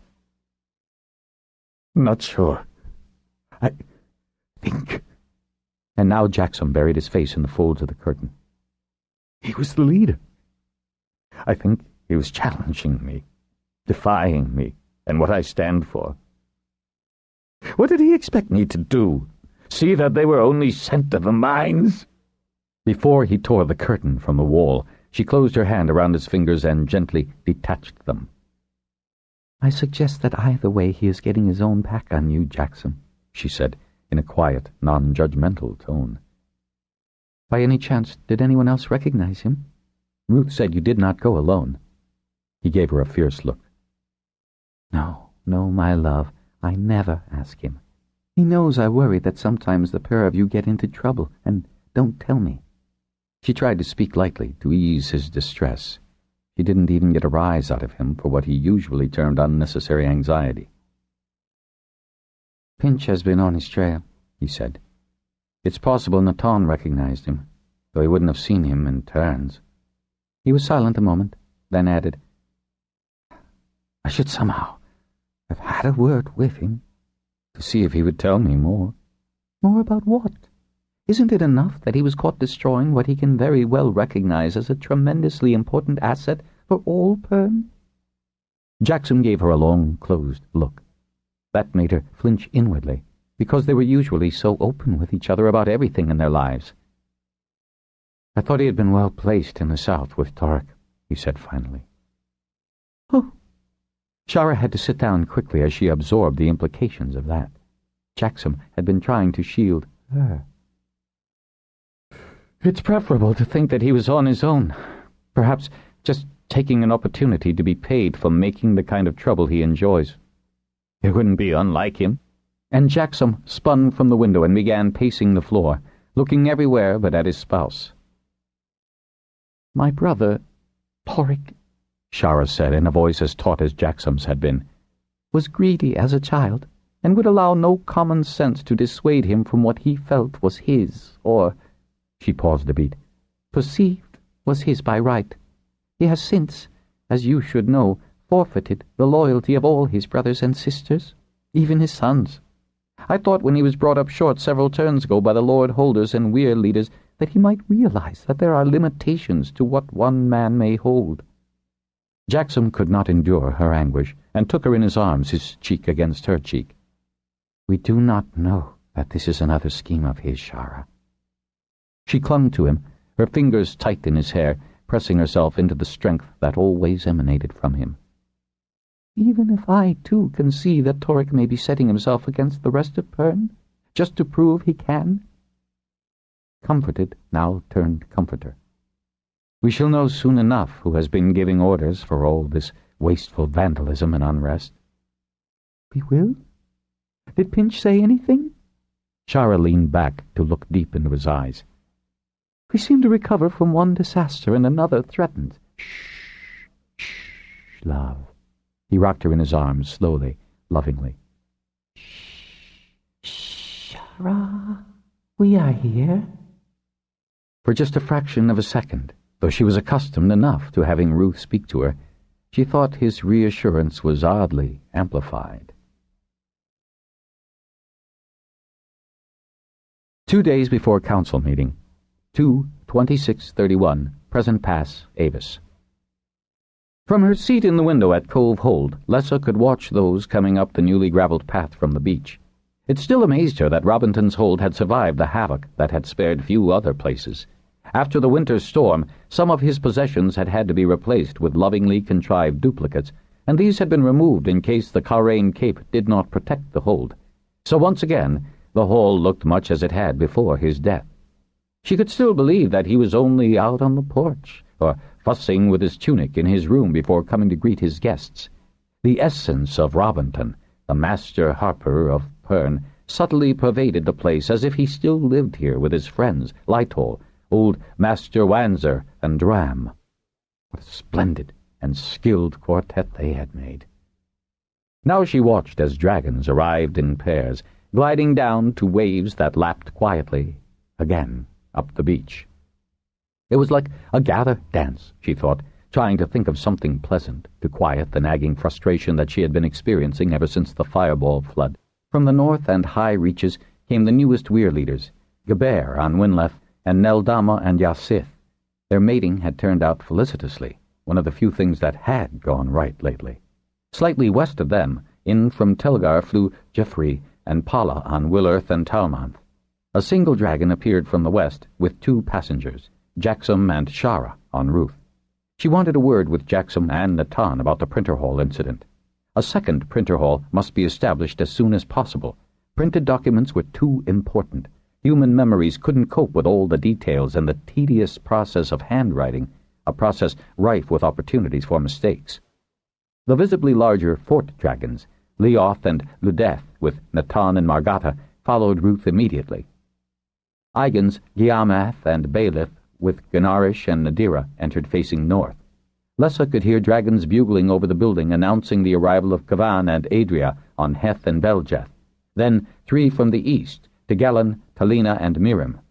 Well, Mirim was to be expected, and while Lessa knew the girl could be domineering and arrogant, she had great sympathy toward a fosterling she had trained. The newly made Master Aragon had particularly invited Flessin and a Monacan green rider named Tai, who was one of Aragon's apprentices. Her name was familiar to the Bendon Weir leaders for her part in thwarting the Vandals at landing and being indefatigable during the evacuation of Monaco. As the Weir leaders filed in, Master Wanzer, their official host for the night, greeted them. He stood on the threshold, a serene personality in a room that held memories for all of them. He lifted a smiling face to each new arrival as if he saw them as clearly as ever. Aragon stood behind Wanzer, wearing the diamond pendant that was the sign of his new rank, and well-deserved for the way he had managed information and warnings about the fireball. He was being introduced to those few of the Weir leaders he had not previously met. Lytol and Duram were fussing with papers at a table in one corner. 9 piles of paper, 1 for each Weir, and who got the last? She flicked her eyes back to the door to scrutinize Flessin as he reached the steps, one hand under the elbow of the tall, dark-haired woman accompanying him. What Lessa noticed most were her wide mouth and curiously slanted green eyes. "Zoranth's rider," Ramoth said, almost approvingly. Lessa cleared her face of the beginnings of a scowl. Flessin was not a child any longer. He had come very close to total exhaustion after the impact. Moving dories, among other things, Ramoth had reported with critical asperity. His feat of saving the Seaholder from sure death in the tsunami wave had been notable in a day which the Harpers said had been full of incredible feats of courageous actions. Flessin's timing had always been exquisite, and some day she must ask exactly how he had achieved such an impossible rescue. He was at Bendon only when wing leader duties required him to be present, for he seemed to prefer living in Honshu now. "His choice," Ramoth added ambiguously. Flessin caught sight of his mother in the window seat, gave her that engagingly charming smile of his, and turned to speak to Wanzer. The very casualness of his greeting amused Lessa. She was more surprised when, as Tai held out her hand, the old smith caught it in his smile redoubling, his eyebrows flaring up as if by widening his opaque eyes he might somehow see her more clearly. Obviously, this green rider was very welcome in Covehold. Aragon's greeting was that of pleased teacher to best student. "Attractive, but not pretty," Flar murmured to his weir-mate after a very brief glance at Flessin's companion. "No wonder he's so often at Honshu now." "He likes it there," Ramoth said cryptically. Tegellan, with Mirim and Talina, came up the steps now, and Lessa thought Monaco's weir leader was much too thin. His eyes haunted. He had been working all the hours of the day to rebuild his weir. For that matter, neither Mirim nor Talina looked much better, but they didn't look as gaunt as the bronze rider. They didn't have the full responsibility that a weir leader shouldered. Lessa realized that all were now assembled, and Falar led her to their places on one end of the long, oval-shaped table.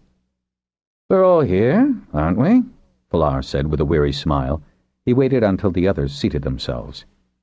22 riders, 3 men who should have been enjoying their last decades in leisure, 2 masters and a lord holder, 28 men and women to solve what she felt in her bones was impossible.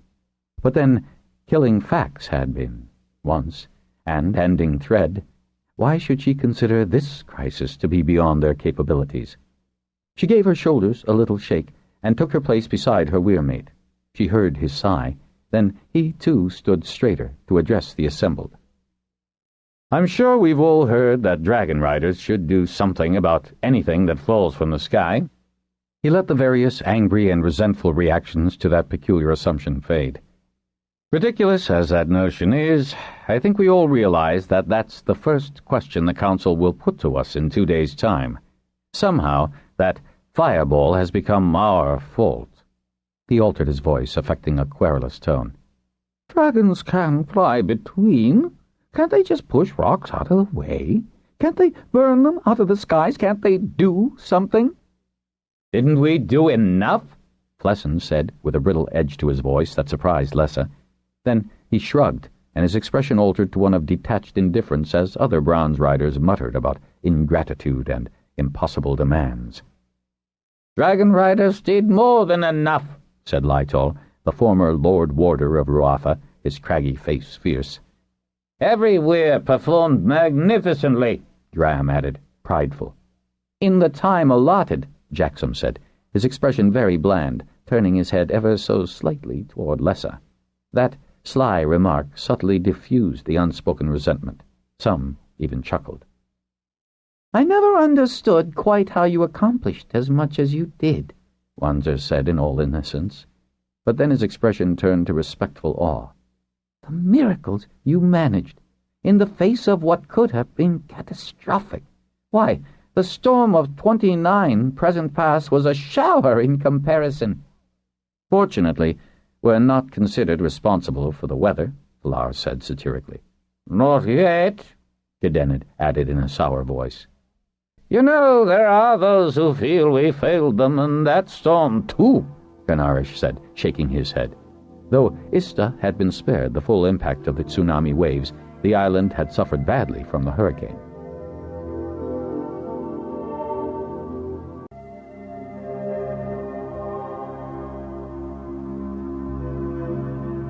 Though Ista had been spared the full impact of the tsunami waves, the island had suffered badly from the hurricane.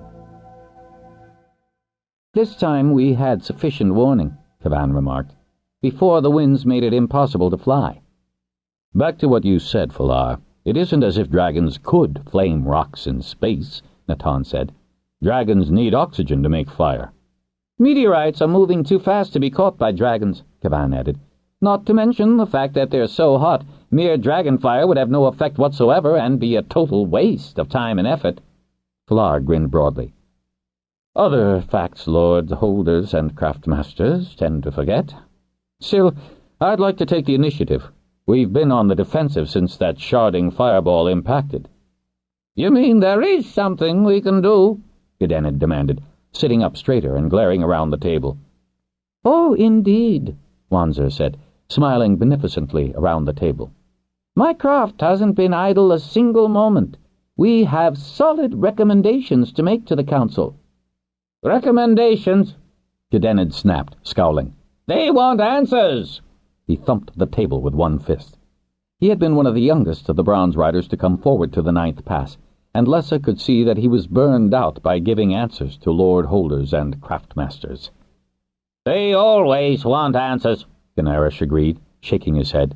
He, too, had reason to be as tired as Gedenid.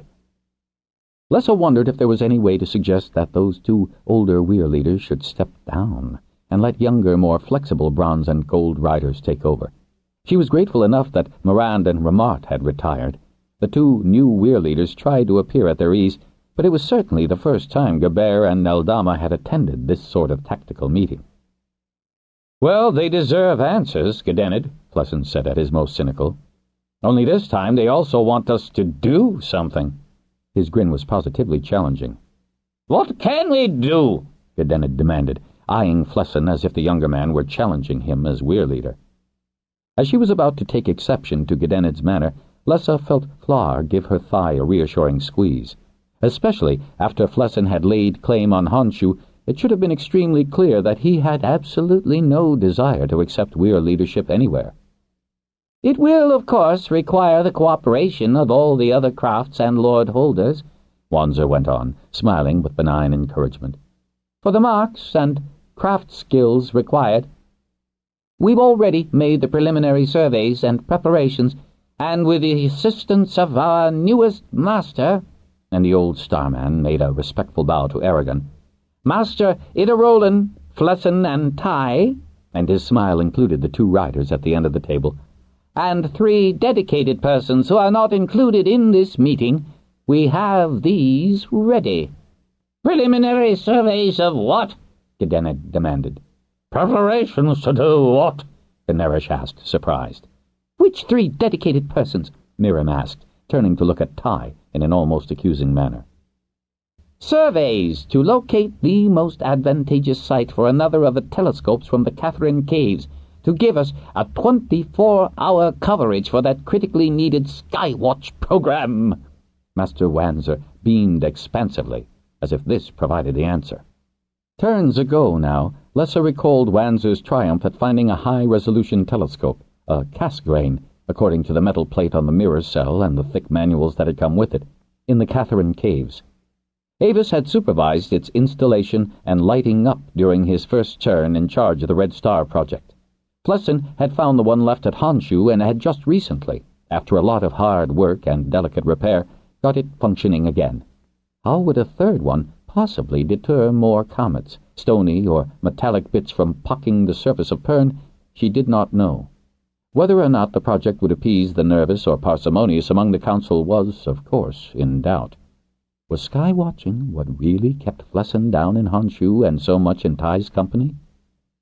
Yes, was Ramoth's smug reply. If we hadn't had the Yoko's telemetry reporting the fireball as early as it did, Wanzer went on, or the unusual capabilities and devotion of the Dragonriders, there would have been a complete catastrophe instead of a mere disaster. Mere? Tygelen burst out, half rising from the table, his outrage reflected in the stunned expressions on the faces of both Talina and Miriam. I am so sorry, dear boy, Wanzer said, twiddling his fingers in distress, blinking his clouded eyes. Lessa knew that if Wanzer had actually seen how Monaco's land had suffered, he'd have been more tactful. His next words tried to correct the damage. I don't mean to imply that the incredible damage Monaco sustained was mere, just that it wasn't as bad as it could have been had the fireball landed without any warning. Everyone tells me how magnificently you have repaired almost all the damage. As much as we can until the land itself recovers, Tygelen murmured, reseating himself, but still palpably upset. How will this Skywatch help? Flar asked, trying to get back to the subject. Dram cleared his throat. In the first instance, it will allay the Council's doubts that since Dragonriders are unaccountably responsible for anything in the sky, we are very much aware of our responsibilities, and the scopes are essential to identifying what's up there. In the second instance, and he paused, regarding those at the table with an oddly self-righteous smile on his lips. If we make sky-watching our craft when this pass is over, we will have a profession that is peculiarly suited to Dragonriders. There was a rather stunned silence as the various Weir leaders assimilated that suggestion. Beside Dram, Lytol was also broadly smiling, and Lessa thought that must be the first real smile she'd seen on his face in turns. The old-timer pursued the matter. By forming our own craft, we will be able to significantly reduce the tension among holders and crafters who fear we wish to dominate their traditional crafts. Well, sky-watching wouldn't take all of us, Gedennet began, fuming with indignation. Flessin laughed out loud. And a good many more, Gedennet, if we're to make a proper job of it. His eyes sparkled. In fact, Honshu already has images of the asteroid belt from its initial search patterns. Search patterns? Gedennet asked, scowling. With a glance at Aragon, Flessin went on. We know which stars are constant in our skies. What we search for is something moving between those stars and us. Look! He flipped several prints to the table. See this one? I see a streak going black and a blur, Golanth replied, dismissing the image. We've identified the streak as an asteroid. We're calling it Aliana. He ducked his head and gave the almost cheeky smile he had used as a small boy when he was hiding deeper feelings. Ty thought we should give them names instead of numbers, and I thought that perhaps we'd name it after one of the first Dragonriders. We've got a lot of those. Which, asteroids or Dragonriders? Lessa asked, smiling to show that she liked the idea. She could see that both Wanzer and Aragon obviously approved. Both. How'd you know it's an asteroid? Golanth demanded impatiently, his scowl deepening. Pleasant cross-checked it with Covehold and Yoko, Aragon said. This blur, as you call it, is a star named Acrux. Acrux is fixed, at least in a 40-minute exposure, while the asteroid is moving fast enough to create the blur. By considering its position in the sky, we know that it is in the asteroid belt. By getting to know our night skies, taking images, Pleasant tapped the print, we will find ones that might be moving dangerously close to Pern. One just did, Golanth objected, feeling insulted, and pushed the print away. Pleasant laughed. We've had more than one near miss. Oh, not that runner sight again. And the Eastern Weir leader swiped his hand in dismissal. If I may, Ty said, in such a firm voice that everyone regarded her in surprise. The fireball was the first really hazardous impact noted in the Yoko's records as far back as it kept them. Quite right, Ty. And until the last 10 minutes of its descent, Aragon said, we weren't even certain that it would impact on Pern until the last 10 minutes, and it is by no means the only one in a possibly hazardous orbit. That was news to the inland Weir leaders. Golanth's scowl deepened.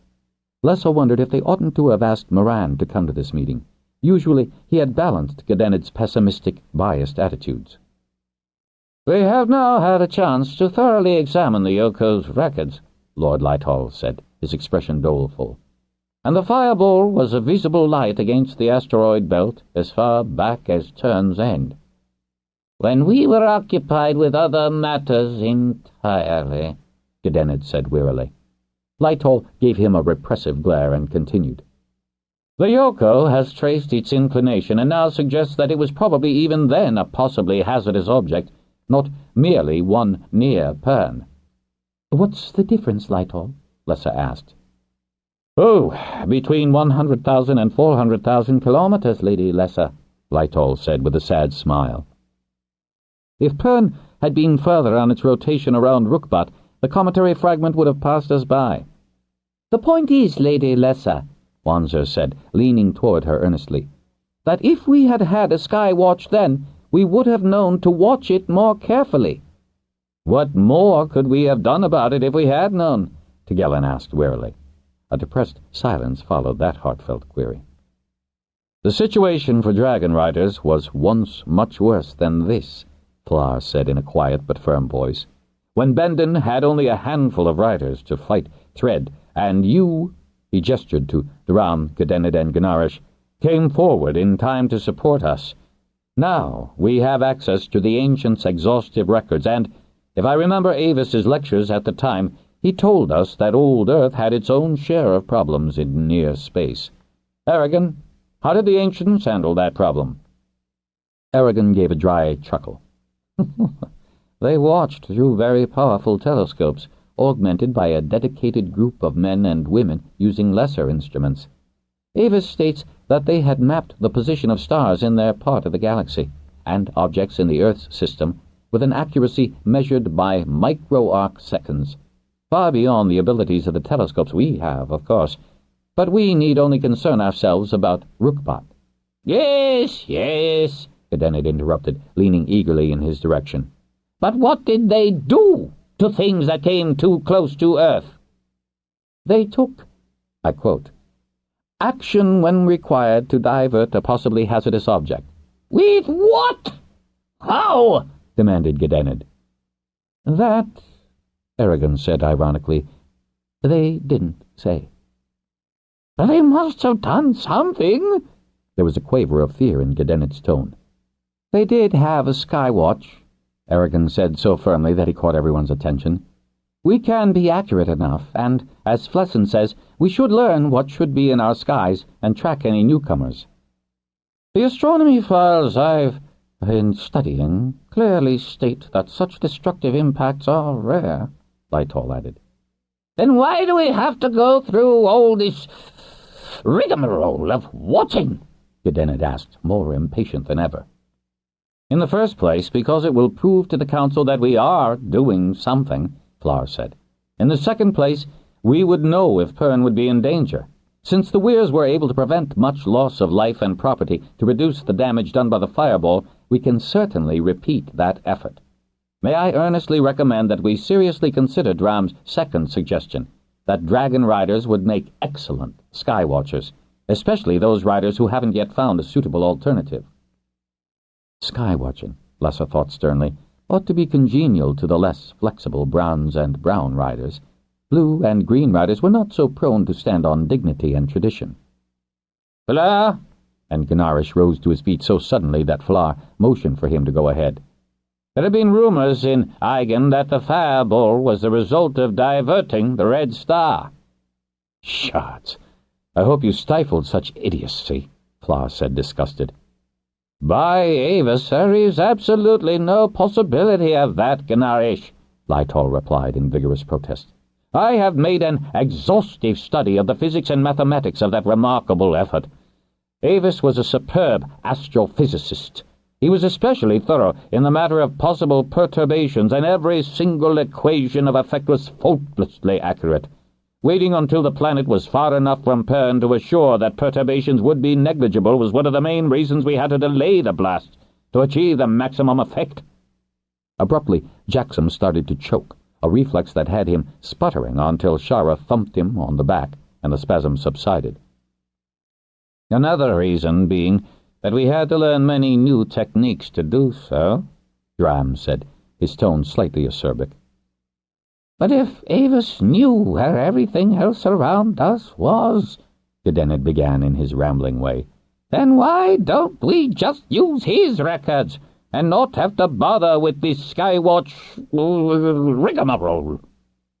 Because, Flesson began urgently before anyone else, comets keep coming through from the Oort cloud or beyond, because meteors and asteroids collide, and fragments, possibly one like our fireball, can spread in all directions, and we need to know where they were and where they're going. It doesn't matter that we haven't figured out how to stop them, but we certainly can learn how to spot them. Jackson, Natan, and Duram cheered and clapped their hands. Wanzer positively beamed, Aragon looked immensely relieved, and even Lightoll managed another smile. I think that should clarify the issue, Gedenit, Flar said, raising his hands for silence. It's certainly the one we should present to the Council, Dram said. Put some heart into us too, Flesson. Do you happen to have any more prints like the one you showed, Gedenit? Perhaps a little clearer? We do, and he included Ty in his gesture. So does Aragon from both Covehold and Steiner's link with the Yoko.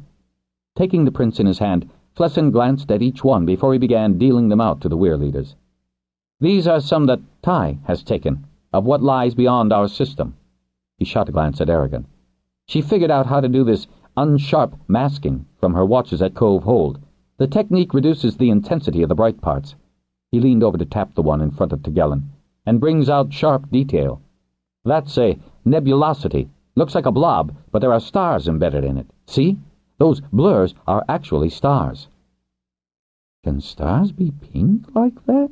Tegelen asked, amazed and intrigued, holding the print up so that Miriam and Talena could see it. Flesson chuckled. Oh, blue, lavender, and white. He held up another for all to see. We took this when we got the monitor up on the Honshu scope. This cartwheel is a galaxy, far, far away. Actually, our sky is rather dark, apart from what Avis called the Milky Way and the Magellanic Clouds. And these spirals? Asked Lessa, peering at the one in front of her. There are so many. She was awed. Are these clusters all stars? Flar asked Ty, showing her the print he had picked up from the table. Global clusters, she replied. Good work, Aragon said, nodding approval. You've made notes of time and position? Of course, though these were random shots because I was experimenting with the filters Honshu has, trying to see more detail, Tai replied. And everyone can see these? Miriam regarded Tai with obvious respect. You stargaze for a reason? That's part of it, Tai said, her dusky skin flushed with both pleasure and embarrassment. Just think what we could see and understand about the cosmos, Flesson said, his eyes bright with such a visionary gleam that Lesser regarded the bronze rider with admiration. If we had more observatories and people trained to watch. Gedenid grunted, unimpressed, flicking his fingers at the beautiful starscapes, and glared at Flesson. You said those were far, far away. Isn't it the nearby stuff you're supposed to be watching? Oh, we do more of that. Flesson splayed out another set of prints in front of the old-timer. Gedenid recoiled suspiciously. Looks like a bug-eaten tuba. He picked up one, studied it briefly before discarding it contemptuously. More holes than reef rock. Ah? And Flesson waggled a finger at him. Those asteroids are not far enough away. What looks bug-eaten is where other flying bits have made craters in the surface, or where gases that were once in the asteroid blew out. Then Flesson added, the first one is 10 kilometers long, and the holy one is 50. It's big enough to blow Pern apart.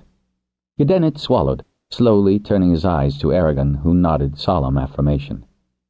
That's the whole point of tonight's meeting, Wanzer said, to establish a sky watch and train those who will keep their eyes on asteroids like that. There are only 4 scopes in the Catherine Caves, Lesser said, and wondered if they would be enough. Which, and Flesson jumped to his feet, makes me wonder if perhaps the ancients hadn't planned to set up a skywatch of their own before Thread changed all their options. That has often occurred to me, Wanzer said, nodding his round head thoughtfully. And why there is no northern array. Though, of course, the ancients had settled on the southern continent, so they wouldn't have needed a northern array for many turns. A northern array would have warned us of that big storm, Gedenid remarked sourly. Will 4 more scopes be sufficient? Kavan asked. It is, as I remarked, a big sky. It doesn't even take a big scope for night watching, Kavan, Aragon replied reassuringly. Master Jancis has been making binoculars, which many, and he turned to Jackson, who nodded, have been mutilizing. All watch riders use them, and all of us have done our watches on weir rims, Natan added, glancing around for confirmation from the other weir leaders. I think I can still name all the bright stars. Sadly, it's not the bright ones we have to watch, Natan, Wanzer said. But they are important to recognize, to give the positions of the ones we must chart and register. It's also a very big sky, Flesson, Kavan remarked. Which is why it is such a very good idea for more Dragonriders to learn how to watch it, Flesson said, giving the southern weir leader a challenge. You've an admirable situation down there on the heights in your new weir. It's the sort of thing you young riders should do, Gedenit said emphatically. Then he realized what he had said. You may be sure I'll encourage my riders. Before I impressed Talmant, Paula said, raising her hand, I studied astronomy. Why, so you did, Geoffrey said, regarding his weirmate with surprise. An apprentice I was sorry to lose, and would be delighted to encourage, Aragon said, nodding acceptance of her shy offer. Aware that everyone was looking at her, she ducked her head and stared at her clasped hands. Lessa noticed that Geoffrey bent to say something in her ear, and she gave him a quick smile, relaxing her hands. That sounds like it will take a lot of time, Gedenid said, not sure he approved of such activity. Oh, it will, Aragon had to agree. With your assistance, we will have a splendid register to present the council. Already we have Master Idarolan quite willing to move anywhere he can be of assistance, in teaching or watching. He reminds me that most fishermen use the stars to navigate, and he isn't the only one who's retired.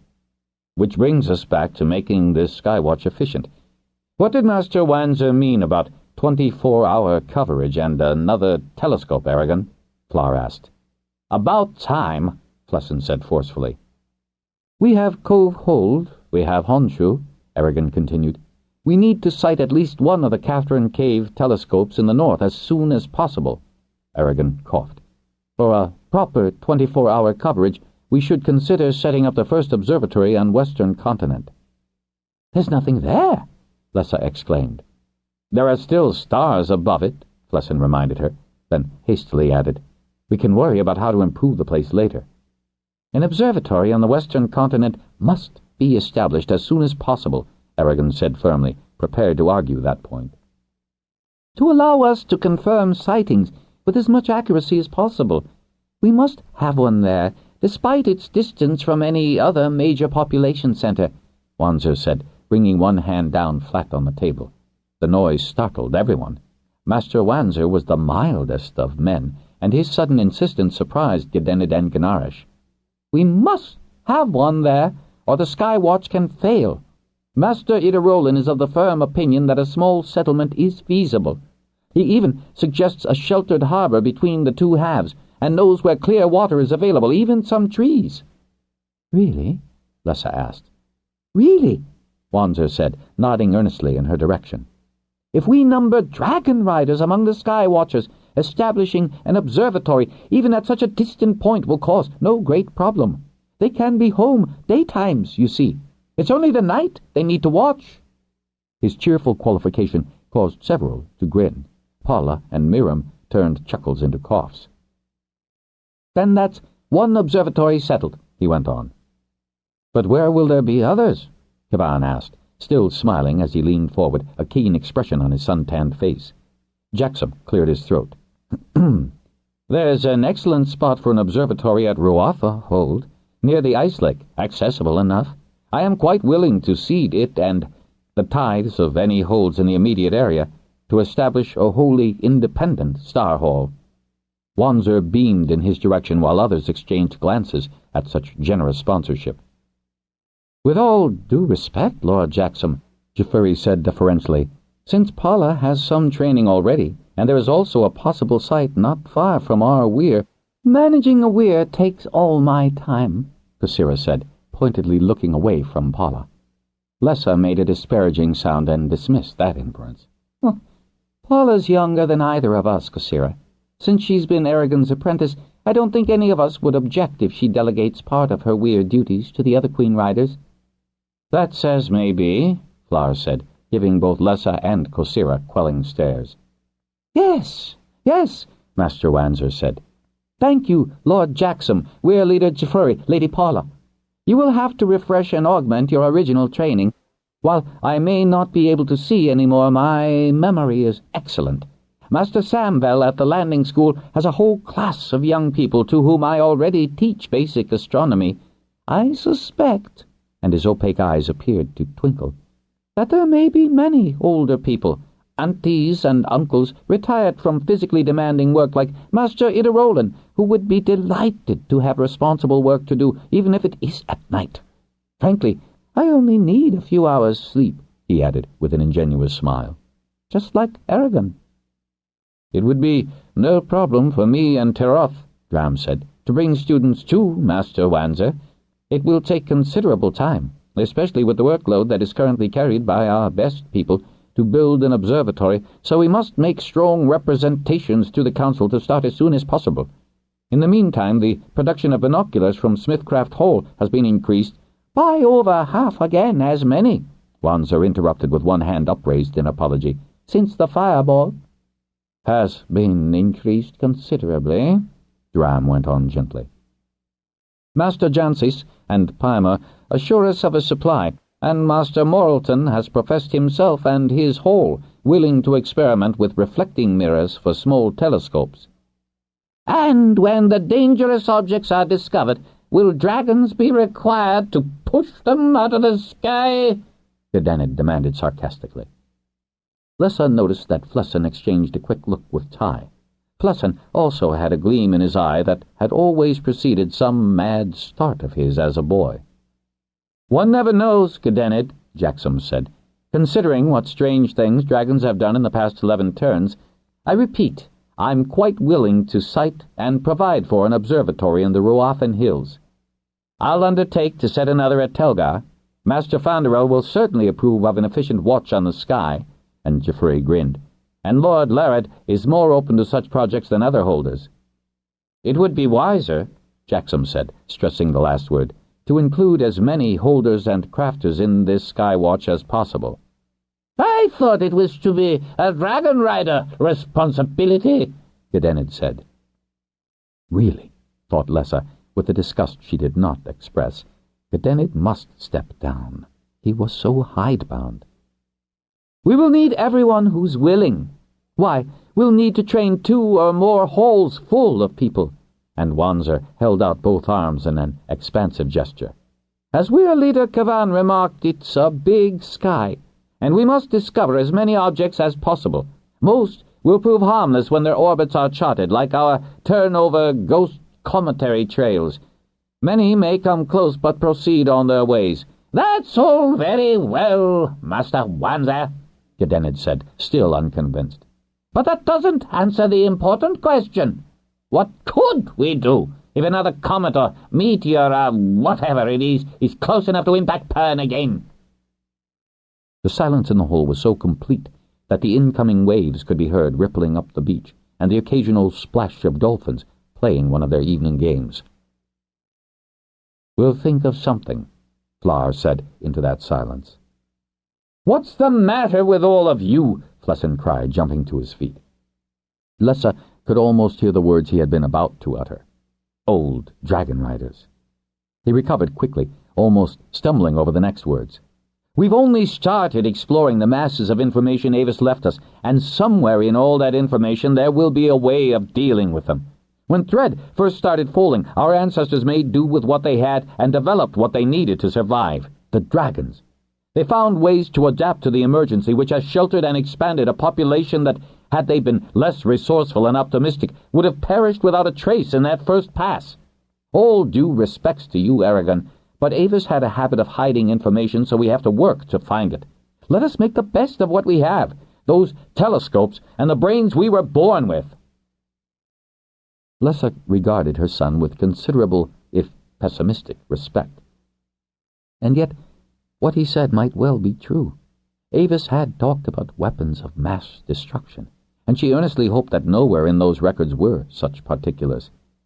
But if there was hope... We had to learn a great many things to blow the Red Star off course. We still don't know the half of what there is in Avis's records, Flessin went on. There's more than half of that we don't need to know, Flessin, Gedenid said, scowling. Quite possibly more than half, Gedenid. But as Dragonriders, we are committed to learn as much about our responsibilities of protecting this planet as possible. Giving Flessin an approving nod, Flar rose. The Weirs will continue to serve. If we propose the Skywatch to the Council in the most positive terms, and with complete accord, he glanced meaningfully at Gedenid and the puzzled Ganarish, then by the first eggs that hatched here in Landing, we Dragonriders will add a new dimension to our future. His fist came down on the table, and, eyes brilliant, he stared around, daring anyone to challenge him.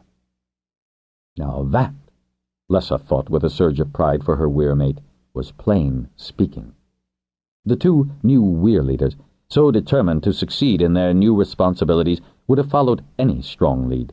Between Flessin and Flar, they now had one, and rose to their feet, cheering. Tigellin's dejection noticeably lightened, and, if Kosira looked confused, at least Ganarish seemed revitalized by Flar's stirring words. I suppose it's best to show a united front, Gedenid muttered, reluctantly acquiescing to the majority. Well now, that's most encouraging, Wanzer said, nodding around. So, let us summarize our plans. Yoko, Covehold, and Honshu will continue their search patterns of near space. We'll request the Council to release 3 of the remaining telescopes, start work on the vitally required one on the western continent, another to be sited at Ice Lake, thank you very much, Lord Jackson, the third at Telgar, if Lord Larad's goodwill and assistance can be obtained. Good of you, Lady Pala, Lord Geoffrey, to offer your services. Of course, we shall ask the invaluable cooperation of Master Fanderel.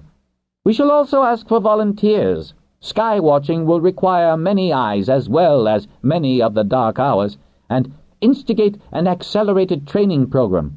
I'm sure the Harper Hall will encourage this.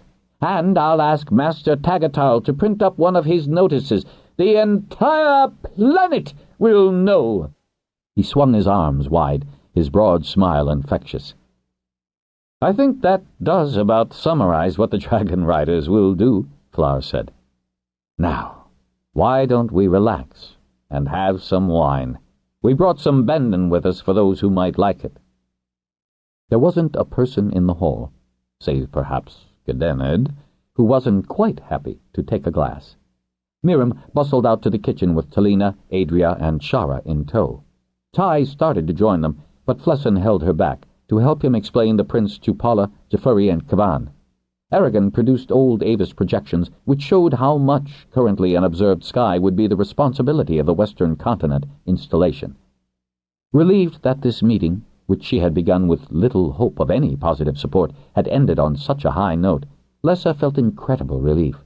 The Weir leaders of Pern would take their places at the council with considerably more confidence, and that, in itself, would impress the lord holders and craftmasters, especially mention of the post-thread occupation for which Dragonriders were undeniably suited. She smiled to herself. Shara brought her a glass of wine and a small dish of savories. She was roused from her private thoughts by Golanth's testy question to Master Wanzer. "You mentioned 3 other dedicated people. Who would they be?" "Why, Master Steinar is one. The others are 2 of my old students from Telgar, who are now masters in their own halls, Tipple in Crom and Murolin in South Pole. They have even built their own scopes, reflecting telescopes only 100 millimeters, but adequate for the sky watching. It is to Tipple's everlasting despair that he missed seeing the fireball. It had been so cold he'd gone in early." Master Wanzer made a comical face of regret. "However, I do have a suggestion for you, Weir Leader Golanth. Have a look at the sky tonight from the Cove Hold telescope." Lessa sat straight up, grinning at Golanth's sudden confusion. "Now why didn't one of us think of that?" She stood up. "I should like a chance to see myself. Is it possible, Aragon?" She saw the brief hesitation on the master's face. "Or would we be interrupting your search pattern?" "All in a good cause, Lady Lessa." Aragon bowed with sincere courtesy. "Who's there while you're here?" Golanth wanted to know. "Lofton, a capable journeyman," he replied, just as Flesson came up to Lessa. "Tai and I would be glad to demonstrate Hanshu's scope," Flesson said, grinning from ear to ear. "I've got Kavan, Adria, Paula, and Jafuri coming." Golanth and Kosira were the only ones who did not care to go on to either Cove Hold Observatory or Hanshu. Golanth did agree that he would find out who among his riders would wish to train themselves for this Skywatch project. "You did say, Aragon," said Flower, joining Lessa, "that you have more prints we can show to relieve the fears of the council?" "And the majority of the holders and crafters," Kavan murmured, adding, so only Flesson and Tai could hear him, "not to mention the Dragonriders." It wasn't until Lessa and Flower got back to their weir that she remembered she hadn't had a chance to speak to Jackson, who had slipped out with Shara while others were finishing their wine.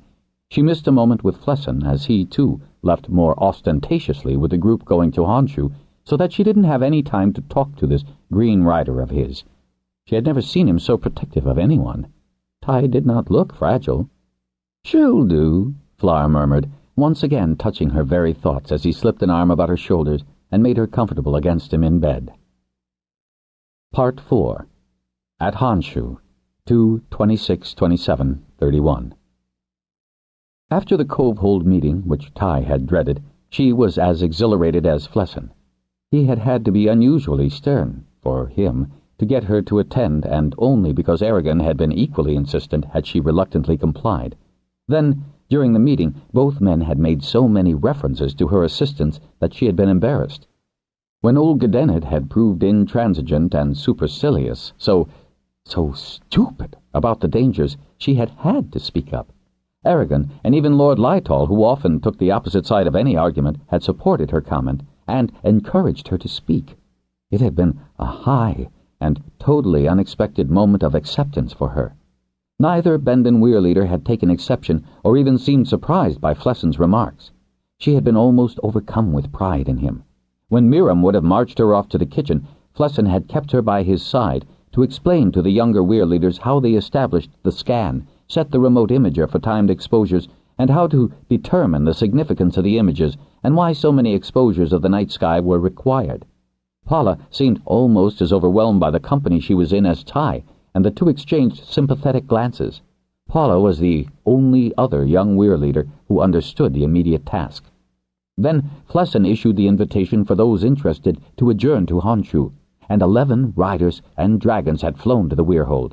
That had been the heady part, especially with Miriam present, showing off the observatory and bringing up images of the minor planets above the horizon. When Flesson and Ty realized that Paula had remembered a good deal of her apprentice studies, they encouraged her to explain to Jafuri, Kavan, and Tegellan. Talina listened in the way she had of being of a group but not part of it.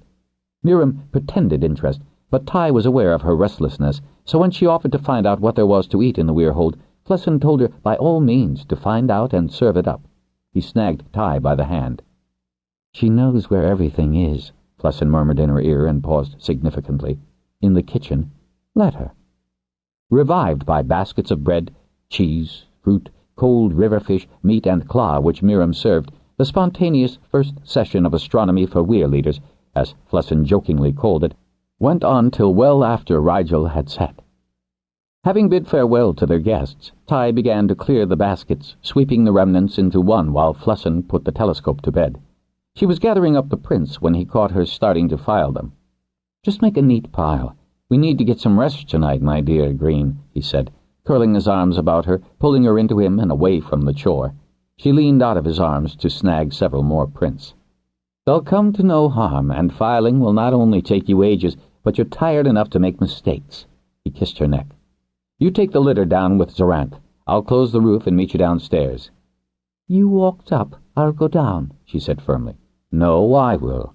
It's easier going down, and that way you'll have enough time to put the kitchen to rights after Miriam's been messing in it, and then we'll both take a quick swim in the river, which I suddenly feel the urge to do." Flesson knew exactly how to manipulate her, Ty thought as she climbed the ladder to the roof, took the baskets that Flesson handed up to her, grinning with his success. She heard the machinery that closed the roof begin to whir as she mounted Zoranth. Golanth's eyes blinked greenly at her. "I come with you," he said, and dropped off the knob of stone he had been perched on. She left the 2 dragons on the terrace and made for the kitchen. All the lights were on, and most of the cupboards left half ajar. There was rather more of a mess to clear up than she'd have thought. Had Miriam done this on purpose? No. Talina had been with her. Talina might be indolent, but she wasn't spiteful. Miriam still didn't believe her about the pelts. Although Golanth had now managed, with just a little control from Zoranth, to alter the direction of trundlebugs only as much as was actually required, that had been as much experimentation as they had had time for.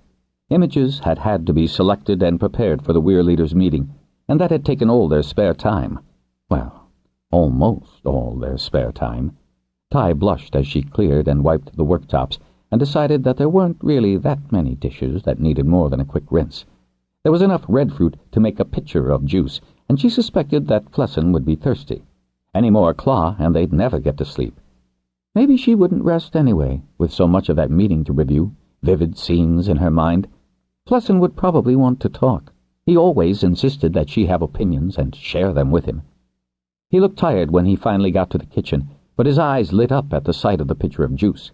He had towels and 2 blankets over his shoulder and clean clothes, for both of them, neatly folded over his left arm. "How did you know I'd be dry as a bone, my dear Green?" He poured juice into the 2 glasses. She pointed to what he was carrying.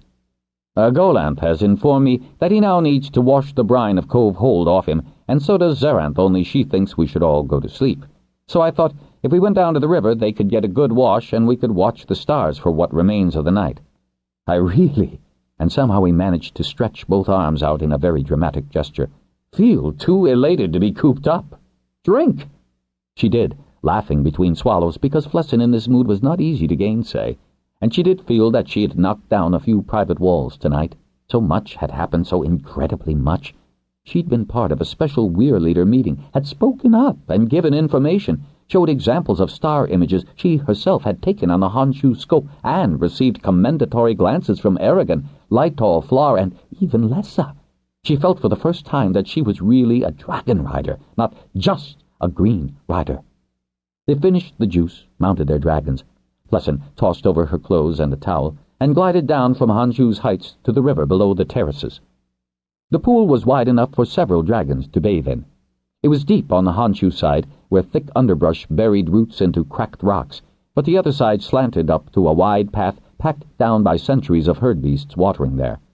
3 wide terraces stepped up from the watering place before vegetation had found sufficient soil to nourish it. Many Monacan dragons had sunned here after the flood. From the uppermost level they could have seen the slate roofs of the cluster of holds, but daybreak was several hours away. Flessin had brought a pouch of soap sand. Ty looked forward to a quick wash, even in cold river water. Cove Hold had been warm, and she'd been in a nervous sweat there, worked up another in the crowded control room while showing off the fine, clear sky view that the Honshu scope was capable of. They soaped each other, still with enough energy to make it playful, but fatigue settled on both of them soon enough, and the dragons splashed gratefully in to take their turn. Their antics sent sprays of water high up the bank. Laughing, Flessin moved their things up on to the highest of the terrace and, throwing Ty her towel, began to dry herself. They dressed, since the dawn air could be chill, spread one blanket down and pulled the other over them, using the towels as pillows against the rough ground cover. Ty smiled, listening to the dragon's happy noises, and was at peace with herself in a fashion she had rarely experienced. "I don't know if they sound more like fire lizards or dolphins when they talk like that," Flessin said, cocking one arm under his head and reaching for her hand with the other. "They're related, after all," she said, somewhat drowsily, quite content to lie there next to him, letting his fingers twine in hers. She heard him sigh.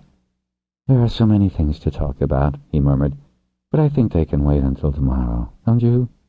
He turned his head toward her, though she couldn't see but a blur of his face and the whiteness of his teeth in one of his so charming smiles. "It is tomorrow, you know." "Well, a little further into the morning, then." He lifted his head just enough to kiss her lightly. Why was it that the tenderest of his kisses affected her more than the passionate ones, which she enjoyed, too? It was his tenderness towards her that undid her most. She woke, sitting bolt upright, a second before everything happened, before Golanth roared, before Zerath reacted to what she was staring so intensely at in the underbrush. That moment was graven on the back of her eyes as surely as the fireball's explosion. She and Flessin on the uppermost terrace, Zerath just below them, her body taut for something Ty could not see, and Golanth, head toward the river, sprawled lengthwise on the lowest level, his tail half propped against a thick bush. Whether it was his tail which had enticed them or not would always be moot. Many felines were hunting that dawn. The sun had risen, and sun-warmed dragonhide exuded a scent all its own. Dragons generally sought heights for sunbathing. This morning, with all 4 deeply asleep, the dragons were accessible. The felines had arrived stealthily. Perhaps thirst had initially drawn them to the river to find the sleeping dragons. Perhaps Golanth's tail had twitched in his sleep, attracting attention. Whatever Zerath was staring at suddenly was flung backwards at incredible speed, and that was the signal for an orange-striped feline to clamp its teeth on Golanth's tail. At his roar, the rest of the considerable hunting party attacked. Spotted, striped, and tawny hides assaulting him from 3 directions abruptly covered the bronze. He reared to his full height, front legs clawing the air to remove the one that had sunk teeth in his left eye ridge. He tried to whip free of the one on his tail and kick off the third, which had bitten into the fold of his flesh between ribcage and hip, to buck against the others racing in from the thick shrubs that bordered the river. Feline jaws clamped harder, determined to retain their hold. Then others used Golanth's body as stairs to attack Zerath, talons outstretched, heads angled to sink fangs in whatever flesh they could reach. Flessin moved so quickly that, in throwing the blanket from his legs, he entangled Ty in its folds. Springing forward and then vaulting over Zerath's hindquarters, he launched himself at the nearest feline, brandishing the knife a rider always carried, though it was a blade that was shorter than the fangs of the nearest beast. Zerath, too, reared, sending the one attacking her head spinning through the air. "These are not trundlebugs!" Zerath cried. "Throw them away!"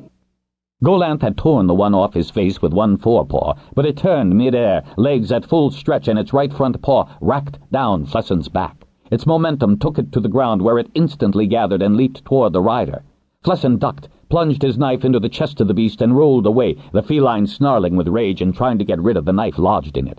Flessin grabbed a loose rock and, with it as a weapon, ran to help his dragon, despite the blood flowing from the claw marks on his back. Trapped on one side by the terrace, Golanth had no way to unfurl his right wing. With his rider in peril, he would not go between, where he could have shed the felines in the great black cold, nor in such close quarters, for fear of searing their beloved riders, could either dragon summon residual flame to deter their attackers. One feline was attempting to shred his left inner wing sail, and others, sinking talons deeply into tough dragon hide, climbed all over him. Not just over Golanth, Tai realized, frantic to get free of the blanket. Tawny bodies were flinging themselves at Xerath as well, but didn't seem able to do more than leave long bleeding furrows. The beast, biting the soft part of Golanth's flank, was flung into the river, where it sank instantly. Xerath howled, shaking her head as if ridding it of a burden, kicking out with a hind leg, though Tai saw nothing but a darker green liquid oozing down the green leg. A tawny streak came at her from behind and disappeared. The one trying to run up Golanth's back was suddenly in mid-air, all limbs spread as if something had picked it up by the belly and punched it violently away. The one with jaws sunk into Golanth's left hind leg was similarly torn from him. Ripping at the blanket, Tai got to her feet, clutching it in one hand, wishing it had been any sort of a hard-edged weapon, wondering how she could get to Flessin, who now had two large felines circling him. Blood poured down his back. The next thing she knew, she was beside Flessin, the blanket billowing in the air behind her from the force of her arrival. Cracking the blanket like a beast whip, she hit the face of one of the felines, who retreated, snarling, before she flung the blanket over the next one, catching the folds on its claws. Flessin pushed her down, and the second beast leaped on him. During the split second before the animal reached him, Tai could only think one thing: "I've lost him! I've lost him!" Suddenly the air was full of dragons, wings spread and flames spouting from their mouths. Tai was horrified lest the dragon fire sear them. Human flesh would shrivel. That powerful fire could char even dragon flesh.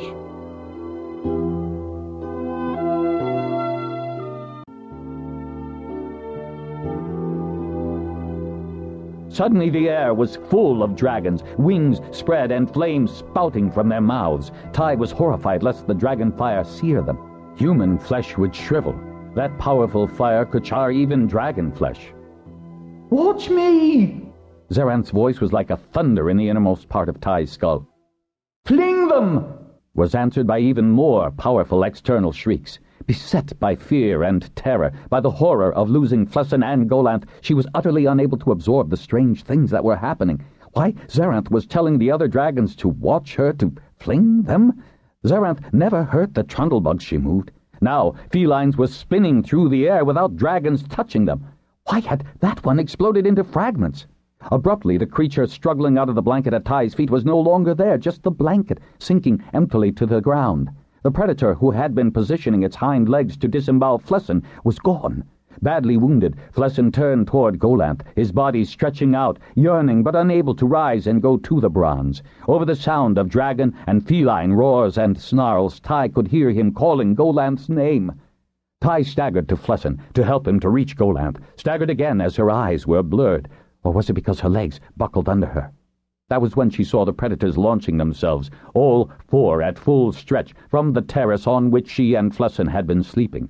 They must have crept around behind, concealed in the thick vegetation. Xerath lifted her torso at precisely the right moment, as if she had seen them from one facet of her red whirling eyes, and reacted.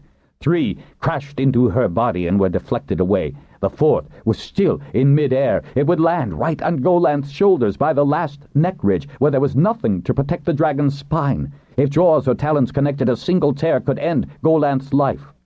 "No! No!" Later, Tai would wonder why her throat was raw.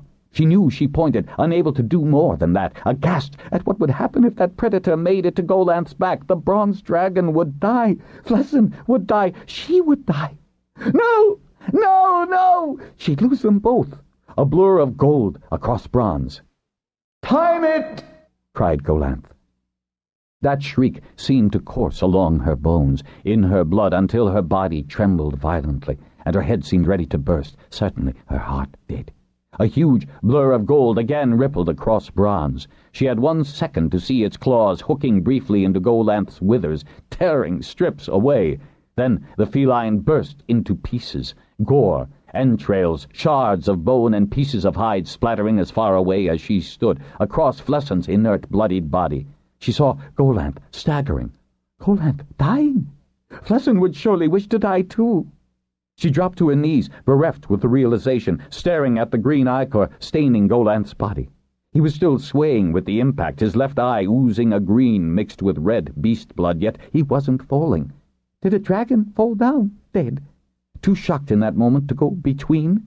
Somehow the predator had missed the vital spot. Golanth's head was hanging, canted to the left to favor the damaged eye. Could she cushion his fall? She couldn't even get her knees to work. Then there were only dragons hovering. Bewildered, she gazed up at the wrathful semicircle hovering wing-tip to tip just above the uppermost terrace. Huge golden Ramoth, Arwith, Nementh, Monarth, Gandareth, Heth, Path, Ruth, and other dragons she did not recognize. She stared at Zerath, stretched high on her hindquarters, wings spread, glistening with smears of ichor. Tai felt the pain in her green's mind. As one, the dragons stretched their heads and bugled in fierce triumph at something she did not understand. "They live," a chorus assured her with such conviction that the devastated Tai collapsed, wondering and grieving at that response, crawling toward Flessen before she lost consciousness. She drifted in and out, aware of men and women conversing in urgent whispers, of the coolness of numbweed easing the pain in her legs and other parts of her that had just started to be sore. "No, leave him here until he's been seen by Oldive as well as Wiseall. Then the green won't leave, but we should move her rider. It's not far to a proper bed in Honshu, after all. How many dragons will we need to shift him? He cannot be dumped on bare rock, you know." "Do we need all these people here?" Tai recognized the Bendenweir woman's caustic tones. "At least the dragons have the good sense to stay out of the way until they're needed." When they lifted her, to bandage her clawed legs, pain roused her. "No, no, Tai, don't thrash about. An artery must be repaired." She thought it was Shara who spoke. "Golanth's dead. Flessen." No, they live." "How?" "They do live. Zerath, tell her." "They live," said her green in a whispery voice. "They live. You live. We live." She felt a prick in her arm and lost consciousness again. When she woke, the chant, "They live, they live," was still in her head, and she wanted so to believe it. And yes, there was Zerath's mind, as close to hers as skin. "They live." The green sounded so very tired. "Rest, Zerath. You can rest now, too." "Yes, Zerath," another voice said. "You may rest now, too." A cool cloth gently bathed Tai's face, and someone was holding her hand. "Now, listen to me, Tai." The green rider was astonished to see it was Benden's Weir woman who sat beside her bed, holding her hand. "Flessen has been badly wounded. Oldive, Crevellin, Keta, and 2 of his best surgeons have put him rather neatly back together. Golanth is actually—" Lessa's hands tightened briefly on Tai's fingers, and she gave a sort of hiccup before she continued. "Worse off. He'll need more repair work when he's stronger. He will live. Oldive and our best healers have promised that much." A memory of the bronze dragon, scored and oozing with thick green ichor, hunks torn out of tail and leg, his faceted eye blanked, weeping ichor, and that final leap to his most vulnerable spot flashed through Tai's mind. "But he will never be the same," Tai said, her voice breaking. Lessa tightened her hold. "Who could be the same after that mauling? But he'll fly again, with Flessen." Tai struggled up on one elbow to look directly into the grey eyes that were so like Flessen's. "You wouldn't lie to me?" She was startled to see the fullness of tears in Lessa's eyes. The Weir woman irritably blinked them away. "No, Green Rider, I would not lie to you. Nor would that incredible dragon of yours. Nor will Ramoth or any other dragon on Pern. Flessen and Golanth will require a great deal of care, but Master Oldive is confident that they are physically strong enough to overcome their injuries." There was something in Lessa's voice that fueled the fear in Tai. She tried to swing her legs to the side of the bed. She had to see Flessen. But her legs wouldn't work, and she relived that hideous moment when she couldn't get free of the blanket to help Flessen. She was pushed back, flat against the pillows. You've wounds of your own that must heal before you go bouncing out of bed. That was Shara's voice. What were they all doing here? Where was she? You are in Honshu. And this time it was Ruth speaking to her. Where else would you be? And you said she was a biddable girl, Lessa said with characteristic testiness. She gripped Ty's face in both hands and forced her to meet her eyes. Flessen's in a fella's sleep. Zerath, by the way, won't leave Golanth's side. It's as well. She wouldn't fit in this room, or she might be tempted to leave her weirmate. Where are they, then? Ty demanded. Honshu's main hall would not be big enough for 2 dragons. The terrace, Lessa replied calmly. There's no rain in this season, you know. She turned to one side for a glass. Shara will lift you so you can drink this. What is it? Ty asked, suspicious. She didn't want to be put back to sleep. She wanted to check her brave Zerath, to see Flessen and Golanth no matter how badly wounded they were. Tell me, my dear Green Rider, how will you be able to care for Flessen and Golanth if you jeopardize your own recovery? It was the phrase, my dear Green Rider, and the very kind tone in which Lessa spoke that so stunned Ty that she drank down the potion without further struggle. I think she did believe me, Ty heard Lessa murmuring as she felt the fellas juice easing the rawness of her throat, radiating through her body and mind. I knew she'd believe you, Shara answered, and that was all she heard before she fell into a deep sleep that was therapeutic. Lessa had told Ty the truth about the other 3 injured in the feline's attack, but not the whole truth. Flessen and Golanth were critically injured. The survival of one depended on the other. The experienced weir healer, Weisel, had been entirely honest about Golanth's ghastly wounds. The eye, with so many facets pierced by claws, might never function. He had had fair results with a gel, which healed thread char in dragon eyes, and he had used this heavily on Golanth's eye, more to provide surface relief than with any real hope of tissue repair or regeneration. He had repaired the wing joint as well as he could, and of course the sail membrane would in time regenerate most, if not all, the torn tissue.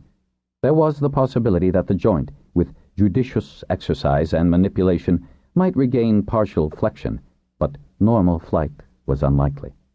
Old Ivan Crevellin could be more sanguine about Flessen. Physically, he would recover from his wounds.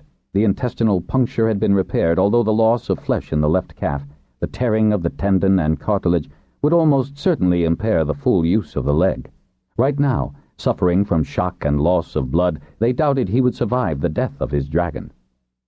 Neither would I, Lessa thought, grieving within the calm and confidence she projected publicly. Both Flessen and Golanth must be encouraged that the other, though wounded, would survive.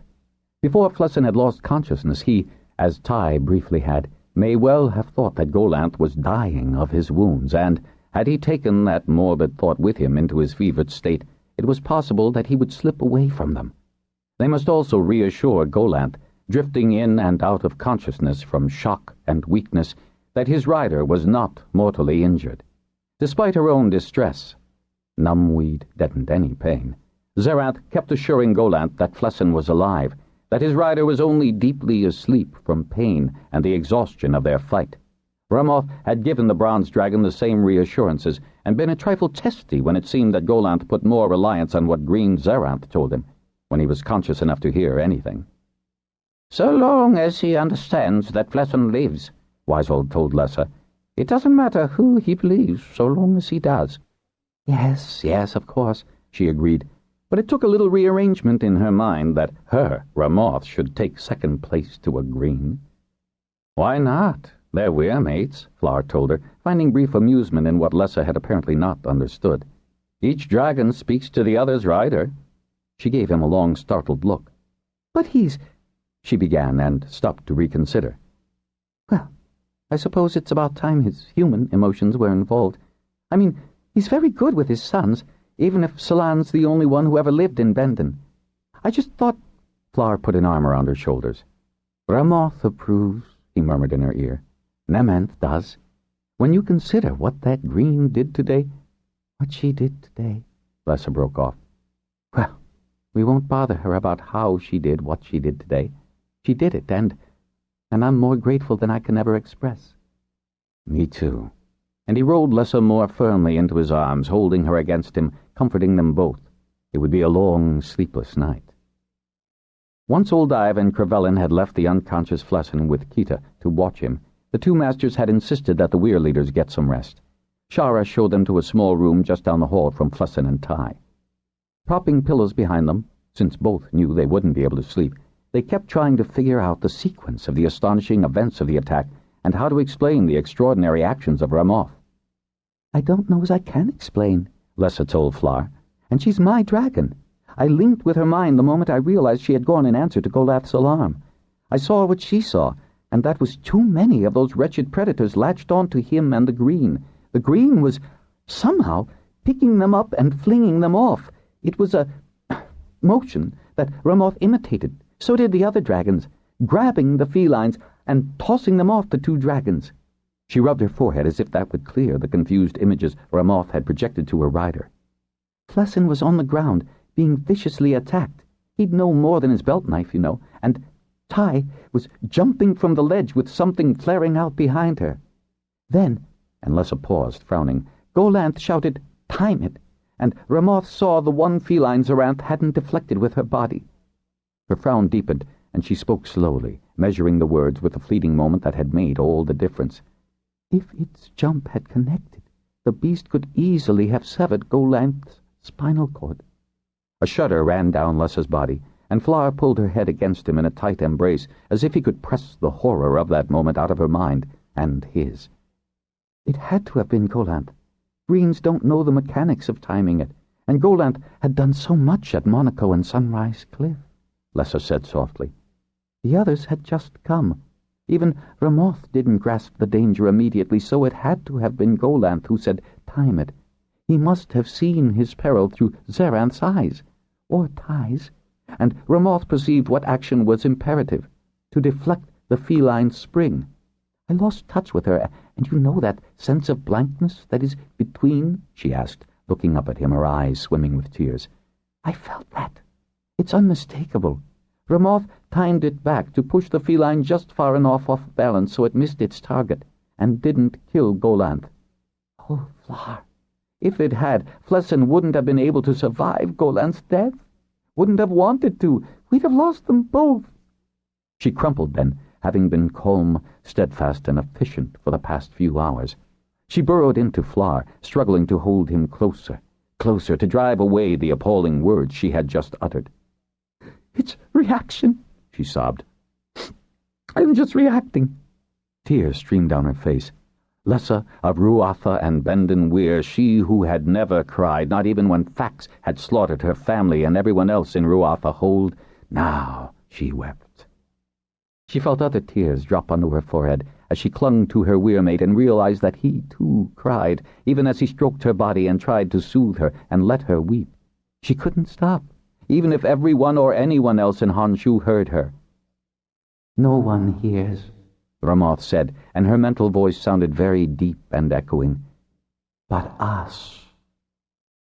It took time for both weir leaders to release pent-up emotions and regain composure. In the dark, Flar found the room's water basin and tap, discovered a towel left behind when Monaco riders had been at Honshu, and they washed faces and hands. Still trembling, Lessa made an attempt to braid her hair, and Flar found the cup.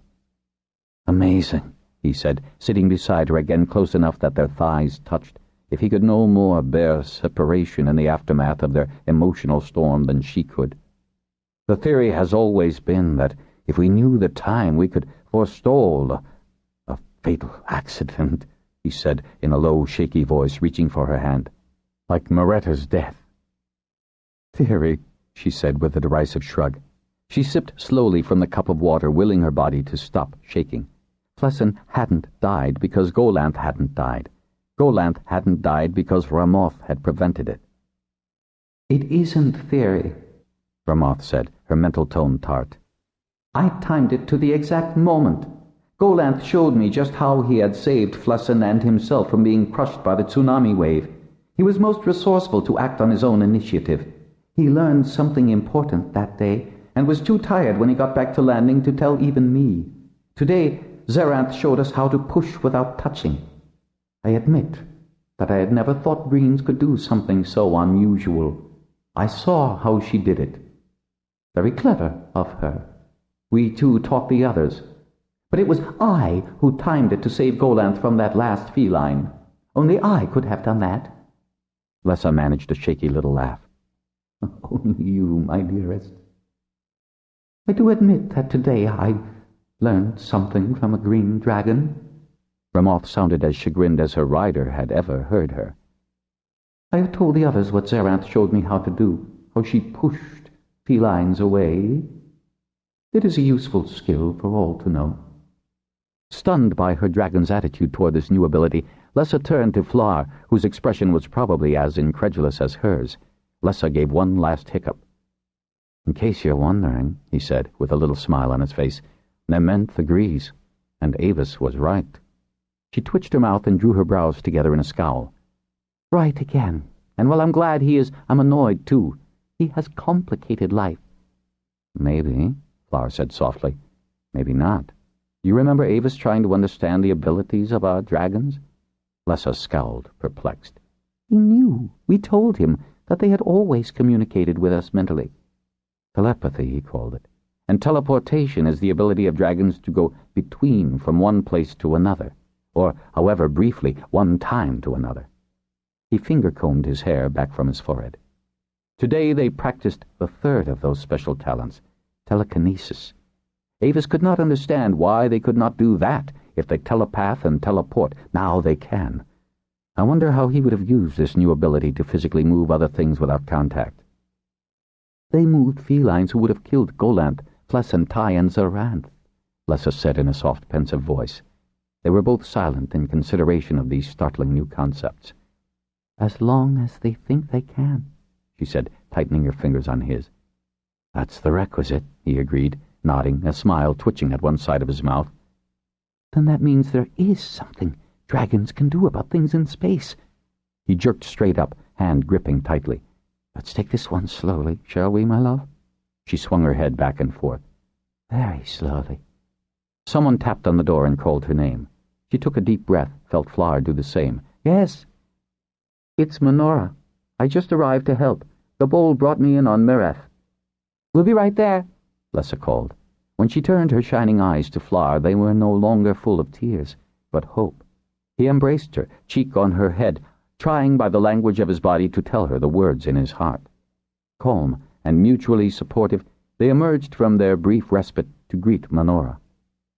Minora, head woman of Benden's lower cavern, was seated beside the bed when Tai next woke, an honor that had Tai's mind reeling until she felt Zaranth's mental touch, initially anxious and then relieved.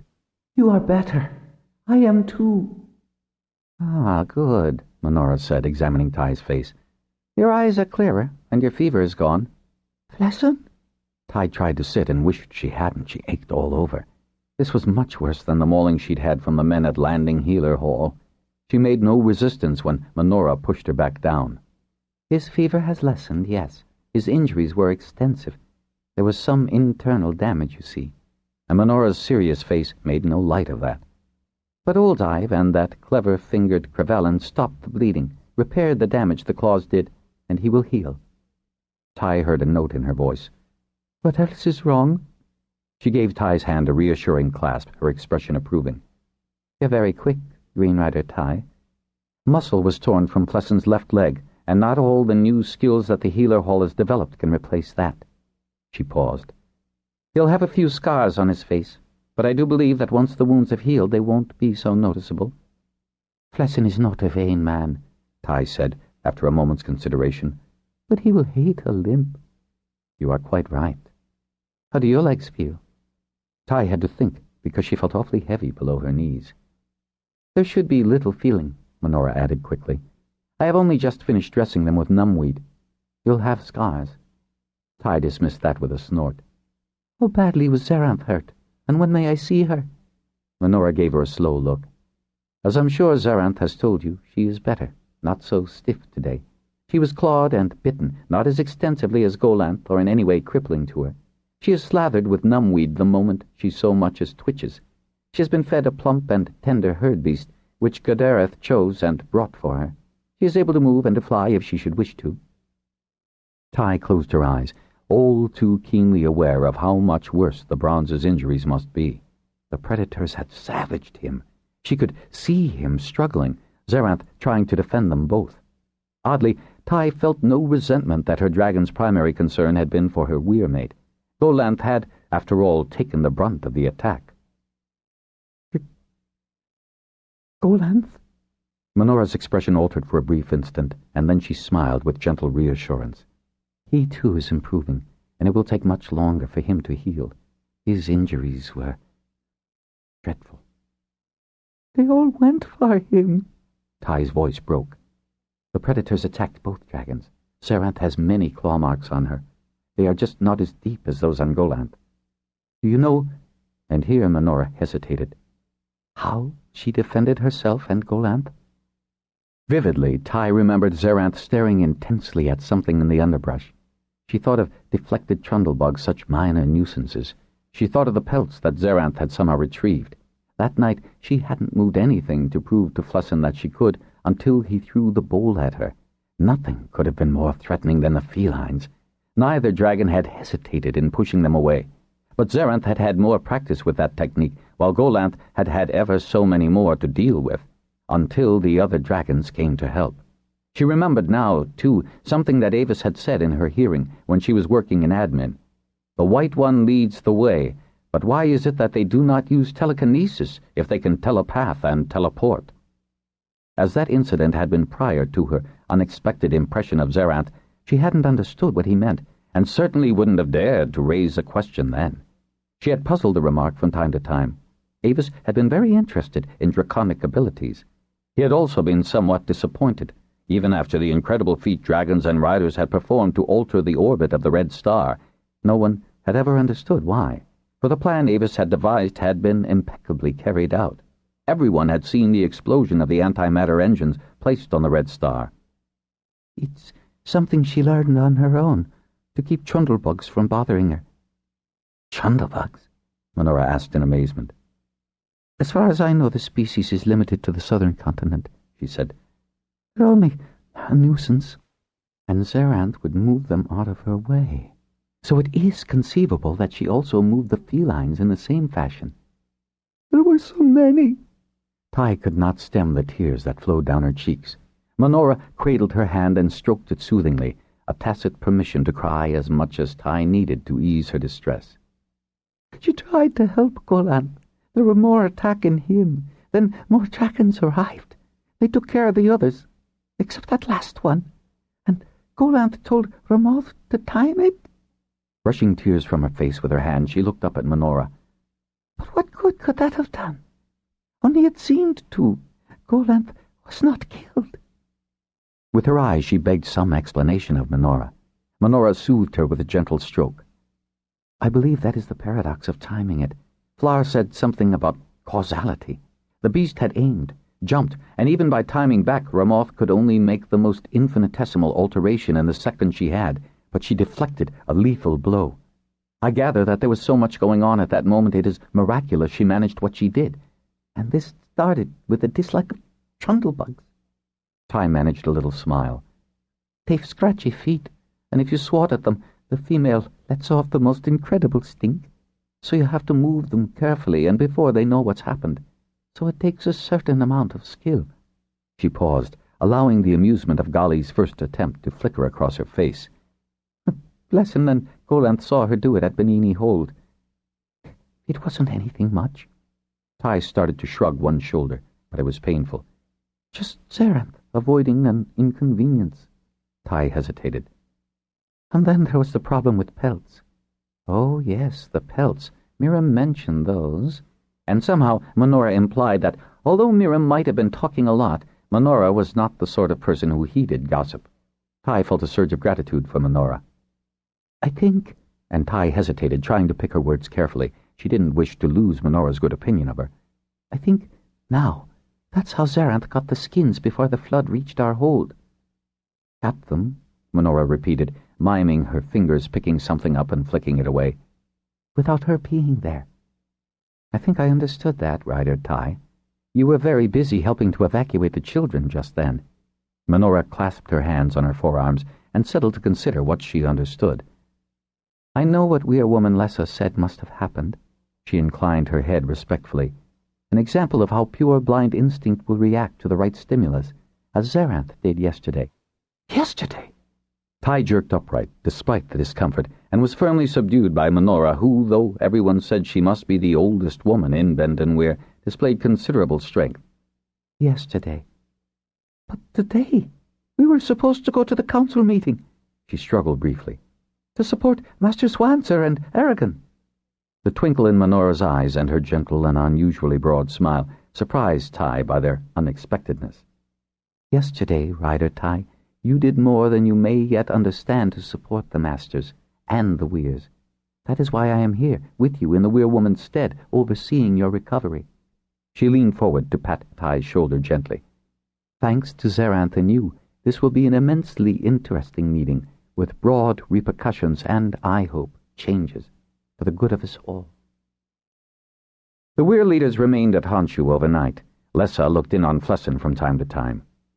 I never have been much of a mothering person, Lessa admitted quietly to Minora when they shared a pot of claw. Why should you have been? Minora asked mildly. With your neck deep in Weir business which only you could manage, and every woman quite happy to take care of him? A much more sensible custom than what goes on in Holds, Lady Lessa, Minora replied.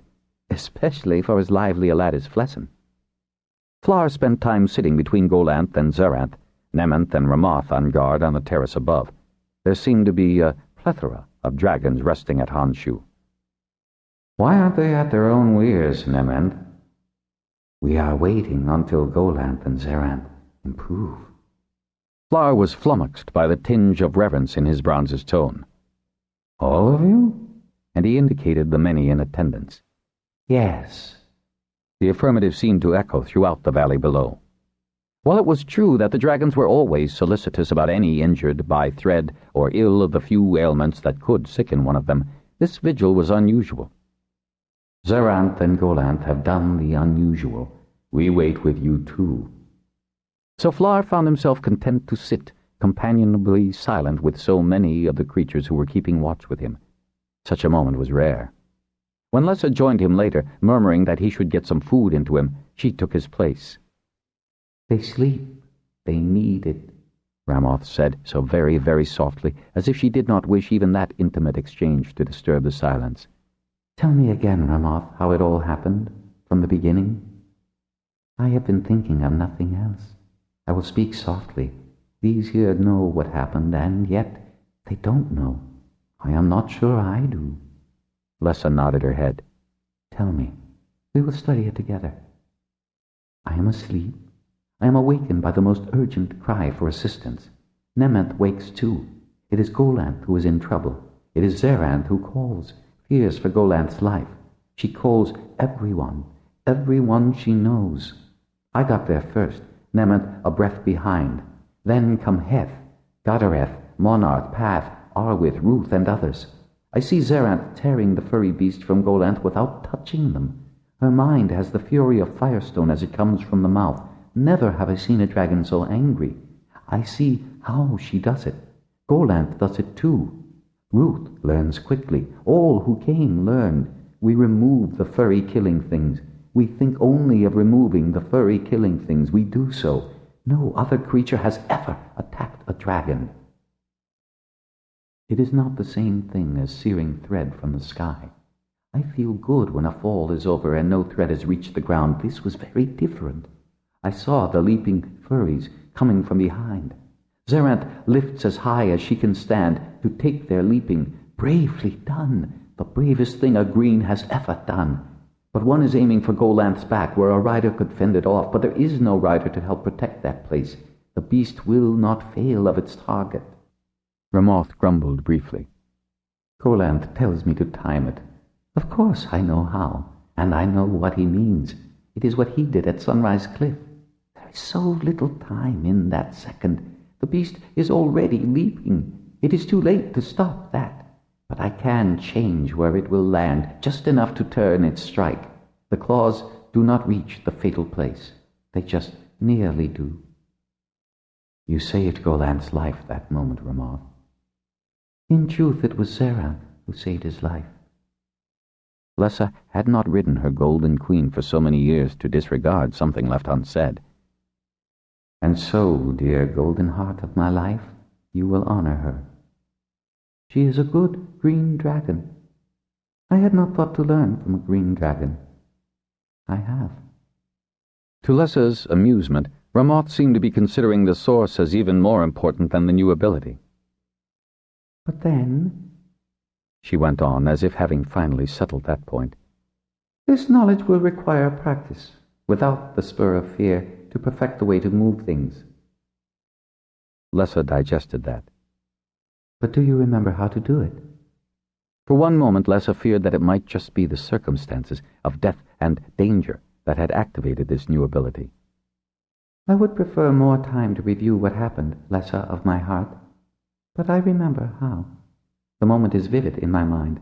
I will not lose it before I lose the light of my days. Whatever Avis would have called the emergence of the last of the linked telepathic abilities which dragon and fire lizards possessed, Lessa did not know. She did wonder what use Avis would have made of it in those days when they were trying to alter the path of the Red Star. They had altered it anyway, so did it matter? And yet, subtly, it did. Every dragon lounging so casually on the cliffs around Honshu, down on the river terraces, soon every dragon on Pern was aware of being more than they had been. Practice? Ramoth said. Council meeting at Telgar Hold, 3:01:31. The night before the council meeting, both weir leaders stayed at Honshu, where they finally retired to get what sleep they could, to be as rested as possible for what lay ahead of them at the council meeting. They went to the meeting by way of Bendon, where they bundled up the notes they needed for the session and clothing appropriate to the occasion. No one stopped them at their weirs, though people in the bowl waved encouragingly and dragons bugled.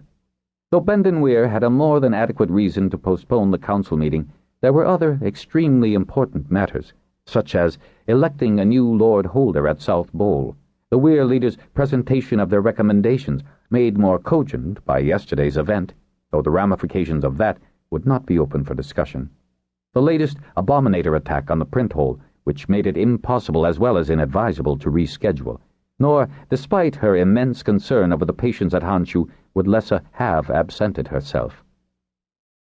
Plessin was in Master Crevellan's more than capable hands, and those of Old Ive's most experienced healers.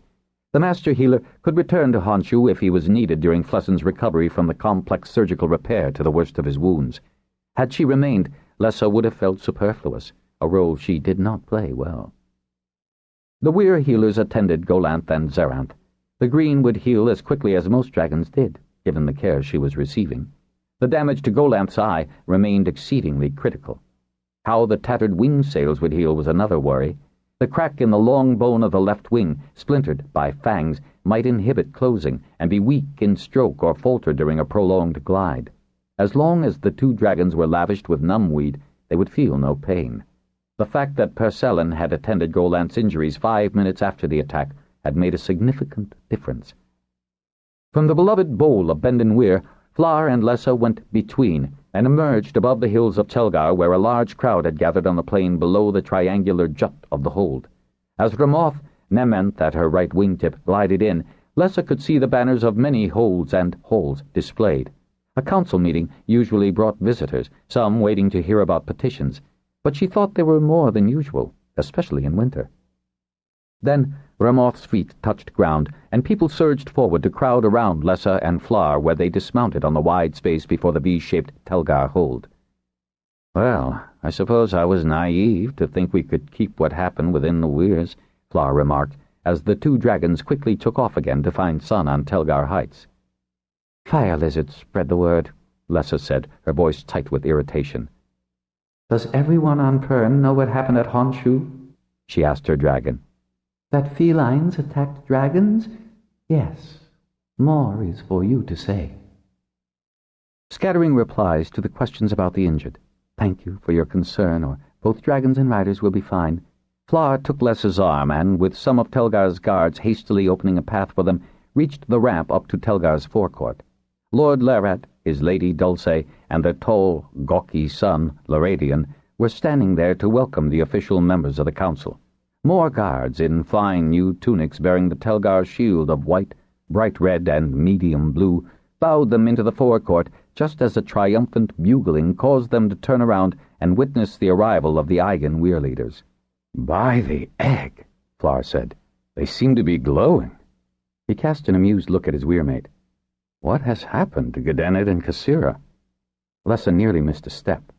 Gedennet? Of course he'd know about Honshu, but she hadn't seen Varanth that bright in turns. After over 3 decades of fighting Thread, as well as the recent exertions during the flood, it was hard to keep good color in the dragons, so long as some of the resurgence spilled into the old-timer and thawed him a bit. She couldn't be sure that Gedennet would grasp the importance of this unexpected new facet of dragons, but maybe he would be encouraged. Certainly the vibrancy of his color, and even the restored gleam to the hides of Ramoth and Nament as she checked them and saw how bright they appeared, suggested that all the dragons of Pern had been renewed in vigor and purpose. Lessa took a deep breath. Now, if they could use this telekinesis effectively. "The dragons and riders are all recovering?" Larad said, stepping down and holding out both hands to Flar and Lessa. She realized that he was genuinely concerned. "Indeed, although truly," and Lessa projected her voice to be sure that everyone listening for news would hear, "if Master Oldive had not been provided with so much invaluable medical information from Avis's records, we would have lost them both." "Saved by Avis?" Larad asked, likewise raising his voice and implying gratitude. "What I don't understand is, how did the felines get into Honshu?" "The creatures were not in the weirhold." Flar gave the simplified version. "Flessen and Tai had taken their dragons down to the river to bathe. That's where the felines attacked them. The area around Honshu hasn't been much bothered by the felines, but the new holds nearby have been rounding up and domesticating more and more wild stock. Naturally, the predators were attracted." Flar shrugged as if dismissing the circumstances. "A concatenation of circumstances. Right place, wrong time. They'll heal." "Oh, splendid! We are relieved to hear that," Lady Dulce said, and then her expression altered to concern. "And you have to attend a council meeting when you must yearn to be at Honshu with your son." Lessa was momentarily surprised. Few people referred to Flessen as her son. He was the one child she had been able to bear Flar, and she had once, briefly and keenly, regretted her inability to have more. But that was long ago. The weir was more important. Today it was vital for the weir woman to be present at this meeting. "As to that, Flessen is very well attended, and being weir-bred he would not expect me to absent myself." Lady Dulce recoiled slightly. "My pardon, I do forget." "This is one of those times," Lessa said as kindly as she could, for Lady Dulce meant well, "when the customs of hold and weir conflict." Larad suddenly whipped binoculars to his eyes. Was everyone growing these things about their necks, Lessa wondered? "Here come Naton with Margata, and the blue at its right wing is Bull's watch-dragon, conveying Lady Genesian." He lowered the instrument and smiled self-deprecatingly. "I've only had them a 7-day, he apologized. "At least you find them useful," Lessa said drolly. "And hope to use them more," Larad said with a pleased grin. Lessa swallowed. Could news of the weir leaders' meeting at Cove Hold have leaked? No. Larad was merely showing off his new acquisition. "There are more dragons. That much I can see with my own eyes," Lady Dulce remarked, pointing to the skies. "Are any of them likely to be bringing contenders to South Bull's holdership?" She turned to Lessa. "It was so sad when most of that bloodline, and all 4 of Lord Sanjel's sons, succumbed to the plague. Such promising young men, so my father said. Now, of course, with all the vaccines available to the healer hall, we won't have such tragic losses again," Lessa replied. She saw another pair of dragons enter from between.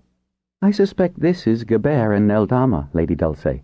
Have you had a chance to meet them?" "Oh, yes. They arrived the very next day," and Lessa was surprised to see Lady Dulce blush. "Most respectful to let us know how the weir leadership had been decided." "Good of them to be prompt to introduce themselves," Lessa said, suppressing a desire to grin. Why was it that holders were invariably embarrassed by mating flights? It wasn't as if Dulce and Larad hadn't been very much attached to each other when they had formally wed. "Are many of the council here?" Before anyone could answer, another triple-tone bugling, in Heth's unmistakably tenor voice, heralded the arrival of the southern weir leaders. They, too, were gleaming, Lessa noted before she took the shallow stairs up to the main entrance. "Would you like to change out of your flying gear now?" Dulce asked. "Since you've already met Geber and Neldama, I think I'll take the opportunity. Thank you, Dulce." And inside the imposing hall, Lessa slipped to the left before she could be intercepted. It was a matter of moments to strip and put on the skirt and the more formal tunic she had brought, fold and leave her riding gear on the shelves provided. Manoli came up to her as soon as she emerged. "They continue to improve?" Manoli asked anxiously, Seabell close behind her. Seabell was rather spectacular in dark harper blue, wearing the sapphire pendant of his rank. His eyes were tired, and he was as eager to be reassured as Manoli. Yes. It was sheer luck that both Old Ive and Crevellin have been studying the Avis files on perforated intestines. Such accidents occur often enough to warrant study," Lessa said. "Once again, we can be grateful to reacquire the skills that save lives." Manoli pursed her lips. "Those wretched, narrow-minded, deceitful misfits, they really are abominable. Are they making life miserable for harpers too, Manoli?" Lessa saw the tension in Seabell's manner. Music might be Manoli's life, but she no more liked Seabell distressed than she had Master Robinson. Just then, trying to look completely at ease and not quite managing, Gebert came in with Neldama and smiled with great relief to be met by friendly smiles and congratulations. Once again Lessa gave reassurances about the invalid's progress, and then had it all to do again when Gavan and Adria walked in. Gedennet and Kosira arrived, Natan and Margata too, escorting Lady Genisian, who halted, looking about her. Manoli went right up to the girl, putting an arm around her. "You came." "I couldn't not come, could I?" Genisian replied, and then caught Lessa's eyes, relaxing when the weir-woman gave her an encouraging smile. "No, you have to be here," Natan said, grinning, "to get there," and he pointed to the closed door of the room where the council would be held. "I'll get you some wine. Lessa, what would you prefer? You've had a rough few days." "I'd prefer the claw. I suspect we must all keep our wits about us in this council," she replied. "Yes, I expect we will," Natan agreed, his smile now for Genisian, as he gestured for one of the servants to approach with the tray of drinks. To Lessa's surprised gratification, 15 minutes later the entire council was in their spaces around the U-shaped table in Telgar's vaulted hall. Torek was, as usual, the last to arrive. 17 lord holders, 16 master craftsmen and women, since Joetta had replaced old Zerg as master weaver and Ballora was the new beastmaster, and 8 weir leaders and 6 weir women. Nadira and Talina rarely attended. The heavy sky-broom doors shut behind Torek with a resounding thunk. Lips pursed, scowling, the southern lord holder strode past Seabell directly to Kavan and planted his hands on the table, leaning aggressively toward the weir leader. "Why wasn't I informed that dragons had been badly injured by felines?" he demanded. "Because it doesn't affect Southern Weir nor your interests," Kavan said blandly, not intimidated. "Well?" And Torek swung round toward Lessa and Flar. Lessa gave him a bland look.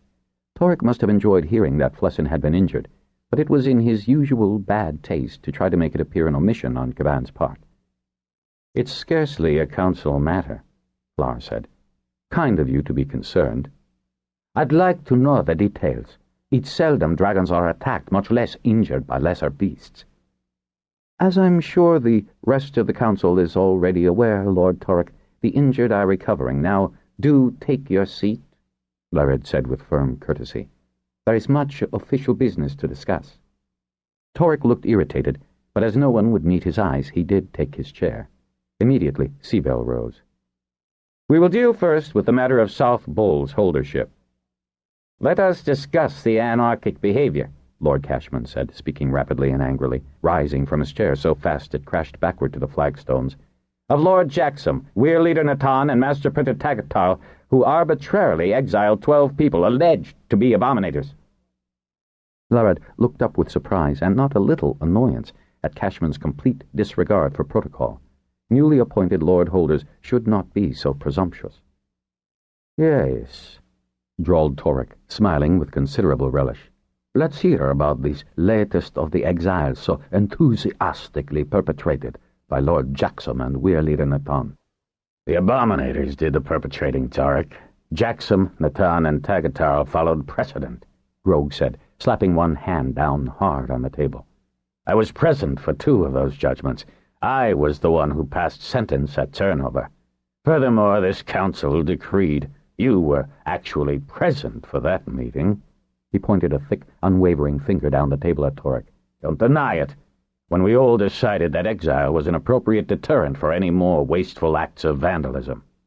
"This issue will be discussed later," Seabell said, raising his trained voice that overwhelmed the beginning of a three-sided shouting match by Torek, Grog, and Cashman. Old Lord Corman seemed to have passed his contentiousness on to this sixth son of his, who was not much past his 30th birthday. "I came to discuss that," Torek cried.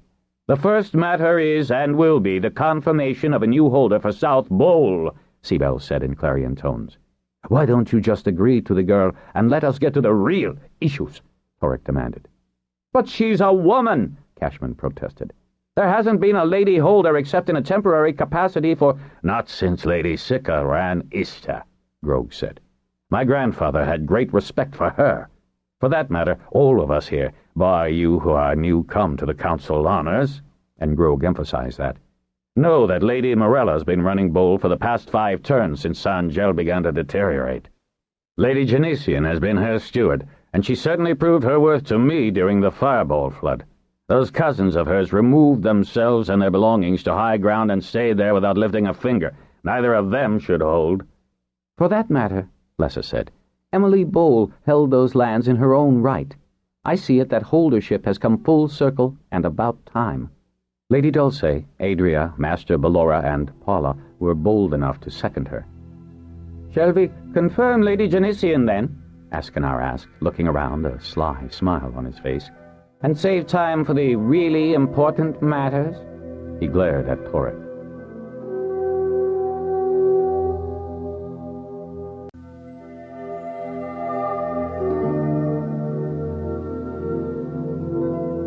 "Shall we confirm Lady Genesian, then?" Askenar asked, looking around, a sly smile on his face. "And save time for the really important matters?" He glared at Torek. "Like what the Weir leaders are going to do to prevent more fireballs?" Torek demanded, glaring across the floor at Lessa and Flar. "Now, just a minute," Bargain said, annoyed. "That isn't as critical a problem—" "I should hope it is," Torek interrupted at his most obnoxious. Bargain gave him a furious glare, and, raising his harsh baritone voice, continued, "As choosing a bloodline successor, Lord—" and he closed his lips for a moment, catching Lady Shara's reaction. "Or lady." "There are 2 males in the bloodline, aren't there?" Lytol asked, supporting Bargain in order to keep to the agenda. "Vormitol, a great-nephew of Sangel," Seabell said, eyeing Torek.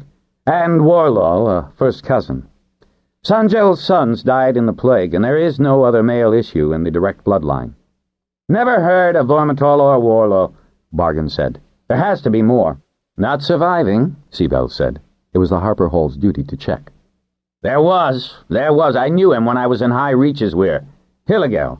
Big man, half-brother to Sangel," Bargain insisted. "He thought he'd go south," Torek said, grinning smugly. "I heard he went down one of the rivers and never a word since." Natan got to his feet. "When approached by the Weir to help evacuate the vulnerable coast from the flood, Vormitol informed me that this was Sangel's problem, not his." "Dismiss him from consideration," Grog said, bringing his fist down on the table. "In my hearing, on 5 separate occasions, Sangel said the man was a fool and couldn't hold a cup without help."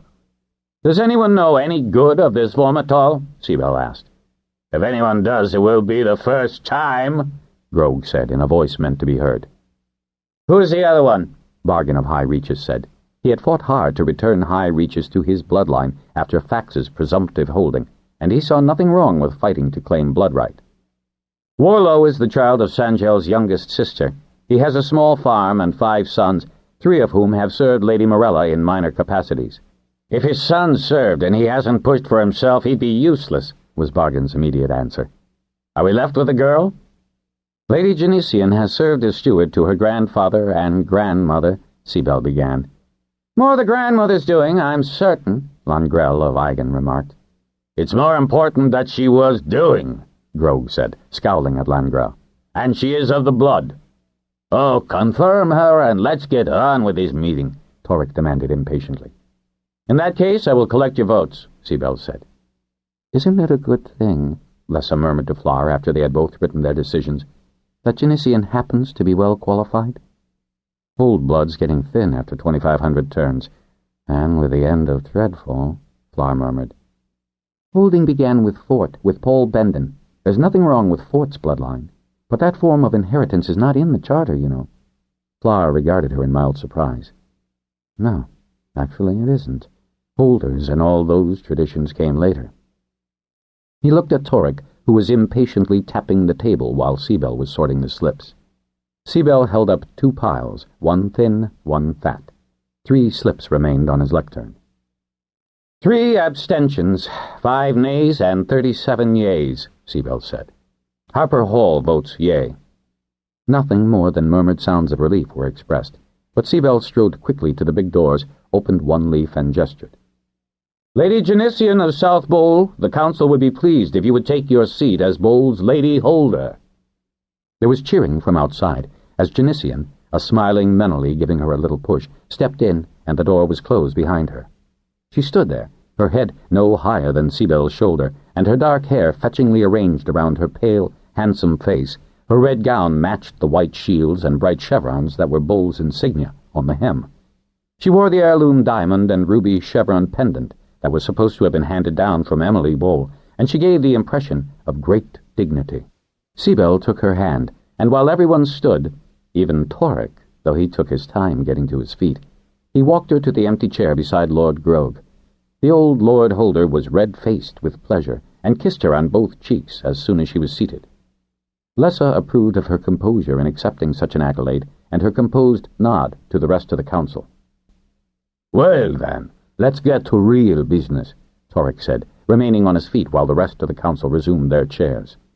"It's my autonomy that has been abrogated, Lord Torek," Cashman cried, standing up, his thin features reddened by agitation.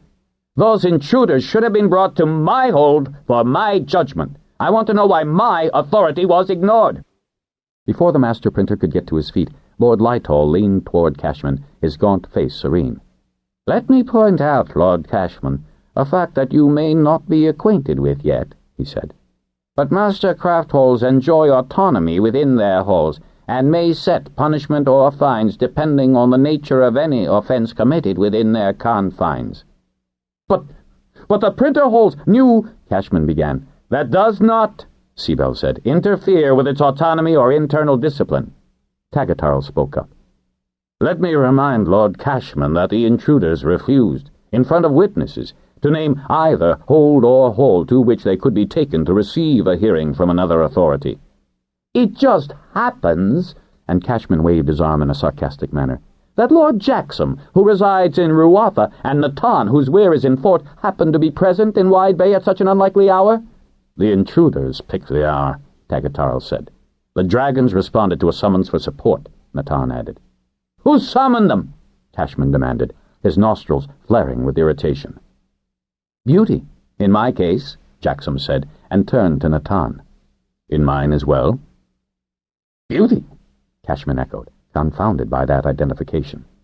"Beauty is the queen fire lizard that often conveys urgent messages from the Harper Hall," Natan said. "You responded to a message brought by a fire lizard?" Cashman was incredulous. Torek snorted at his inexperience. "When such a message comes from a main craft hall," Seabell went on, "it is not wise to disregard its import, especially since other craft halls have become targets for vandalism.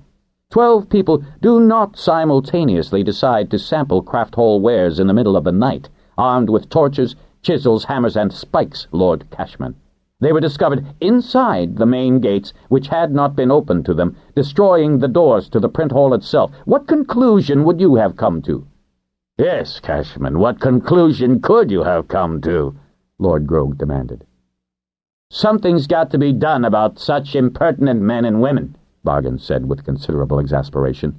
"Wanton destruction, when it takes time and good materials to make anything these days, cannot be permitted. If we have already decided that exile would be a deterrent, then whoever sits in judgment, a proper court with 3 judges and witnesses, has the right, indeed the duty, of sentencing them to exile. Now, let's go on to the most important issue before this council." Behind him, Cashman was gaping, infuriated that the older Lord Holders were so blithely setting aside his issue. What are you going to do about preventing fireballs dropping from the sky?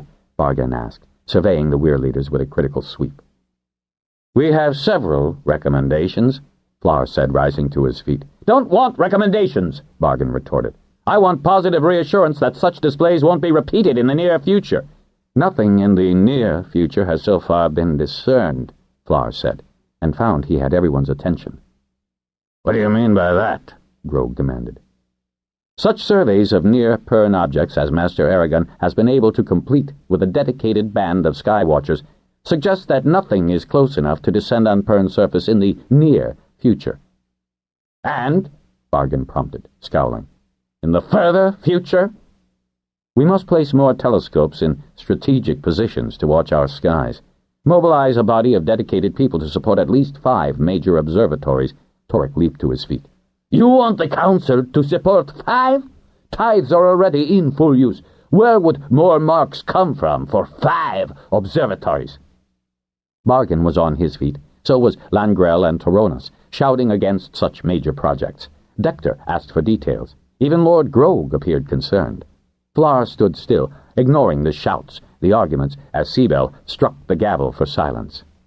A burst of thunder, dragons shouting, penetrated the great hall and deafened everyone. As I was saying, if you wish to avoid more problems like that fireball, you have to be prepared, Flar went on in a normal tone of voice.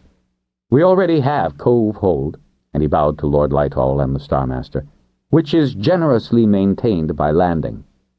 A portion of our tithes, Lord Lighthall said, will be distributed to the other locations as well, to pay teachers. The Smithcraft Hole cannot produce the telescopes required for observatories, Master Fandorel began. There are 4 in the Catherine Caves, Master Aragon said, bowing respectfully to the Master Smith for his interruption.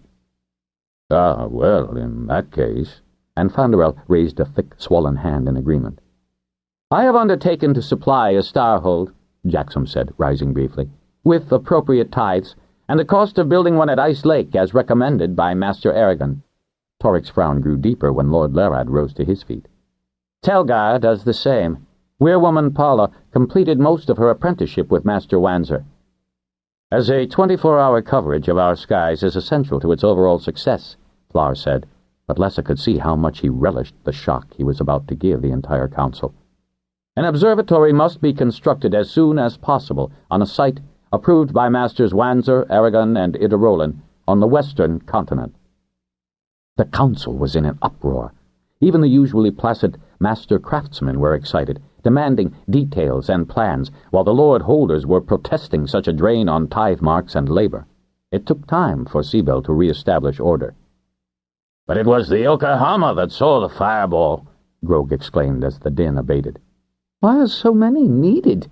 Langrel asked plaintively. It's a big sky, Kavan remarked. You have to find the near object before you can divert it, Flar put in almost offhandedly. Divert it? Grog exclaimed, the smile that had been growing during Flar's opening sentences turning into stunned amazement. But there are no more engines to divert anything since we blew the Red Star up.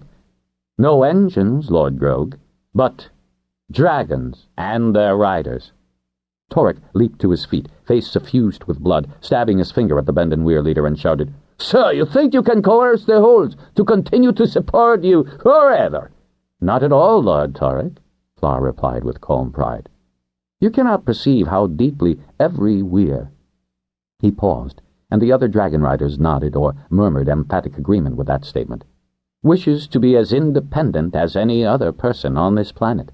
Necessity has required it, but by the end of this pass, we shall all have holdings or crafts with which to support ourselves. We shall be journeymen and women, attracting apprentices to Starholds and masters of the Star Hall. We will study the stars and watch the skies of Pern until we know exactly what might threaten this planet again. And what will you do then?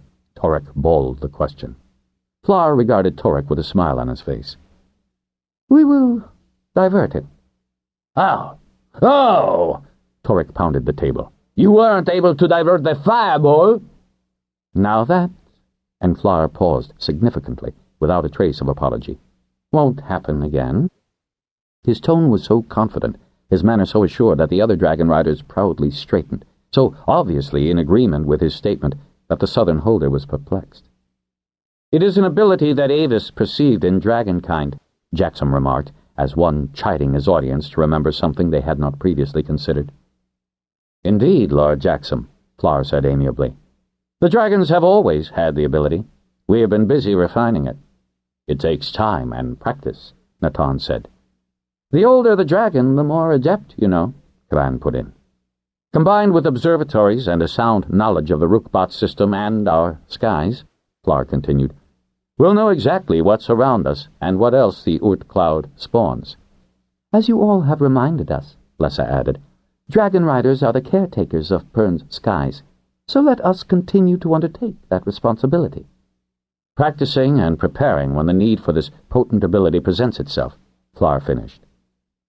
As Draconic Bellow had silenced argument, now everyone heard the carol that trilled the affirmative response of the dragons gathered on the cliffs of Telgar. "Well, I, for one," Grog said, beaming at Flower and the other Weir leaders, "am deeply relieved to hear all this. I can't remember Avis." "Naturally, Avis only discussed the subject with Dragonriders," Jackson said in a grave manner. "Thank you, Weir leaders," Seabell said. "You have relieved our fears considerably, and I think I can speak for all the craftmasters that there will be generous hall support to match that already guaranteed new observatories by Lord Holders." He bowed to Jackson and Lerad. "Tillich is the nearest port," Ranrel said to Aragon across the table. "We will donate shipping." "Services in place of tithes?" Torek cried, infuriated. "Oh, do sit down, Torek," Grog said. "There hasn't been a vote about approving more observatories," Torek complained. "I can take a vote now," Seabell put in hopefully. "The necessity for 4 new observatories hasn't been properly discussed," Torek shouted. "I want to know more about the western continent," Master Ballora said in a loud voice. "We don't know what life forms are there, what effect contact with new one would have with our indigenous species." "Not much is mentioned about it in Avis records," Dector remarked. "Will the project need much metal ore?" "Of course it will, Dector," Fanderel said, rubbing his big hands together in anticipation. "Shall we deal with some of the minor petitions now?" Seabell asked, holding up a slim packet. No, not now," Grog said. "Need to eat now and be refreshed for that sort of thing." "What about the western continent?" Master Ballora objected. "I want to know more about that." "We'll talk," Aragon said, while Seabell used the gavel to end the morning session. So many questions were asked about where exactly the observatories would be placed, the form they would take, the personnel to work in them, the training required, that petitions were put aside for the next day. Torek called for a vote about any observatories, much less 3, none of which were evidently to be placed in southern. He voted against the whole idea, but the majority was in favor of it. Then he had to sit through talk about the western continent's urgently needed observatory, and, while he fumed, everyone else seemed so enthusiastic about supplying engineering, construction, transport, labor, materials, without an increase in overall tithing, which he would have vigorously barred. The Star Masters and the sharding Weir leaders got what they wanted. It never occurred to him that he had only himself to blame. He had been prepared to argue about petitions and object to some on principle, but none had been submitted for discussion. If he didn't stay, the council might slip something new in, vote it into law, and he wouldn't be able to gauge any new plans. He ought to make Basic accompany him. He'd be good for something then. Bargain had a son with him, so did Grog. Such representatives were permitted to stand in for their lord holders at the petitions session. Fonderel had put Master Jansis in as his agent. In the evening, Torek wandered outside, down into the gather grounds. Dorse was supposed to find him, so he had to be available. By morning, when Dorse didn't appear before the council convened, Torek asked at the Telgar runner station for any messages for him. There were none, but he encountered Cashman and had to walk back to the hold in the man's company. Cashman was still furious with the trial at the print hall. He hadn't been in Karoon Hold that night, but the matter could have waited until morning. He complained bitterly about the presence of Natan, a Fort Weir leader, far away from Fort's traditional authority, not to mention Jackson, who was not a subject to be mentioned in Torek's company under the best of circumstances. Corman had kept this son of his inadequately informed for Lord Holdership, Torrik thought. Late that evening, Torrik wandered aimlessly among the gather tents and then walked the perimeter, keeping to the shadows to give Doris a chance to approach him discreetly. There was the other matter, this dragon ability that Avis had mentioned. As far as Torrik knew, dragons could speak to their riders, go between, and chew a rock that produced the flame that destroyed thread. He must ask Master Esselin to trace any reference to what Avis had said about the creatures. Everything Avis said or had done was recorded. Esselin could find it and report. He was halfway around the tents a second time when Torrik wondered who had been among those exiled so precipitously. If no one had given hold, hall, or name, who were they? On the other hand, Jackson had been one of the judges. He would have known Dors. So might Natan and Master Printer Tagatarl. Lord Torrik. His name was spoken softly and in a deep voice. Dors had mentioned that Fifth had a most unusual one. A most eloquent speaker, Dors had said, effective in rousing people. Yes? Torrik stepped into the shadows. He had very much wanted to meet Fifth. Dors had told him about the man's unusual obsession relating to the fact that the Master Harper had been found dead in the Avis chamber at the same approximate time that the abomination had terminated itself. Was it possible that Master Robinson had indeed discovered some malign aspect of the abomination and attempted to end its influence on Pern? Or had Avis, suspecting that his evil designs to pollute and corrupt the planet had been divined by the human, killed the Master Harper? It was well documented that Avis had hidden defenses. The conundrum had fascinated Torrik from the moment Doris had confided it in him. Now he would question the source. Hanshu Weirhold, 3/4/22/31. The moment Tai woke that morning, Sagassi appeared at her bedside. "Do you need the necessary, Rider Tai?" she asked, and whipped back the cover without waiting for an answer. "Can't I walk by myself?" Tai asked. She was determined to put weakness and dependency behind her as soon as possible. Sagassi had been so practical that her help had not given Tai any embarrassment. "I'll just put an arm about you, in case." Tai did need help getting to her feet, but she tried to do as much as she could without Sagassi's help. Her ankles and knees were still stiff. Her calves felt more like blocks, but they weren't painful. The left leg would even bear weight without great discomfort. So that brief excursion went well enough, and, leaning against the heavy sink top, Tai managed to wash hands and face. She ate all the breakfast that Sagassi brought, and then asked, as she did every time someone came into the room, when she could see Zoranth, Flessin, and Golanth. Having been asked that question frequently, Sagassi put her hands on her hips and gave her head a little shake. "Well, I'm one who says it don't do you nor them any good not to. Leave it with me." Tai wanted to burst out in frustration because everyone responded with, "Leave it with me." So far it was left. She was surprised to see Talayan, Bronze Gadareth's rider, enter the room, Sagassi behind him, grinning with smug satisfaction. "Sagassi says I'm strong enough and long enough," he said. "You look much better." "How do you know?" and answered herself, "Oh, Gadareth was there that morning, wasn't he?" "Indeed he was, and has been extremely smug and glowing ever since. Now, put an arm around my neck." I can walk. "I doubt it, and I came to carry you because seeing all the invalids, not that Zoranth really is anymore, would definitely be too far for you to walk today." He had swooped her up in his arms before she could protest further, and carried her out of the room. She had had so many people moving her places that such intimacy no longer bothered her. "In reverse order of preference, perhaps, because I know you want to reassure yourself that Zoranth is fine, but Flessin's just in here, so it's on your way to her."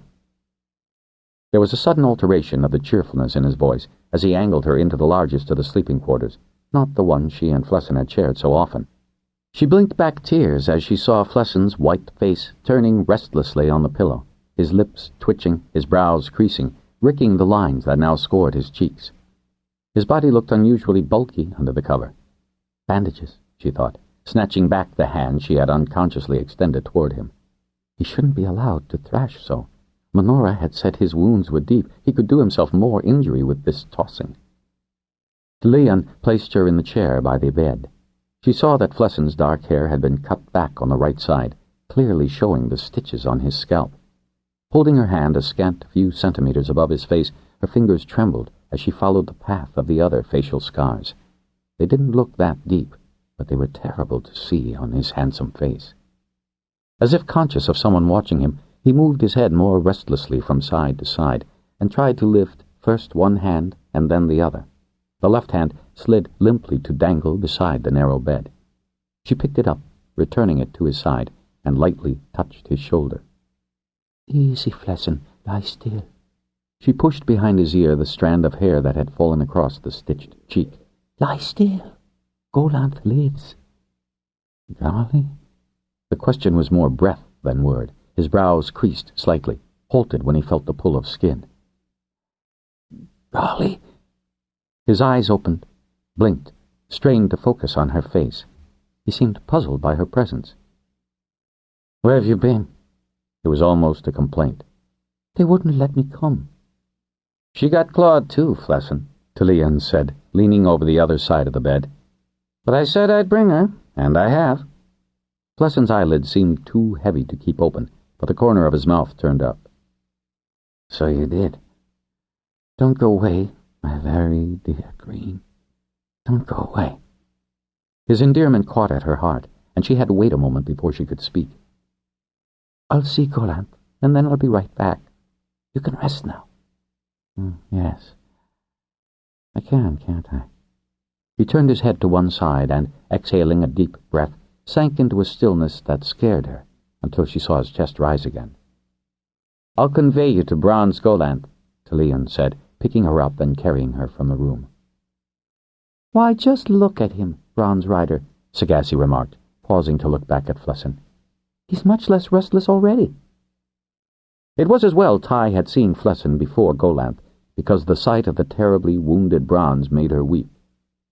Now, he looks a lot worse than he is," the monocle rider said, tightening his arms about her. "He is much better, Ty. He is much better." And Zerath rose from where she was lying on the sunny terrace beyond Golanth's supine bulk. "Oh, Zerath, how can you say that?" Ty was sobbing. "Because it's true." "Hey now, Ty, don't go to pieces on me," Talion said in a rallying tone. "He was badly injured, it's true. Flesh gouged out of him, bits gnawed off him, but they got the tail mended. That's what's in the splint affair, and he's not in any pain because we don't let him be." That was when Ty noticed all the other people on the terrace and valiantly controlled her sobs. "Ah, Green Rider Ty," and through the tear haze in her eyes, Ty recognized Purcellin's familiar face.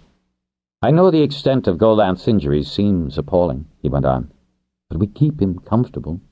He gestured to the sort of large grey pots in which numbweed was stored. "Having Zerath here makes it certain that he is relieved before he can twitch a muscle in pain. She's been as close to him as a pulse." Golanth's prostrate body made the terrace seem smaller than she knew it was. There was room for people to move around him. Near the main entrance there were supplies like numbweed pots and chests of dressings or other medications, chairs where carers could relax, a table for dining like the ones that had been set out when half of Monaco had been staying here. Golanth's body was cushioned from the rock of the terrace by many pads. An awning had been rigged above him. A sail, Ty thought, by the look of it. He seemed smaller, somehow, diminished by the absence of his characteristic vitality. Like rider, like dragon. She pushed that thought away. There were marks all over the near side of him, where claws had torn and teeth had snagged. The patch over his left eye was most prominent, and the casing around the end of his tail, which was positioned by his body. He lay with his head between his front legs, but she could see his nostrils flaring slightly with every breath he took. "He is much better, Ty," Zerath said, with the heartiness of someone who has watched recovery. "Much better. Touch him. You'll feel the strength in him." Zerath had not moved from her position behind Golanth, but now she cocked her head at her rider. "I'll take you round," Talion offered. "There's a place for you to sit and be private with Zerath. Let me tell you, despite her own injuries, she has been conscientious in helping us tend Golanth." Talion deftly maneuvered her behind him, and Ty nearly burst into tears again to see the slashes hidden behind Golanth's body that marred Zerath's green hide. Talion put her on the bench and stepped back, giving Ty's shoulder a firm, reassuring grip before he left them. Zerath took the small step that separated rider and dragon, and put her nose down to Ty's knees. I do not hurt Ty. They tend me as well as Golanth, but only I can hear to help him. He grieves for Flessen's hurts, and that pain is the worst. Zarenth emphasized that with a little push of her nose. It would be, and you've needed me. In deep apology for her absence, Ty put her arms carefully around her dragon's nose, rested her face against Zarenth's cheek, aware of the dragon's warmth and the particular smell of her sun-warmed hide, mixed with the astringency of numbweed. Then, tenderly, lightly, she placed her right hand on the scored chest and felt the beat of the powerful heart, letting herself relax against her beloved. Reassured by the essential, strong rhythm, she felt tension draining out of her body, softening her muscles, and giving her back the sense of rightness that was the bond between dragon and rider. They remained in this silent communion until Ty was restored to serenity, and had renewed the strength in them both. Caringly, she stroked Zarenth's nose, her cheekbones, was able to touch the deep gashes with gently inquiring fingers. She could see that they were shallow, worse than scratches, but not as deep as the troughs that scored Golanth. Zarenth looked as if she were wearing stripes.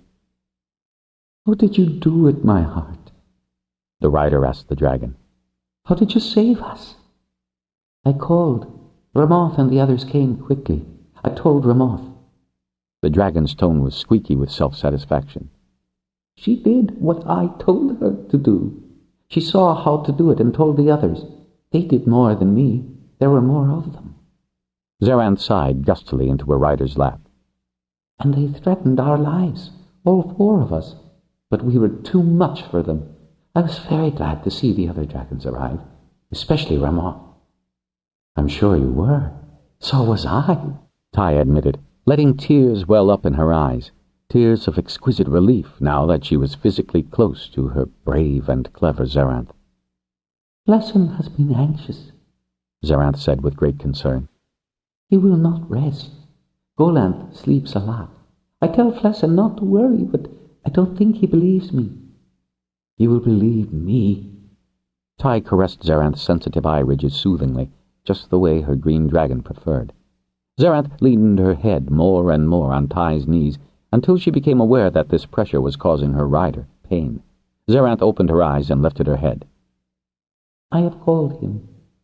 Called who? The bronze rider, the one who carried you. I thought about bringing you here myself. And Zarenth's eyelids lowered apologetically. But it's one thing to do it, because it's the only thing to do. But I couldn't risk dropping you, and I'm not quite that good at it as I should be, to try lifting you carefully. So first he will let you touch Golanth. This side isn't as bad. Golanth knows that you are here. You will touch Golanth and tell him that you have seen Flessen. He will believe you.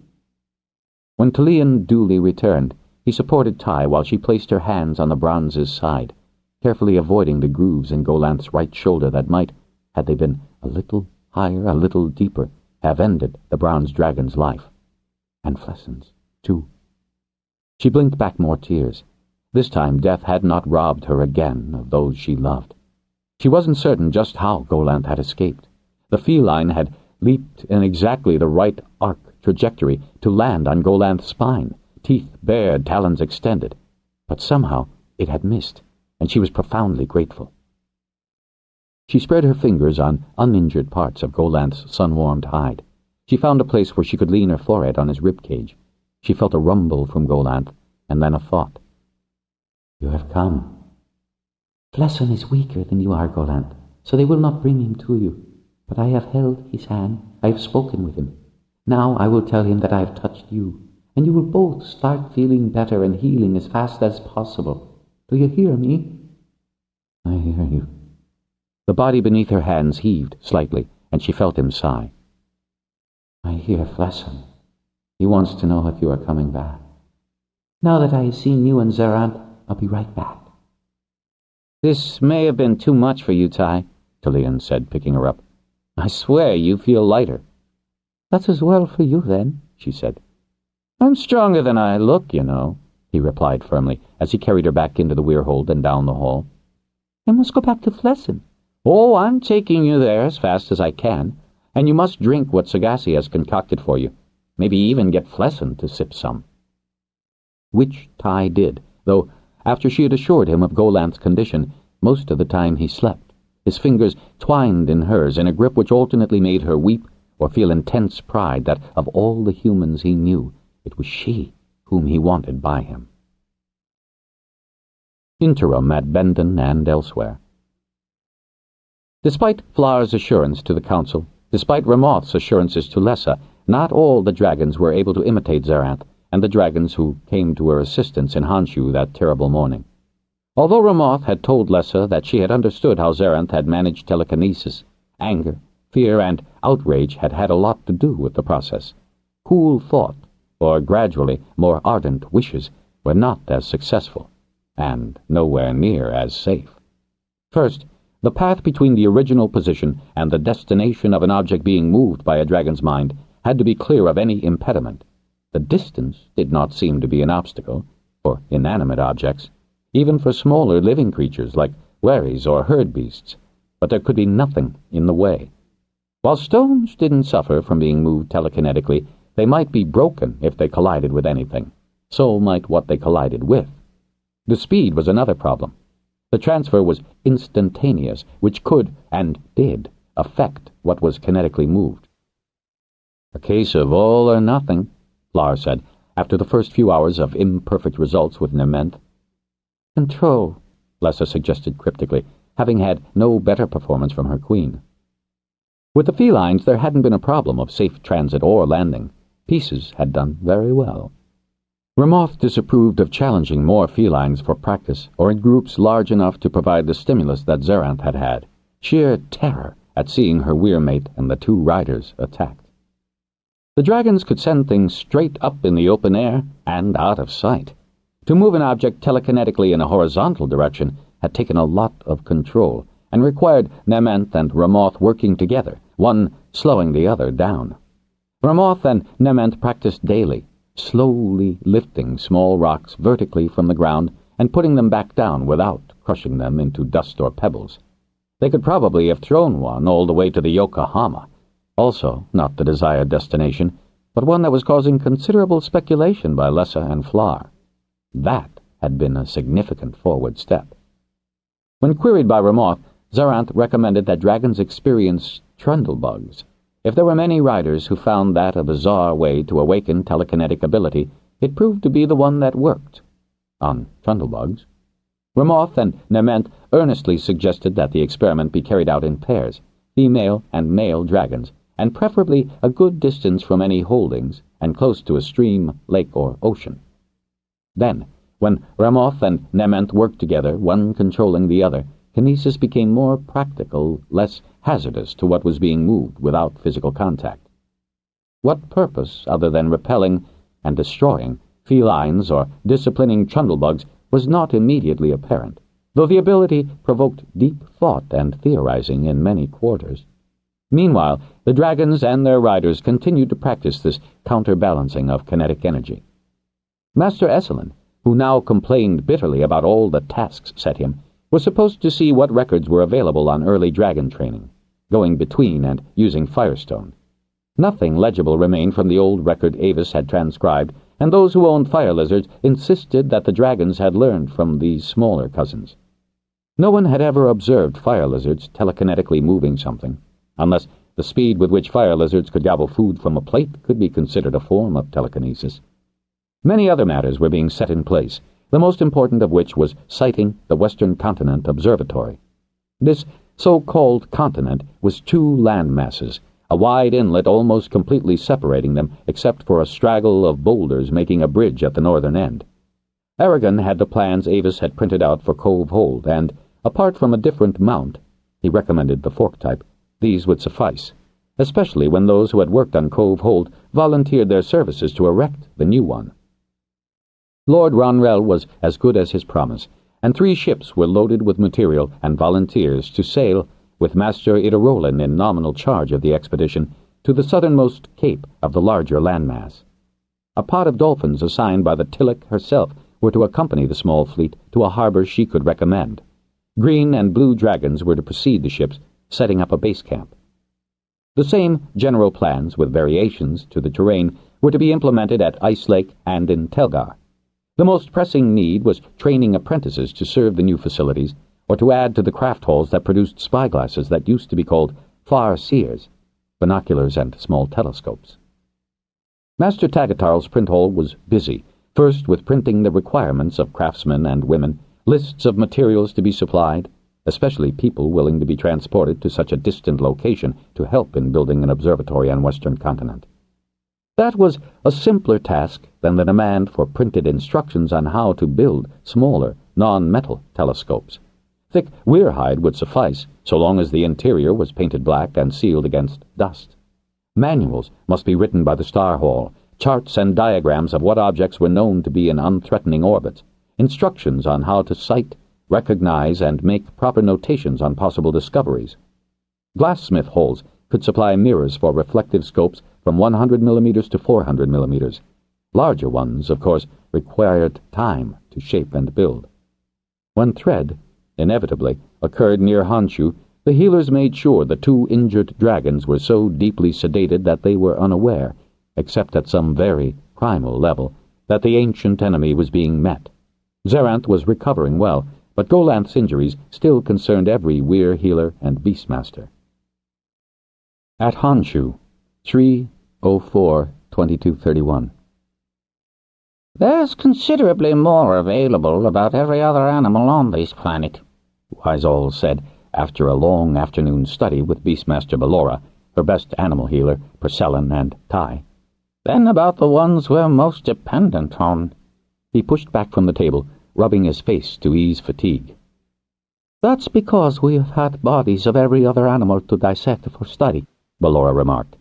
She was a big, athletic woman, had started healer training with Master Oldive, but found a real empathy and skill with animals, so she had changed to the beast hold. Her manner was in general as reassuring to humans as it was to the animals she tended and bred. Now she sighed with deep regret. But then, the only anatomical studies ever available were those done on dead fire lizard hatchlings that ancient zoologists happened to find, and those most incomplete notes that Windblossom left, which concerned unhatched watchwares which, as we all know, were not our dragons.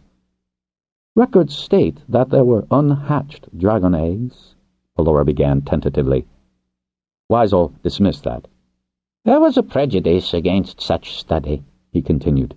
Not that I disagree, since any eggs that didn't hatch failed because of some defect. He gave a sigh.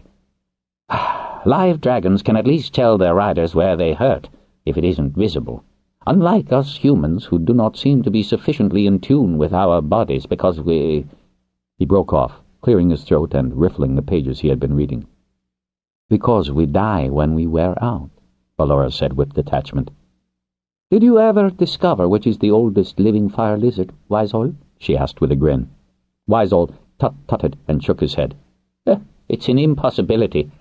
They may tell dragons what they remember seeing, but I think it's analogous to the Tillich's knowledge of Delphinic history.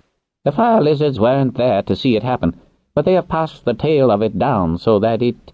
And he waved to the fares that were either sleeping or lazily flying on the light breeze. Becomes a personal memory. Not all the fire lizards remember seeing the spaceships in the ship meadow, Tai reminded him. Ah, and Wiseall wiggled a finger at her. But which do? Back to the present, he said then, growing solemn. I do think that gentle massage with the unguent will help circulation to Golanth's damaged wing joint. At least it no longer causes him great pain. How could it with 5 jars of numbweed soaked in? Tai asked, since she had undertaken a lot of that massage.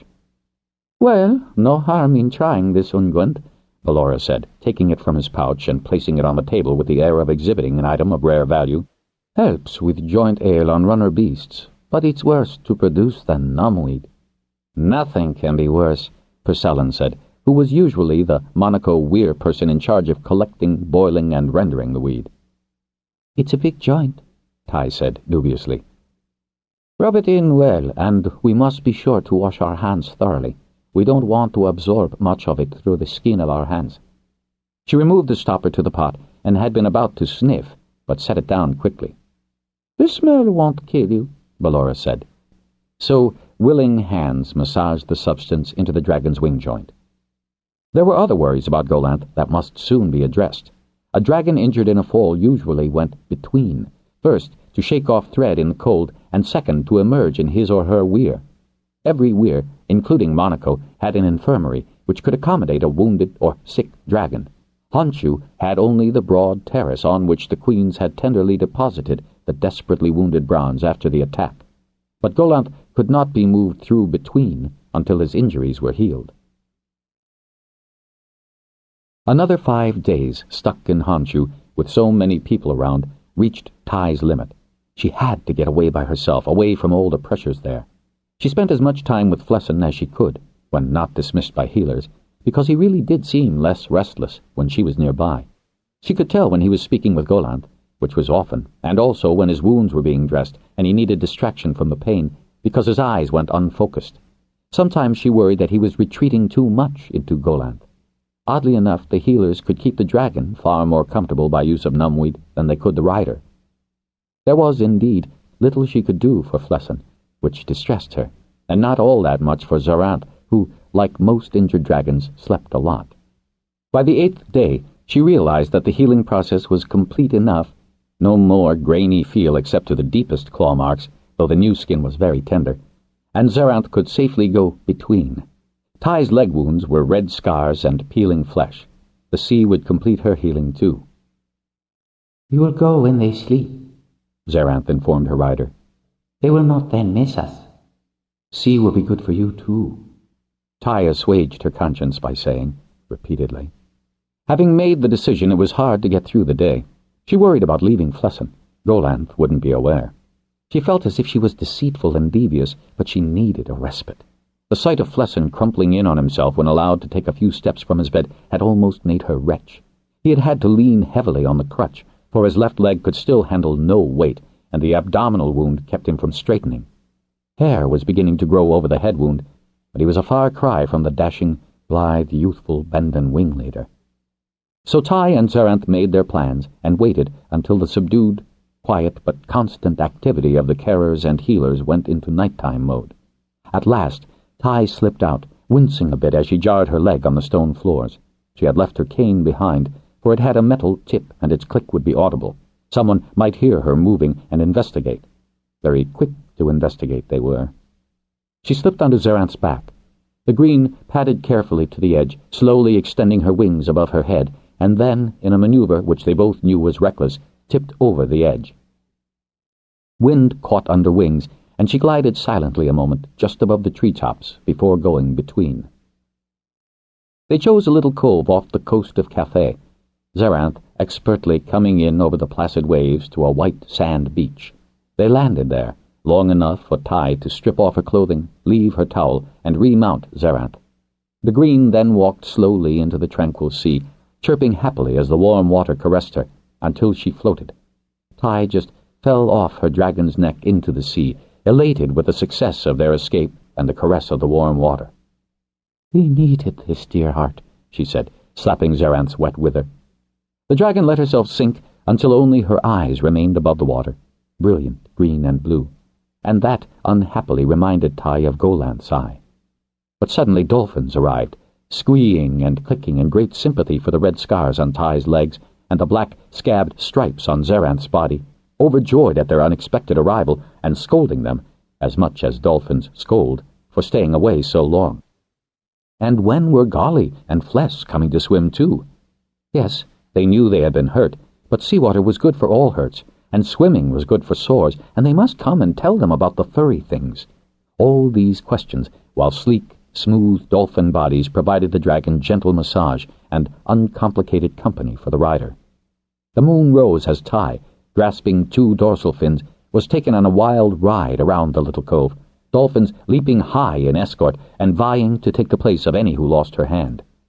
Indeed, it wasn't until Ty's hands slipped several times from fins that she realized she was tired. So much unexpected exercise. "You rest?" the dolphin named Afri urged, and cheed firmly about her, an order for the others to calm down. Ty was surrounded and supported by dolphin bodies, the light waves splashing over them, lulling her until she was all but asleep. She came to awareness of how easy it would have been for them to just succumb to such blandishments and find a weir on the shore and forget the heartache and the dismal prospects at Honshu. But that was impossible, no matter how tempting. She had chosen. "We've had our respite, Zerath. We go back now. Dawn's not far away, and you know that's when Flessen is most restless." Resolutely she turned shoreward, letting Offrey, or maybe it was Dani, tow her until her feet touched the bottom. She walked out, found her towel, dried herself and dressed. Then she called Zerath in and checked to be sure that none of the scabs had burst during all that diving and cavorting about in the water. Come back! Come back! Good for you," Offrey said, walking on her tail as she spoke. "Bring Golly much better for him." It would be too, Tai thought, except possibly for his eye. Buoyed by water, he could exercise his leg and his tail. The bone had healed, but the muscles remained flaccid. He might also be able to spread his injured wing, ease open that stiff joint. If only they could get him up in the air and to the sea. Golanth had a much wider wingspan than Zerath. Falling over the cliff at Honshu as she had done could have fatal consequences for the bigger dragon. Tai wondered if Ramoth and Nementh had made any progress in refining the ability. After recommending Trundlebugs, Zerath had not heard anything from Ramoth, except that she and Nementh were practicing.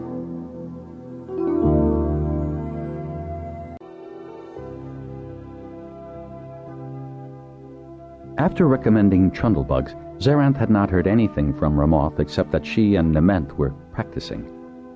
They returned to moonlit Honshu. Where shadows would mask their approach, Zerath glided toward the edge of the lower terrace.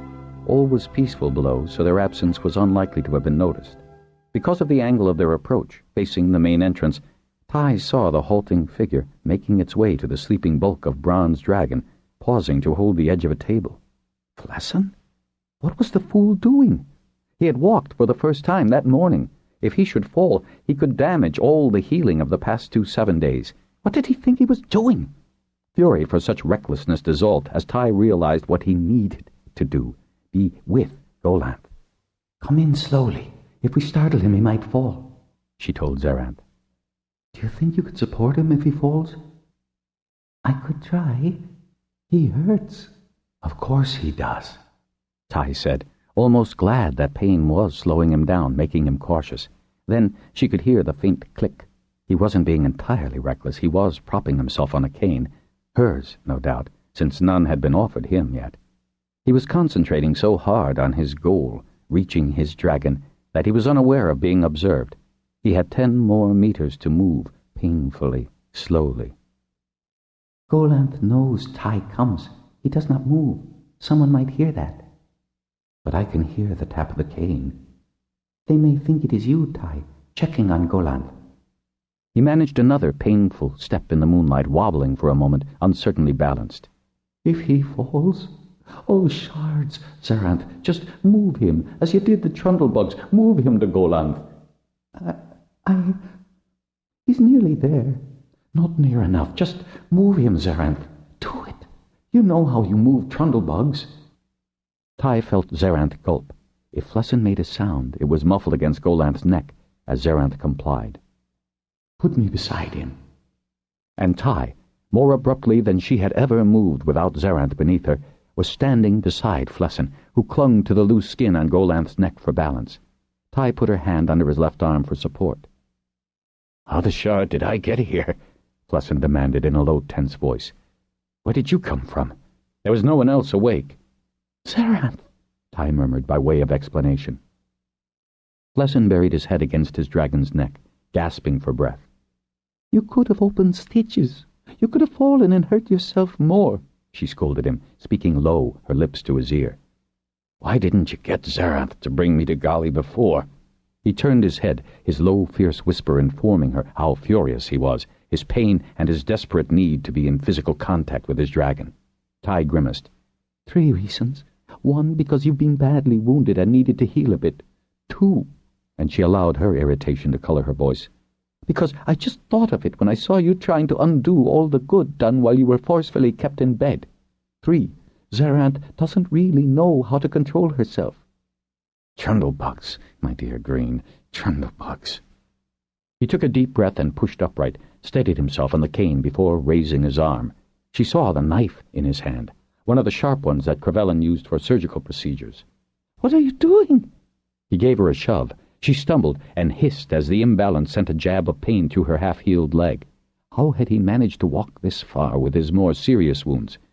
"I want to see his eye, Ty. I want to see it." "Why?" No one had lied to him about Golanth's condition. Didn't Flessin trust her to tell the truth? "He wants me to." Flessin's reply was grim, and Ty's objections ceased. "They've got it patched over and sewn up, and despite all the numbweed and fellas juice, it upsets him. He wants his eye open." Flessin quickly severed the lower strips holding the patch to the eye. He gasped as he tried to pull the bandage free. The effort was too much. "Give me the knife before you make a mess of what's left of his eye."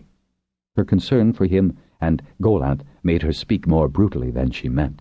The Dragonrider in her knew that he had to know the worst, now, tonight, while he had steeled himself to accept. Wordless, he passed her the knife, leaning against Golanth's nose and breathing raggedly. Ty reached up to slice through the final straps and pulled the covering free and stared at the dull circle where a bright dragon eye should shine. "Both lids are sewn shut," Zaranth said encouragingly from the shadows. "Nothing to be seen until the lids are unstitched." "That won't hurt. They always coat the outer lid lightly when they do the night dressing. It's the inner one that itches so," Golanth said. Bellier's light now shone on that blank, grey-white, slightly curved circle. "Give me back the knife," Flessin said. He shifted, weight on his good leg, took a deep breath, and carefully pulling the knot of the nearest stitch from the lid, severed it. "There are a lot of them," Ty murmured. "Here." A second scalpel clattered to the stone at Ty's feet. "Oops," Zaranth said. "Small things are actually harder to move than large ones." "Thanks," Ty said, wondering if encouraging her dragon to spontaneous kinesis was wise. The ethics could wait until later. Zaranth had at least known what was needed and where to get it.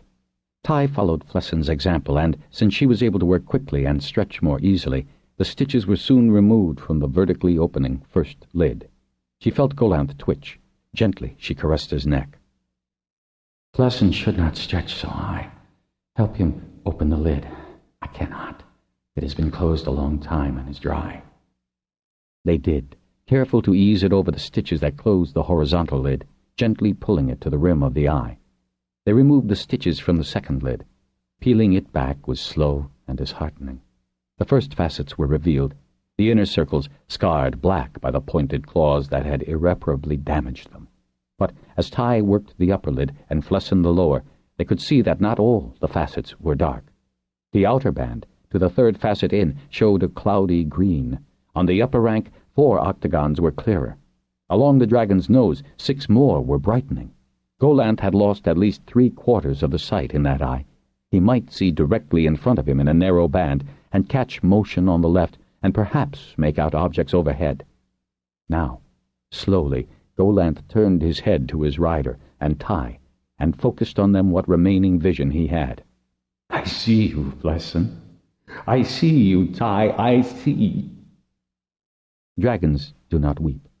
Flessin did, burrowing into his dragon's neck, clasping Ty's hand so tightly in his that some of her tears were for pain as well as joy.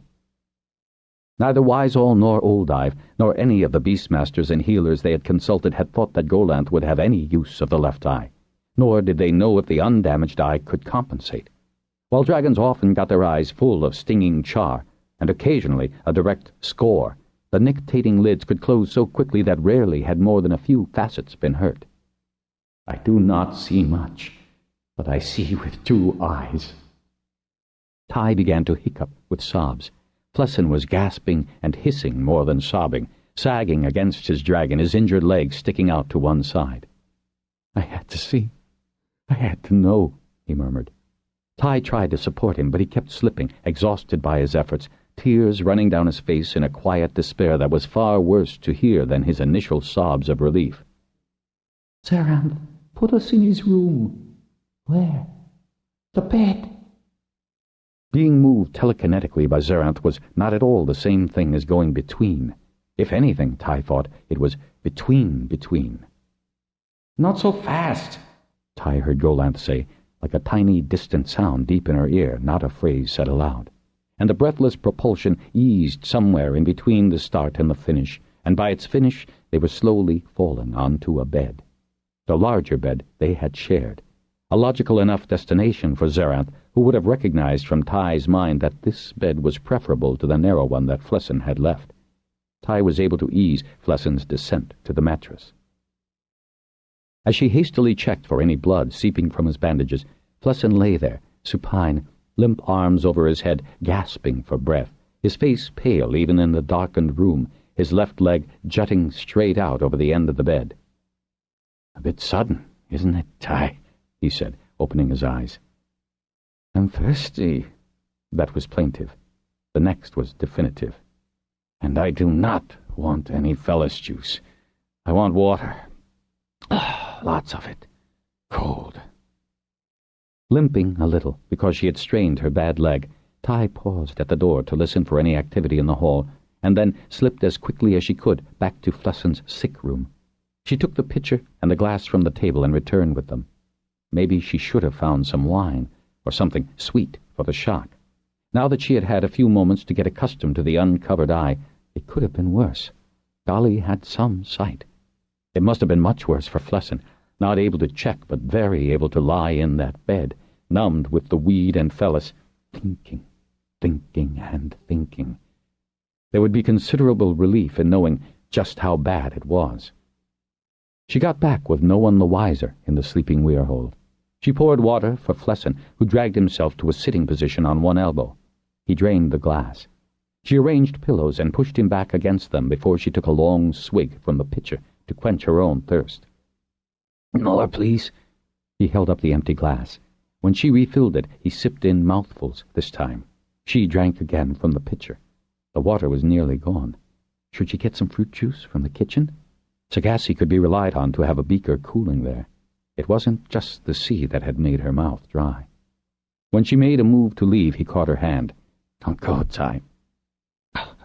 Don't leave me, my very dear Green." "Golanth's patch. I should replace it." He grabbed at her hand, his fingers unexpectedly fierce. "No, he can use the lids if he needs to shield what's left to see with. He hated that patch. I promised I'd get it off." "If you'd only told us." Eyes closed with exhaustion, he gave a weak smile. "Would you, Ty? Would you have flouted Wiseall, Ballora, all of them?" "Yes." His smile broadened, tinged with doubt, as he turned his head on the pillow towards her, his hand patting hers. "Yes, I would have," she said firmly. Then he scowled. "And what were you doing away from Honshu in the middle of the night, dear Rider?" She grinned. "We went swimming." "Swimming in the middle of the night?" he cried, astonished. "Belly-arse up, and it did me a lot of good." "Alone?" he tried to scold her. "Not with nearly a full pot of dolphins about." Then, before he could continue, she added, "And all the good of that swim might be undone coping with your jaunt tonight." He sighed, giving a weary shake to his head. "I think, my very dear Green, my very dear Ty, we're all the better for tonight." Wearily he closed his eyes, but his lips curved in a slight smile. "Is. Golanth is. I am. You are," Zerath said. Flessin gave her hand a final pat before the fingers lay lax. She checked again for any seepage from the bandages. It would be like Flessin to be unscathed by such a desperate antic. When she fumbled to draw the light cover over them, he was breathing evenly, and the fretful lines on his face had relaxed. He almost looked like himself, except for the scar and the lack of hair around it. "He sleeps," said both dragons. "We sleep." She gave a happy sigh, ignored the ache in her leg and her bruised hand, put her head on the pillow beside Flessin's, and turned her cheek against his bare shoulder. Excited, concerned whispers and running feet awakened her.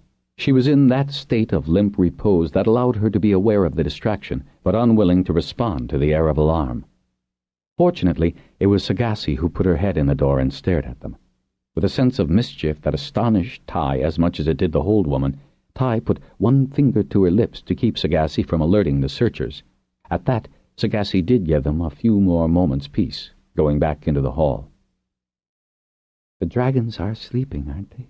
So the riders have come to no harm, or be sure we'd have all heard the bugling. Now let's all be sensible. Then someone called urgently from the terrace, and Sagacity ran off. Beside her, Flessin moved, stretching a little. I'll bet they found Golly's patch had been removed. That was the startled news reverberating down the hall. Flessin slowly slid his arm under Ty's shoulder and nestled her against him, his head on hers. "It won't be long now," he murmured indolently and kissed her temple. Ty felt something inside her snap, as if all her guts and her ribs had been tangled in a great knot which the kiss had untied. "I'm going to insist that we occupy this room from now on. It's big enough so you won't be bashing into me. You're a quiet sleeper anyway. I don't think you moved all night." "They have to be somewhere," they heard Kita shouting. "That is, if it's your choice, Ty." For a split second, wanting to throw her arms about him in an excess of relief, she didn't know where it was safe to embrace him, so she demurely rubbed her head against his left shoulder. I choose you in any condition, and any way I get to choose you." By then, their refuge was officially discovered, and they were the victims of some choice, sarcastic official displeasure and tongue-lashing. Ty was ejected from the bed so that Kita could be sure that Flessin had done no damage to himself. The main puzzle, how had they gotten to this room, was the easiest to answer. "Zaranth put us here," Ty said. "She can, you know." "And brought Flessin out to Golanth?" Kita demanded, still outraged by finding the patch removed. Ty gave a negligent shrug and let them assume what they wanted to. Then the healer had Flessin carried back to his sick room where medicines and bandages were stored, so Kita made sure that he hadn't done himself any harm. Flessin's grin might have been a trifle off-center as she changed dressings to reassure herself that no stitches had broken, but he remained unrepentant. "I'm soaked in numbweed," he said. "You both should know by now," Kita said reproachfully, her expression severe, "that the deadening effect of numbweed is deceptive. It's so very easy to damage tissue or tendon because you can't feel what strain you're inadvertently exerting. If the green dragon did indeed effect your unwise and unauthorized trip to the terrace, then that at least proves you're not totally bereft of common sense, Bronze Rider." "And Golly's eye suffered no further damage?" Flessin asked with a touch of arrogance, and, to Ty, a wish to be reassured that it was indeed all right. "Vercellin has seen it?" "You're very lucky that the lids have healed as well as they have," Kita said, giving them full measure of her censure. "They were in shreds after the attack.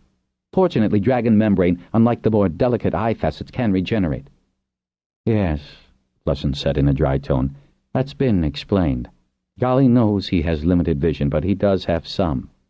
Kita had to admit that. "He said the lids get very dry." "Part of the injury includes an inability to generate sufficient moisture to lubricate the lids. I think we can help there with a light gel applied when needed. We coated the eye with it before we sewed the lid shut against sun damage." "Then perhaps I can take over that duty now," Flessin said, easing his body into a sitting position. Kita watched him, one hand lifting to suggest great care. Then she said, "I'd very much like to see how Green Zaranth does this telekinesis."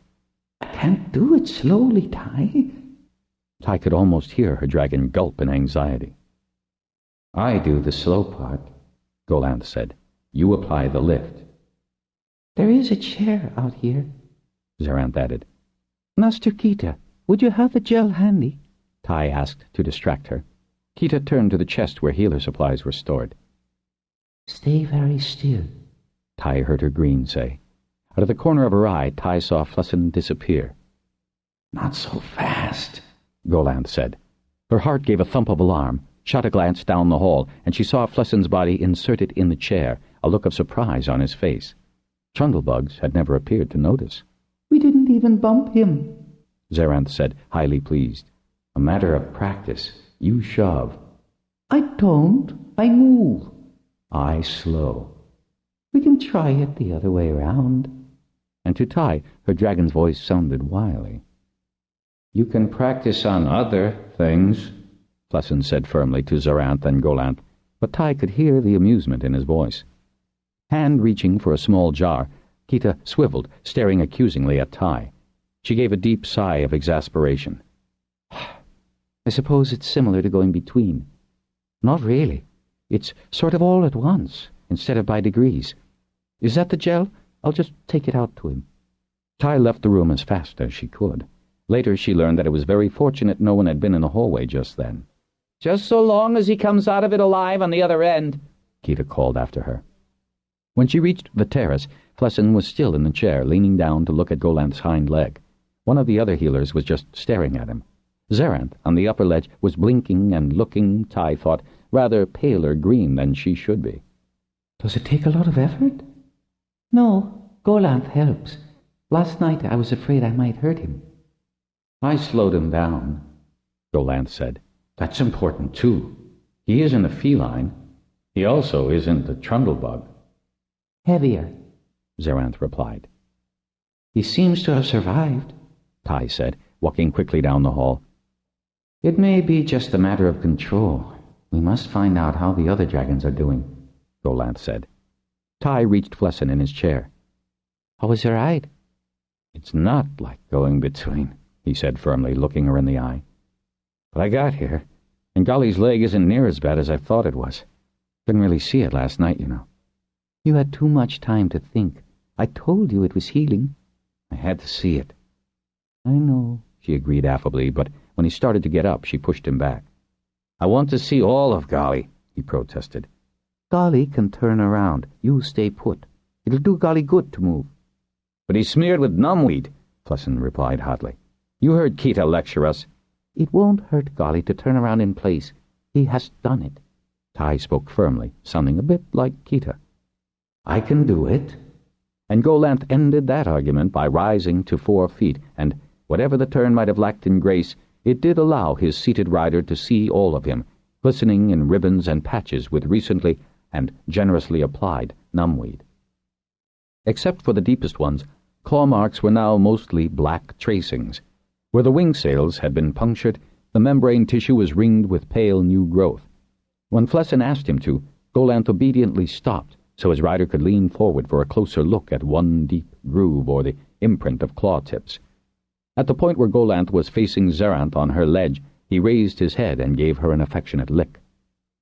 Ty tried to gauge Flessin's assessment of his dragon's condition, but his usually mobile face was expressionless. His hands expressed his anguish, his fingers clenching and unclenching as if he wished he could erase the injuries, finally settling helplessly to the arms of the chair. Then Golanth halted, in front of his seated rider. Swimming would do Flessin a lot of good, Ty murmured. Zerath made the most astonishing sound of surprise, her eyes whirling into yellow, and she extended her head and neck in protest. I'm only a green. I would need a lot of practice to move as much as Golanth. Flessin gave a burst of laughter.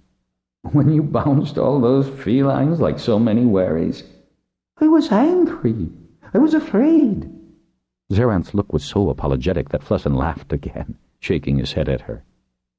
I didn't bounce you last night. I helped, Golanth said with dignity, sweeping his weir-mate a kindly glance. When I need to move, I will move myself.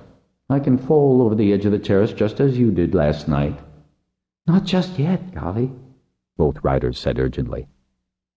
Zerath curved her head back. You couldn't have seen me, and you can't go falling off the terrace. You've too much wingspread to drop off. When I need to move, I said, and his dignity increased.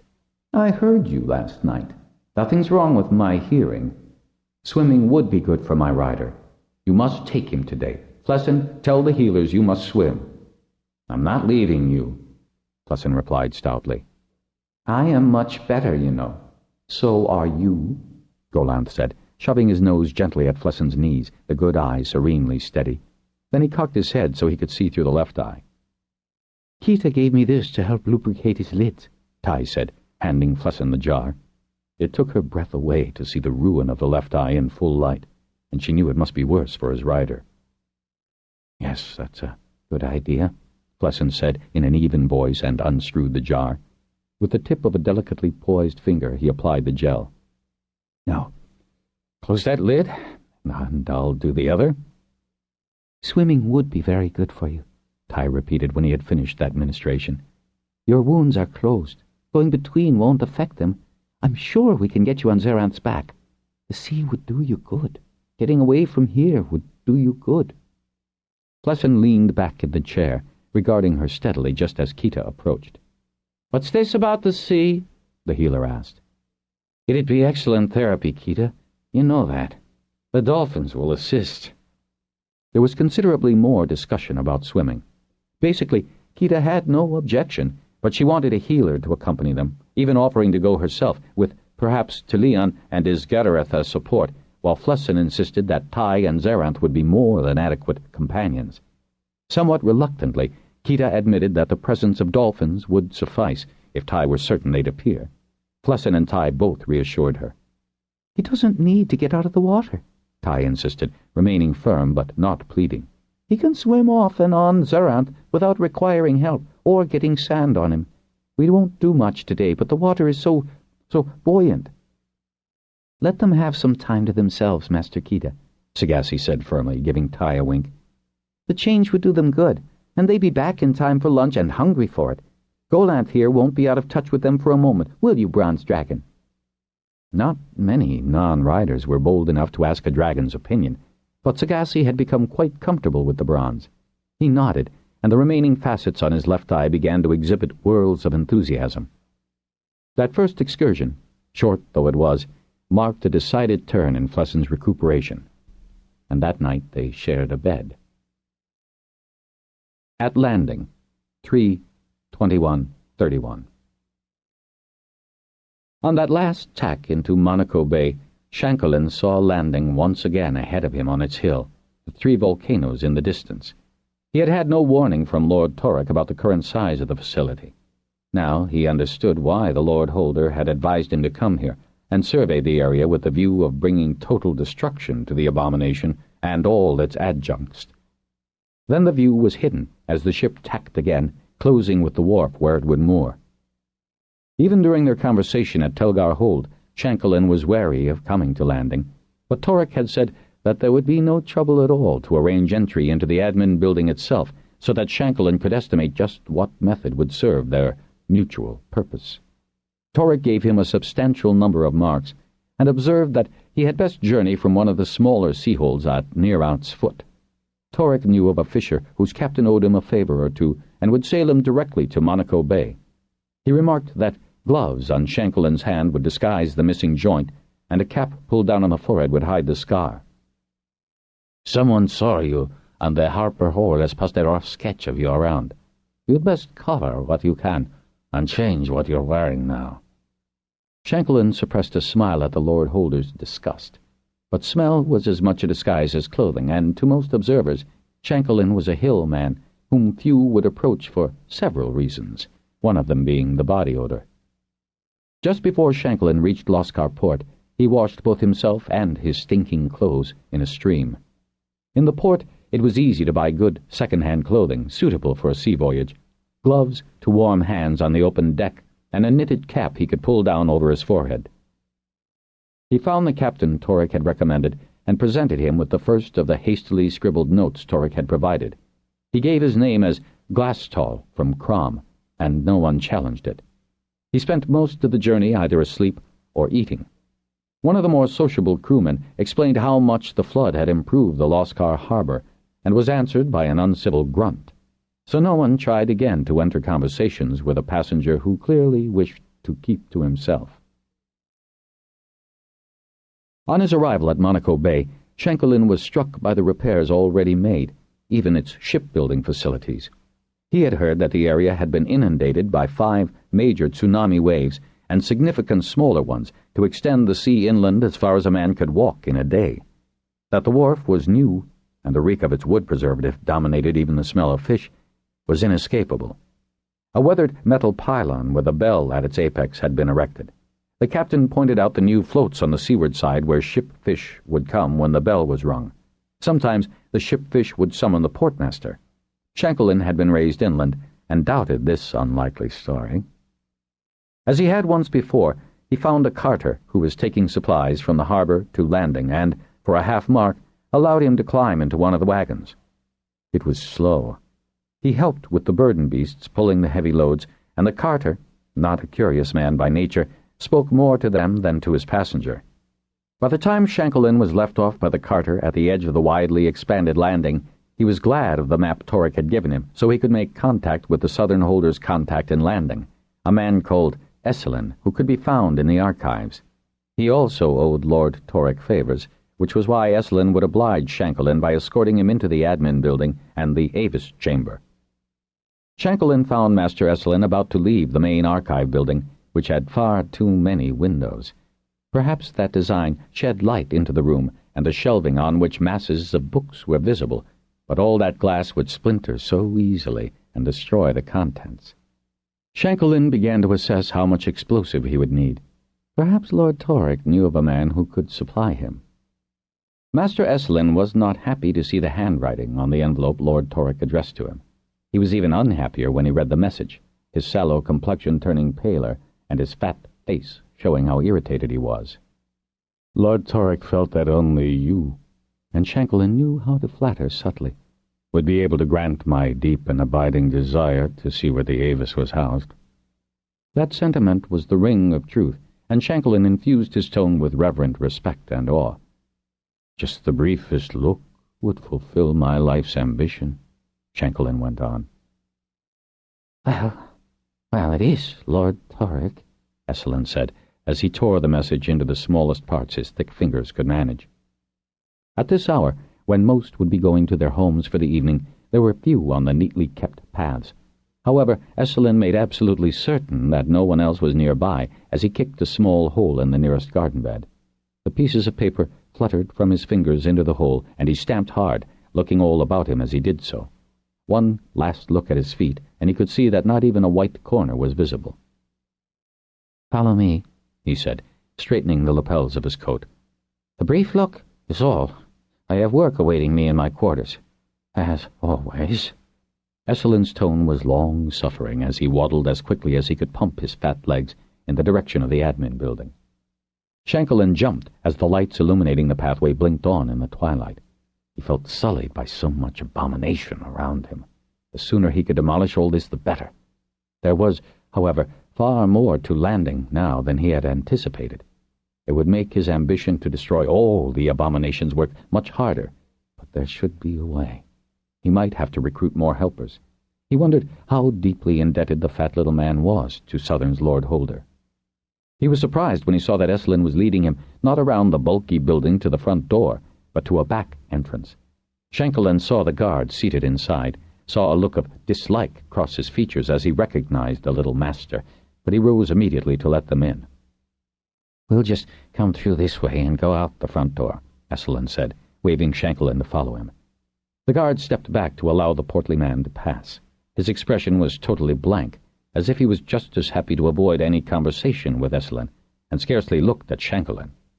That omission pleased Shanklin. It could prove an advantage. He did, however, resettle his hat brim to shadow his face, turning so that there would be little chance the guard might recall him. They continued down the corridor, and doors closed on either side. Probably he could peer in through the windows once he was again outside on the path. Perhaps. Then they reached the wider hallway that Shanklin remembered, part of the entrance he had used before. No one of those talking among themselves did more than glance at Esselin, and quickly looked away. The rooms to the left would have to be inspected. Perhaps burning pitch from an outside window? No, an explosive would be needed to achieve the most destruction. Fire would never damage enough. Then, there, at the end of the hall, was the softly lit Avis chamber. Shanklin felt no reverence at all, but an intense thrill of pleasure. He had never thought he could gain entrance to the facility so easily. When he had planned Batim's raid on a main healer hall raid, they had thought it would be much harder to enter. Unfortunately for that expedition, it had been much harder to leave. Should he prevail on Master Esselin to accompany him on his next entrance here? The fat man's clothes would hide more than his excess weight. But first he must get to the actual chamber and take a quick look at what was in the room to the left. Light spilled out into the hallway, and by the sounds he could hear, a lot of machinery was at work and quite a few people. Suddenly, a big man stepped from that room, frowned when he recognized Esselin, and gave Shanklin the briefest glance. Promised him just to look, Tunge, Esselin said, flapping his left hand to dismiss the man. Tunge started to protest, but by then Esselin stopped at the threshold to the chamber. He turned to beckon Shanklin to hurry along. There isn't much to see now, of course, since Avis terminated. Shanklin ignored him. He was savoring this moment, heart pounding in anticipation as it had on that previous occasion. He stiffened with remembered fear of the awful noise that had deafened him. But Avis had terminated itself. Impatient to view the sight that he would soon see in rubble, Shanklin shouldered a startled Esselin aside and strode purposefully over the threshold. That was as far as Shanklin got. From the opposite wall of the chamber, two narrow shafts of light struck him on the chest at heart height. He was dead before he fell backwards. Master Esselin collapsed in hysterics, trying to scramble as far from the corpse as he could. Tunge yelled for help and then peered down at the dead man, scratching his head in perplexity. When he pushed back the hat and saw the scarred face, he bent down and picked up the left hand. The tip of the first finger was missing. Tunge dashed to the main hall, rummaging through the top drawer of the desk until he found the Harper sketch that he remembered seeing. Master Steiner was now in the hall to find out who was screaming hysterically and why. Steiner immediately summoned a healer to attend to the master archivist. When Tunge showed him the Harper sketch, Steiner then got in touch with Durham and Lighthall at Cove Hold and dismissed everyone in the admin who was not essential, with the exception of the rear door guard, who was mystified and kept repeating that he had never thought to question Master Esselin. The man was in and out of admin all the time, wasn't he? When Durham and Lighthall arrived, Steiner escorted them to the body and requested Tunge to tell them exactly what he had seen. Like I've already told Master Steiner, I saw beams of light come out of two spots high on the back wall. He pointed to the two places, not wishing to cross the threshold right now, though he had done so many times to dust and keep the place tidy. Far as I ever heard, nothing inside has been operational since Avis and Master Robinson died in there. Both Lighthall and Durham looked down at the dead man for a long time before they looked at each other. "He got this far once before, you know," Lighthall said in his slow, sad voice, "when he and two others attacked Avis. On that occasion, what Avis called a sonic barrage deafened the intruders. Avis said that he had been provided with self-defense units." Surprised, Steiner turned from one to the other. "But that must have been 12 turns ago." 13, give or take a 7 day or two, Lighthall replied. Once a person entered that chamber, Avis knew all there was to know about him or her. "You mean that Avis's self-defense system is still operational?" Steiner asked in awe. Lighthall regarded him kindly. "I would hazard the opinion that some internal circuitry was never turned off. A system as sophisticated as Avis's would have recognized this man as a previous intruder. Computers, as you should know, Master Steiner, have long as well as accurate memory files." The Harper Hole was informed by fire lizard message, and Pinch, who was the only person who had ever seen the Abominator leader, was conveyed to landing to confirm the identification. "No idea who he was, Master McElroy?" Lighthall asked. Pinch shook his head slowly. "Fifth was only a convenient designation. He had been called Glass at Chrome Mine 023, but that was no more the man's rightful name than Fifth." Pinch hoped it took a while before Lord Torek realized that Fifth, too, was no longer available. Now, if he could just find Fourth and neutralize her, they might forget about Abominators. Esselin did not recover from the shock he had received, and died a few days later of a hemorrhage in the brain, or so the healer at landing said. The incident was as quickly forgotten as possible, and Tunge soon resumed his duty of keeping the Avis chamber neat and tidy. At Honshu Hold, 3/21/31. Once he started swimming daily, he improved in vigor, was able to concentrate, asked for astronomy texts so he and Ty could study. He even sent someone up to the observatory office to examine the prints they had taken to show at the Dragonriders meeting. That now seemed another lifetime ago. Perhaps it was. The notion passed Flessen's mind briefly. But Ty saw a streak, and they had to check that. Then a blur caught their attention, and although that print was marked as a time exposure and it took them all morning to update the orbit, it turned out to be an asteroid among the minor planets. Nothing significant.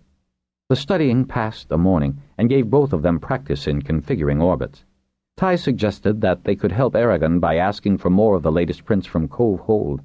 The Master Starman might not have time to review prints, with all he had to do supervising 3 new observatories. No name had been chosen yet for the Western Continent installation, and classes that Cove Hold had undertaken. Golanth walked, limping at first, but gradually with more confidence, until he was pacing briskly up and down the length of the terrace. He kept trying to extend the damaged wing, but it moved awkwardly, despite all the massage and smelly unguents. Sagassi's holder mate, arriving with fresh food, watched him for a long moment. Think we can do something about that. Not too far to the ground on the step side. Golanth couldn't manage the hold steps, Flesson said. He's too long. Ramp would work. Double it, make it wide, Jubb said, rubbing his chin thoughtfully. Got the wood. Make it strong. How much does your dragon weigh? Flesson and Ty exchanged glances, and Flesson burst into laughter. What's so funny? He weighs as much as he thinks he does, Flesson managed to say, and that set Ty laughing. Jubb looked from him to Sagassi, to Kita, and the others, and shrugged. No one ever weighed a dragon before? We weigh herd beasts and everything, stuff all the time. He threw his hands up in the air. Well, thought it might help. It does. Flesson caught Jubb by the arm, reassuring him and controlling his amusement. I'm not laughing at the idea, Jubb. It's an excellent one. Golanth is tired of being stuck up here on the terrace. Flesson's face lost all merriment. He can't just take off. You are good to suggest it, Jubb, Ty said, coming to his rescue. How long would it take? Jubb gave them a long, speculative look. About as long as you got folk handy enough to build it. Then he grinned. It took 3 days, with dragons flying in timber, their riders, and folk who just heard that carpentry was needed, including the 3 dragons who flew in from Telgar Weir with casks of nails, screws, new hammers, saws, and brought whatever other equipment might be needed from the Smithcraft Hall. Jubb, his workmates Sparling and Riller, 2 Smithcraft and 3 of Lord Askenar's best timbermen designed a switchback ramp, with much discussion about the angle of incline, the size and bracing of the structure, the width and depth of the flooring, while men and women sawed and cut, and others hunted or flew in enough food to feed the volunteers. One thing Flesson made clear: even for his dragon, he would not mar the superb facade of Honshu Hold. More importantly, Flesson was immediately involved in the activity, taking time off only to swim, toning the muscles of his bad leg and his shoulder, regaining his tan. He also insisted on taking over as much of Golanth's treatment as possible, and trusted no one else, not even Ty, with lubricating the eyelids. He seemed to ignore his own injuries, using a slower, more deliberate step to disguise his limp as he moved around with the cane. He was more his old self, though he didn't smile or laugh quite as easily. If she caught a darkness in his eye now and then, she knew it was all for his dragon, not himself. Several times she saw Flesson eyeing the drop from the ledge, measuring it, wondering if perhaps Golanth could indeed fall off its edge and manage a strong enough downward stroke with one wing to become airborne. Once news of the project was known, Lessa and Flar came to visit. While Flar was looking over the plans with Jubb, the Smiths, and the woodsman, Lessa told them what was happening at Western, for lack of a better name that had stuck, with Master Aragon's resurrection of the telescopes from the Catherine Caves. Before he gets too involved with that, Flesson said firmly, we need him to rig a remote control console for the scope here on the main level. There's a room on the north face that would suit. He paused briefly, his eyes flickering. There must be a way to trigger the dome mechanism, too. That spiral stair is ridiculous. Why did Kensho hide everything away? Who knows why the ancients did what they did, Lessa said, shrugging. Have you asked Jancis and Pimer to help you? Didn't you persuade them to do the initial restoration of the observatory? Aragon's already grateful you're reducing his backlog of prints. I don't know how he fits everything in. He swears he only needs 4 hours of sleep a night, Ty remarked, incredulous. Neither of you can match him yet, Lessa said at her driest. At your stage of convalescence, But as I understand it, there's more to sky-watching than lying on your back and looking at 'em. He says he needs references from Honshu." Pausing, she looked out over the valley. "It is very pleasant here, you know. But we can't stay long today." She and Flar left shortly afterwards, saying they'd be back when the ramp was finished. They were. It was wide enough for a moth, the largest dragon on Pern, who demonstrated by walking down and up it without brushing folded wings against the cliff face. Bravely, Golanth set all 4 feet on it, Flessin beside him. "Now, put your weight down, Golly," Flessin said, grinning broadly and cocking his head at the slight sound as the timbers gave a little under him. "Don't knock me off."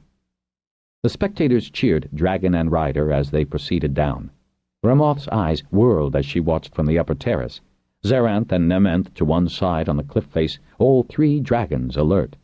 Gradually, Golanth moved with assurance, able to lift his tail slightly, which was another improvement in his mobility. The first landing was more than wide enough for him to make the turn. When he and Flessin reached ground level, he extended his head upward to bugle his pleasure, and began to stamp round on the soft dirt. That was when the bronze dragon saw the door to the beast hold, the landing above and to one side of it. "I could rear in this place. It is wide and high enough for me to enter." Flessin, who knew every plane and dimension of Honshu, now saw that the doorway was wider than it had been. Over the general hammering, sawing, planing, he would not have heard the noise of masons making the enlargement. He knew, because he had mucked out the dirt that had accumulated over the centuries, that the interior of the beast-hold was larger than Golanth's weir at Bendon. The ramp now gave him access to it, and would certainly protect him from the winter rains. Rain, Flessin thought, and had to reach for one of the supports until the dizziness that had abruptly overcame him passed. "What's wrong, Flessin?" Ty asked, coming to see what had attracted Golanth's interest. Her expression altered when she realized that he had had some kind of shock. Rain. The silver fall of thread was like rain. Golanth would never be able to fly thread again. In fact, when thread next fell over Honshu, Golanth would have to be shut into the beast-hold to keep him from trying to fly. That most powerful instinct of dragons, to fly when thread was in the sky. Was that why the ramp had been completed so quickly? Flessin tried to remember the sequence of fall in this part of the south. He couldn't think. The realization that his days as wing leader were over was too much to assimilate. He must have known it at some level, and denied it, as he denied that Golanth was blind in one eye and too joint-stiff to work the left wing, as he had diverted such thoughts by plunging into Aragon's backlog of images, and Ty had encouraged him to swim, to do other things. He wanted to think that she had been deceiving him, but deceit was not a facet of Ty's personality. Neither Lessa nor Flar had said anything during their last visit. He should have noticed the avoidance, the talk about sky-watching and installing remote controls. Hadn't he mentioned casually? Had they thought he was making the adjustment from wing leader to sky-watcher? How could he have been so dense? This ramp allowed Golanth more freedom of movement on the ground, but not into the air. Golanth might not have lost his ability to go between, but to go between from ground level presented hazards that no sensible rider would ask his dragon to face. What about an unsensible rider? He could feel Ty beside him. He could hear the men and women who had made the ramp still cheering the accomplishment and encouraging Golanth to show how easily he could climb back up to the weir-hold. Flessin took a deep breath and turned around. In Ty's eyes he could see that she knew what he'd been thinking. Then the second shock hit him. A dragon must be in the air to fly his mate. He could not suppress his anguish at that realization. Hard enough to lose his right to lead, but to lose the ecstasy, too. It took him a moment to realize that Ty was shaking him, her green eyes intense with denial. "Nonsense!" he heard Ty say in a whisper so furious it stung his ears. "There'll be a way. There's been a way for everything else. Come." He grabbed her, pushing her against one of the thick stanchions at the base of the ramp. "Did you know? Do they?" He meant his weir leaders. He gave her a shake when she didn't answer. "I thought and her words came out slowly. Had you realized someone would have to take over your wing for a while? It's not just the wing. He pushed her away from him. I thought Honshu was my refuge. Now I realize it's Golly's prison. He pointed to the beast hold and its widened doors. He'll have to be put in there whenever there's threat above. Not being able to fly drives a dragon crazy. We always assist an injured dragon to get far away until threat has passed. But Golanth can't even do that. You don't know that yet, she said, whirling to stand in front of him. We haven't even tried to get him to the sea. How in the name of the first egg can we get him to the beach when he can't even get in the air? Because, Lessa replied, walking in under the ramp, Flar beside her. We know how he can get into the air. Once he's in the air, he can go between. Did you think Ramoth and Nementh and other dragons had forgotten what they learned that day at Honshu? Plessen stared at her. She was almost reproachful. To his amazement, his father was more amused than critical. He couldn't quite grasp what they meant. His mind was tormented by the crushing revelations he had been too cowardly to admit to himself.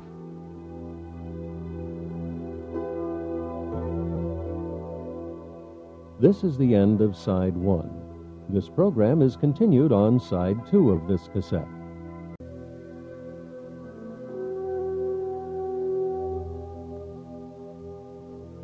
Plessen couldn't quite grasp what they meant. His mind was tormented by the crushing revelations he had been too cowardly to admit to himself. The ramp is a good idea, Flar said. That, and he waved toward the beast hold, makes a fine weir. Nothing else. His amber eyes held Flessen's. Certainly not a prison in time of thread. By the time the ninefold is over Honshu, we'll have mastered lifting that bronze dragon of yours. But how? It takes control, you know, Lessa said, walking up to her son and slipping her arm in his, which, I believe, your dragon was practicing the other morning. How did you know that? Plessen asked, startled out of his morbid thoughts.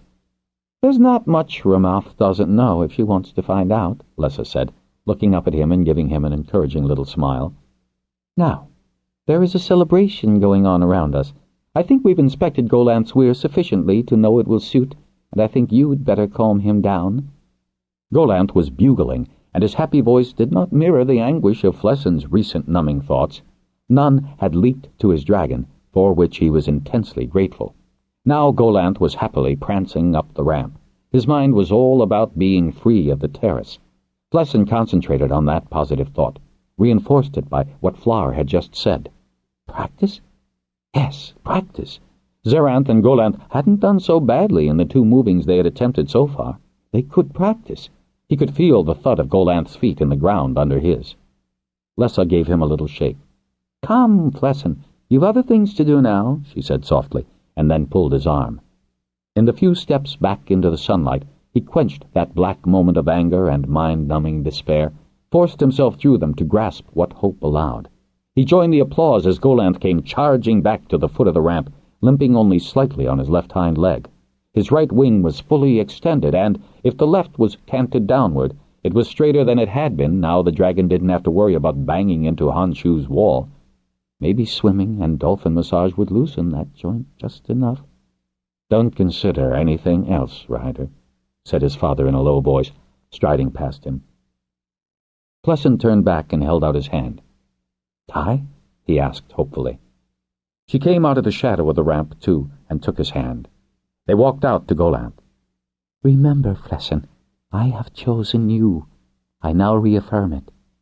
Her hand was tight on his as they began the walk up the ramp. Southern Hold, 3/23/31.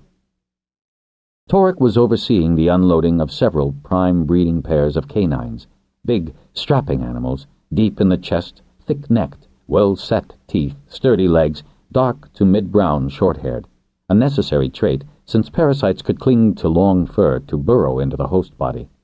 Shrewd, calculating eyes, unafraid despite a journey stuffed in a cramped forward compartment. "They weren't seasick," the handler said approvingly with a slight emphasis on the pronoun. "Name's Pinch, Lord Torek." "Where are the muzzles?" Torek asked, flicking his thick fingers in acknowledgement of the name.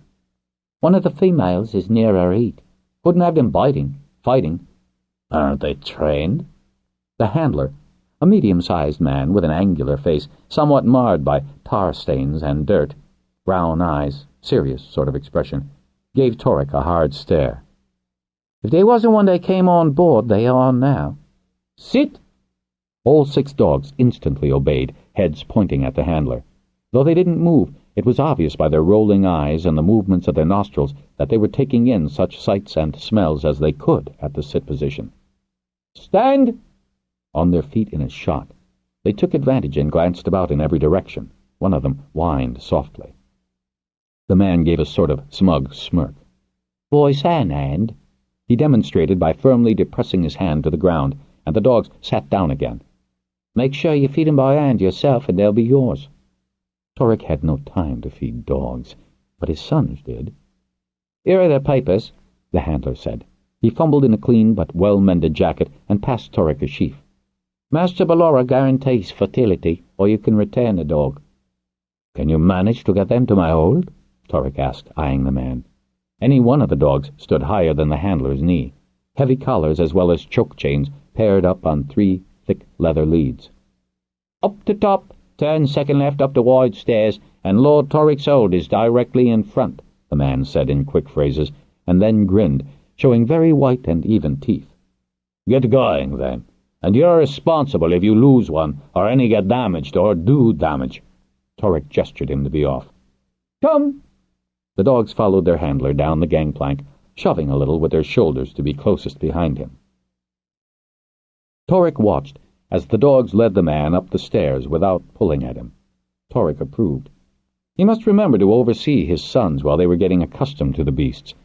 Maybe he'd keep one pair by him. Might be prudent. Ballora had offered him watchwares. He couldn't stand the look of the creatures, and they were really only good watchers at night. They had to be blooded at birth to recognize the legitimate members of a hold. He pretended to read the dogs' papers as the rest of the passengers began filing off the ship, assessing the newest arrivals at Southern. More ragged ones who were unlikely to devote any time to that newest fad, sky watching. If things fell out of the sky, they fell, and there was more water on Pern than land. What were really needed in the sky were more accurate weather satellites. That spaceship only had its southern array, and the worst winds came down out of the north, which was what had happened 2 turns ago, and his coastline had been sharding ruined. Dolphin warning hadn't given anyone enough time. He shifted his feet and glared as the last man off the boat led a small girl and encouraged 3 boys to move quickly now. Then the captain and the runner station master emerged from his cabin, the runner hefting the heavy message sack to his shoulder. The captain smiled, and the runner murmured something and made his way to the gangplank. He saw the Lord Holder and nodded courteously. "You had nothing for me, runner?" "No, Lord Torek, or I would have had it to hand the moment I saw you come on board." Torek swore under his breath, pursing his lips. The runner angled past Torek onto the pier and up the stairs to the new runner station at Southern. Sharding Fifth. He'd had no message since their meeting at Telgar. Fifth had indicated there were many who obeyed his directions, but not who or where they were. Only the most discreet shared his theories about the abomination and Master Robinson. Very prudent of Fifth, but sharding infuriating for Torek. He had consoled himself with the fact that there were plenty of men like that Ruathan renegade that he could recruit, but it meant starting out again. Dorse had been almost worth every mark Torek paid him. Of course, he could approach Cashman. Now there was a man who had a legitimate grievance with the high and mighty Lord Dragonrider Jackson. Torek might be able to work on that, gain another free-thinking man in the council. He also had had no word from Master Esselin about the meeting with Fifth that he had set up. Surely the old fool could do that much correctly, unless, of course, Fifth had decided to take the marks and disappear. Torek rather thought not. The man's obsession would keep him fueled for the revenge he sought. Cashman might be a willing associate, even if he'd only been a child when the beloved Robinson had been alive. That was when he saw the thin woman at one side of the wharf watching him, standing in a very awkward position, one hand in front of her, clasping the elbow of her other arm. He swaggered down the gangplank, knowing she waited to speak to him, Lord Torek. There was only one woman she could be. Dorse had described her unflatteringly, but had grudgingly admitted that she was meticulous with details, uncompromising in her devotion to Fifth, and determined to destroy all abominations if she had to do it single-handedly. And here she was, Torek thought, seeking him out. Did she intend to take Doris's place? Or Fifth's? Whichever, he could control her as he had Doris, as he hoped to manipulate Cashman. She'd be very useful in Torek's scheming. Doris had once said that she had a knack at recruiting the disgruntled to their cause. At the very least, she could give him the names and whereabouts of those already persuaded. She'd be convenient to use as an emissary to Karoon Hold. He smiled at her as he approached. She met his glance squarely, her face a mask, her body motionless, facing him as an equal. Torek kept his smile, but thought that he had better make sure she didn't consider herself an equal in any respect to Torek, Lord Holder of Southern. Neither saw that the dog-handler paused at the top of the stairs and observed their meeting. The dog-handler remained in Southern Hold long enough to instruct Torek's twin sons in how to care for and use the commands to which the dogs had been trained. During that 7-day, he listened, but heard nothing about any untoward incident at landing or any word about Master Eslin's demise. When Torek set off with Forth to some destination along the coast, he summoned Bista to him. She had been inconspicuous among all the fire lizards that darted about Southern. He met with Cintery in Southern's Harper Hall and gave the master a sketch of Forth, asking him to keep an eye out for her. Then he sent Bista to Seabell, requesting a dragon to convey him back to the Harper Hall. At Honshu Hold, 3/27/31. It took 2 days to recover from the party.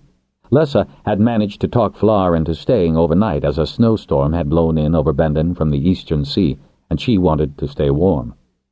Leon, who had helped build the ramp, talked one of the Monaco harpers into coming along for the celebration. Jub had a guitar, Sparling a fiddle, Riller a drum. Kita sang a fine light soprano, Sagasi a rich contralto, and everyone, even Ty, laughed when Flesson tried to sing the chorus with them. He didn't try to dance, but Flar partnered everyone, including Ty, though she excused herself from other invitations on the grounds of her sore leg, and sat with Flesson when he wasn't busy trying to keep his bronze dragon from walking up and down the ramp. But it was a fine evening. The next morning, both rider and dragon were so lame that Ty complained that she had used up 2 whole pots of numbweed between them to ease their aches. Kita decided that she was redundant and asked Leon for a ride to the healer hall. She'd send more numbweed. The third morning saw the last of the party cleared up. Sagasi said they had enough food left over for several days, and she'd best get down to her hold. Ty offered to fly her back with the favorite pots and pans that she'd brought up to Honshu to help out. Suddenly, Flesson had his weir hold to himself. Taking a cup of claw out to the terrace, he sat, watching Golanth snoring, head on his forepaws. His color's good, Flesson thought, and firmly turned his mind to wondering when Aragon would bring that new council so he could start working for his living. Which brought him right back to what he didn't want to think about. The facts that he would never lead a wing again, and that Golanth might never fly Xerath. That he didn't like, especially since Xerath was a young dragon and would need a good male to keep her content. He, Flesson, certainly didn't wish to share Ty with another rider, any other male.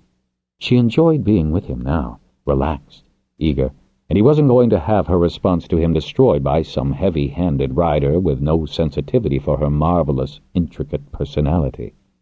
He felt himself getting quite roused by the very thought. And they had work to do, both of them, on the prince. They weren't half through that job. That was the channel he should concentrate on, the stars.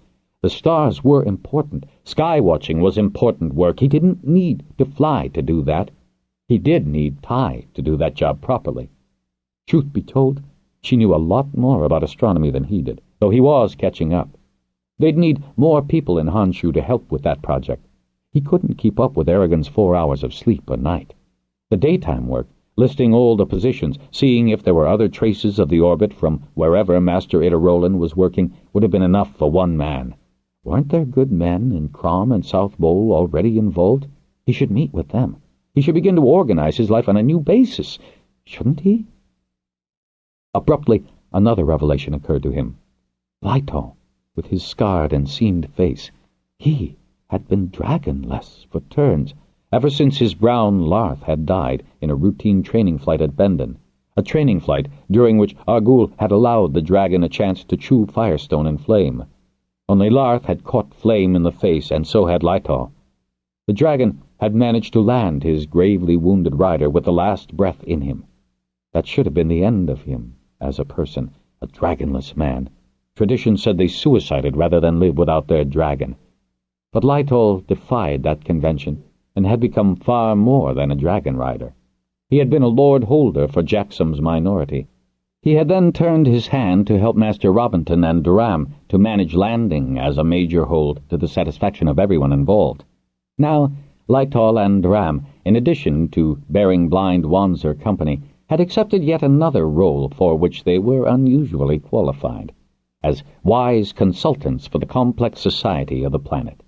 Briefly, Flessin wondered, even as his soul cringed at the thought, would he have had the courage to build a new life?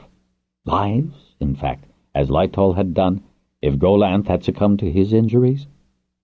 Flessin gave a snort of disgust for his self-absorption. The time he had wasted. As Ty had said, there would be a way. Lytol had made several, and the example of the man's quiet heroism rebuked him. Halfway through a snore, Golanth woke, alert, looking northward, interrupting Flessin's rumination with a second startled consideration. When was the nightfall due? Close enough for Golanth to know it was near. 5 riders appeared in the sky, and a 6th came swooping up out of the jungle. It was Zerath who reached Honshu first, hovering to let her rider dismount on the terrace before she turned on her wingtip, as if challenging the newcomers. Flessin rose, wondering at her almost defensive attitude. Then the dragons were close enough for him to recognize them. Monarth, Gatareth, Path, Galuth, and Arwith, but they made no move to land. "They come to practice," Zerath said. "Ty, I will get his jacket." What do they mean, practice? Flessin wanted to know. His jacket smacked into his chest, and the reflex action of his hand kept it there. "They mean to practice what they learned from Zerath, Ramoth, and Nemeth," Ty said, as if reminding him of something he had forgotten. Lessa had said something about practice the other evening. Practice what? Who on? For what happened next, Ty was as astonished as Flessin. As she watched, Flessin went white and staggered in shock. Golanth rose vertically from the stone of the terrace, hissing in surprise. Instinctively, the bronze spread his wings, though he could not extend the left far, nor raise it to match the other. But he was being lifted into the air. "What are you doing to Golanth?" cried Flessin, limping frantically to where Golanth dangled out of reach. "I'm all right, Flessin. I'm all right." "Practice!" Talion called. "Practice!" shouted Tegellan, Percelin behind him. That was what Creel and Miram were shouting too. "You have to practice as well, Flessin. All he needs is height," cried Miram gaily from Path's back. Her dragon was staring at Zerath, indulging in some communication that neither rider heard. "You knew about this?" he demanded of Ty, recalling her whispered reassurance under the ramp. "Me?" She was affronted. "I'd certainly be the last one they'd tell. Zerath can't keep secrets from Golanth or you." "Put my dragon down!"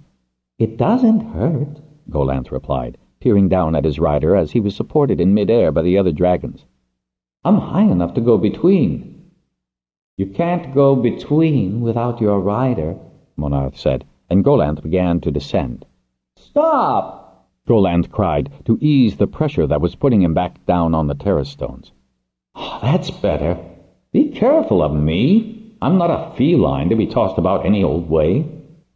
Shaking his head, he righted himself and looked around for Flessin. "Why can't I do it myself?" "We don't know yet," Arwith replied, blinking her lids with puzzled embarrassment. Queens were supposed to know everything.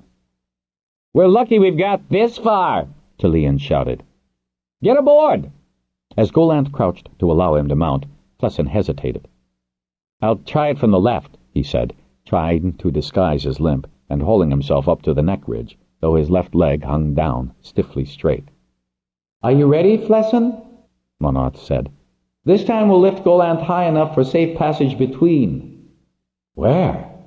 "Swimming. We're to get Golanth in the water too," Ty said. "You're expected at Cove Hold today," Path told Golanth. "I can swim at Cove Hold too, you know. And Aragon has something for you to bring back. I don't think he needs all of us, you know," Path added in an aside to the other dragons. "Ramoth says we are not to take chances with them," Arwith remarked. "Lift!" Flessin, once again in the air astride his dragon, felt Golanth's unmistakable elation. Within that joy was a core of deep fear that told Flessin something else. As he had been hiding his fears from his dragon, Golanth had been concealing his from his rider. Clowning up and down the ramp, exhausting them both so they could neither sleep nor think. Then he was aware of Zerath on Golanth's left side, poised to lend him her wing if needed. Well, he would certainly choose Zerath and Tai as wing riders. Honshu Hold was seated behind them until they were well clear of it. He could see as far as the clump of holder cots, the fields they had cleared for crops, the river, and the terraces. "It is good." And Golanth gave a sigh of relief, craning his head hard left to make up for his impaired vision. "Let's go to Cove Hold, Golanth." Bright in his mind were the blue waters streaked with green over shallower bits, the observatory on the right. Unconsciously raising his arm in the wing leader's command, he brought it down and told Golanth to go between. At Bendon Weir, 3/27/31. "They did it," Ramoth jubilantly told her rider. Then she added in a slightly critical tone, "Not as neat a landing as could be, but under the circumstances it was well done. I don't think that 5 dragons were needed to lift Golanth. Just Nementh and I could have done it." "Most certainly," Lessa agreed, but she herself was smiling with relief. "But the Monacan riders needed the practice, and so many offered that it might well require 5 to control each other." She had never seen the ebullient Flessin so despairing as the moment he finally realized that Golanth would never again be able to fly thread, and, by that disability, he could no longer be wing rider. She thought back to the day when she and Flar had been overjoyed, the magical moment when Flessin had impressed Golanth at the first hatching he'd been old enough to stand as candidate. The pair had been unusually well matched and had, almost without visible effort, succeeded in all the training and tests. At 16, he had impudently encouraged Golanth to fly a female when the mating flight of a junior queen had been opened to all bronze dragons. The same turn had seen the birth of his first child. 2 turns later he had been made wing leader of a newly formed wing. Bendon was at near capacity as a weir, so Flar could take a chance on a new young rider assuming a full wing. The Honshu attack had been a near thing, even though both Flessin and Golanth had survived. Riders often had trouble accepting such severe and limiting injuries to themselves or their dragons. The ones who were not strong enough in character and resilience to deal with the reality would just go between. That had been the most important factor to the Bendon Weir leaders, that Flessin, once he understood the severity of Golanth's crippling, would reject suicide. Kita had dismissed that possibility. Flessin did not have that sort of personality. Then there was Tai to comfort him. Frankly, Lessa had not foreseen Flessin making such an attachment, but the combination had lasted well past mating, and Zerath was as supportive of the bronze as her rider was of the man. Ramoth had kept an ear open for Golanth and Zerath every moment of the crucial period. So, Lessa thought privately, had Flar and Nementh. Lessa could now be doubly grateful for Flessin's abiding interest in Honshu, and she'd been much relieved to know that he and Tai had begun to skywatch during the convalescence. Flessin was too important, not just as their only living issue, but to Pern. How he had given heart at that Weir leaders' meeting. When she herself had despaired of finding a solution to what the Dragonriders could do, her one child had supplied a direction. She gave herself a little shake, reliving that moment of cold terror when Ramoth had gone without her rider to aid Golanth and Zerath.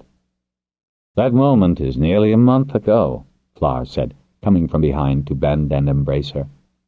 "I know you wanted to be there, but Zerath is a Monaco dragon, and having the support of her weir is as important as learning how to give Golanth just enough lift to get airborne. It's not as if we aren't getting plenty of practice in telekinesis lifting those telescope components for Aragon." He hugged her. "A fine control you and Ramoth have." "And Nementh is seemingly unlimited," she said, returning a sincere compliment as she leaned against him, accepting the strength he always shared with her.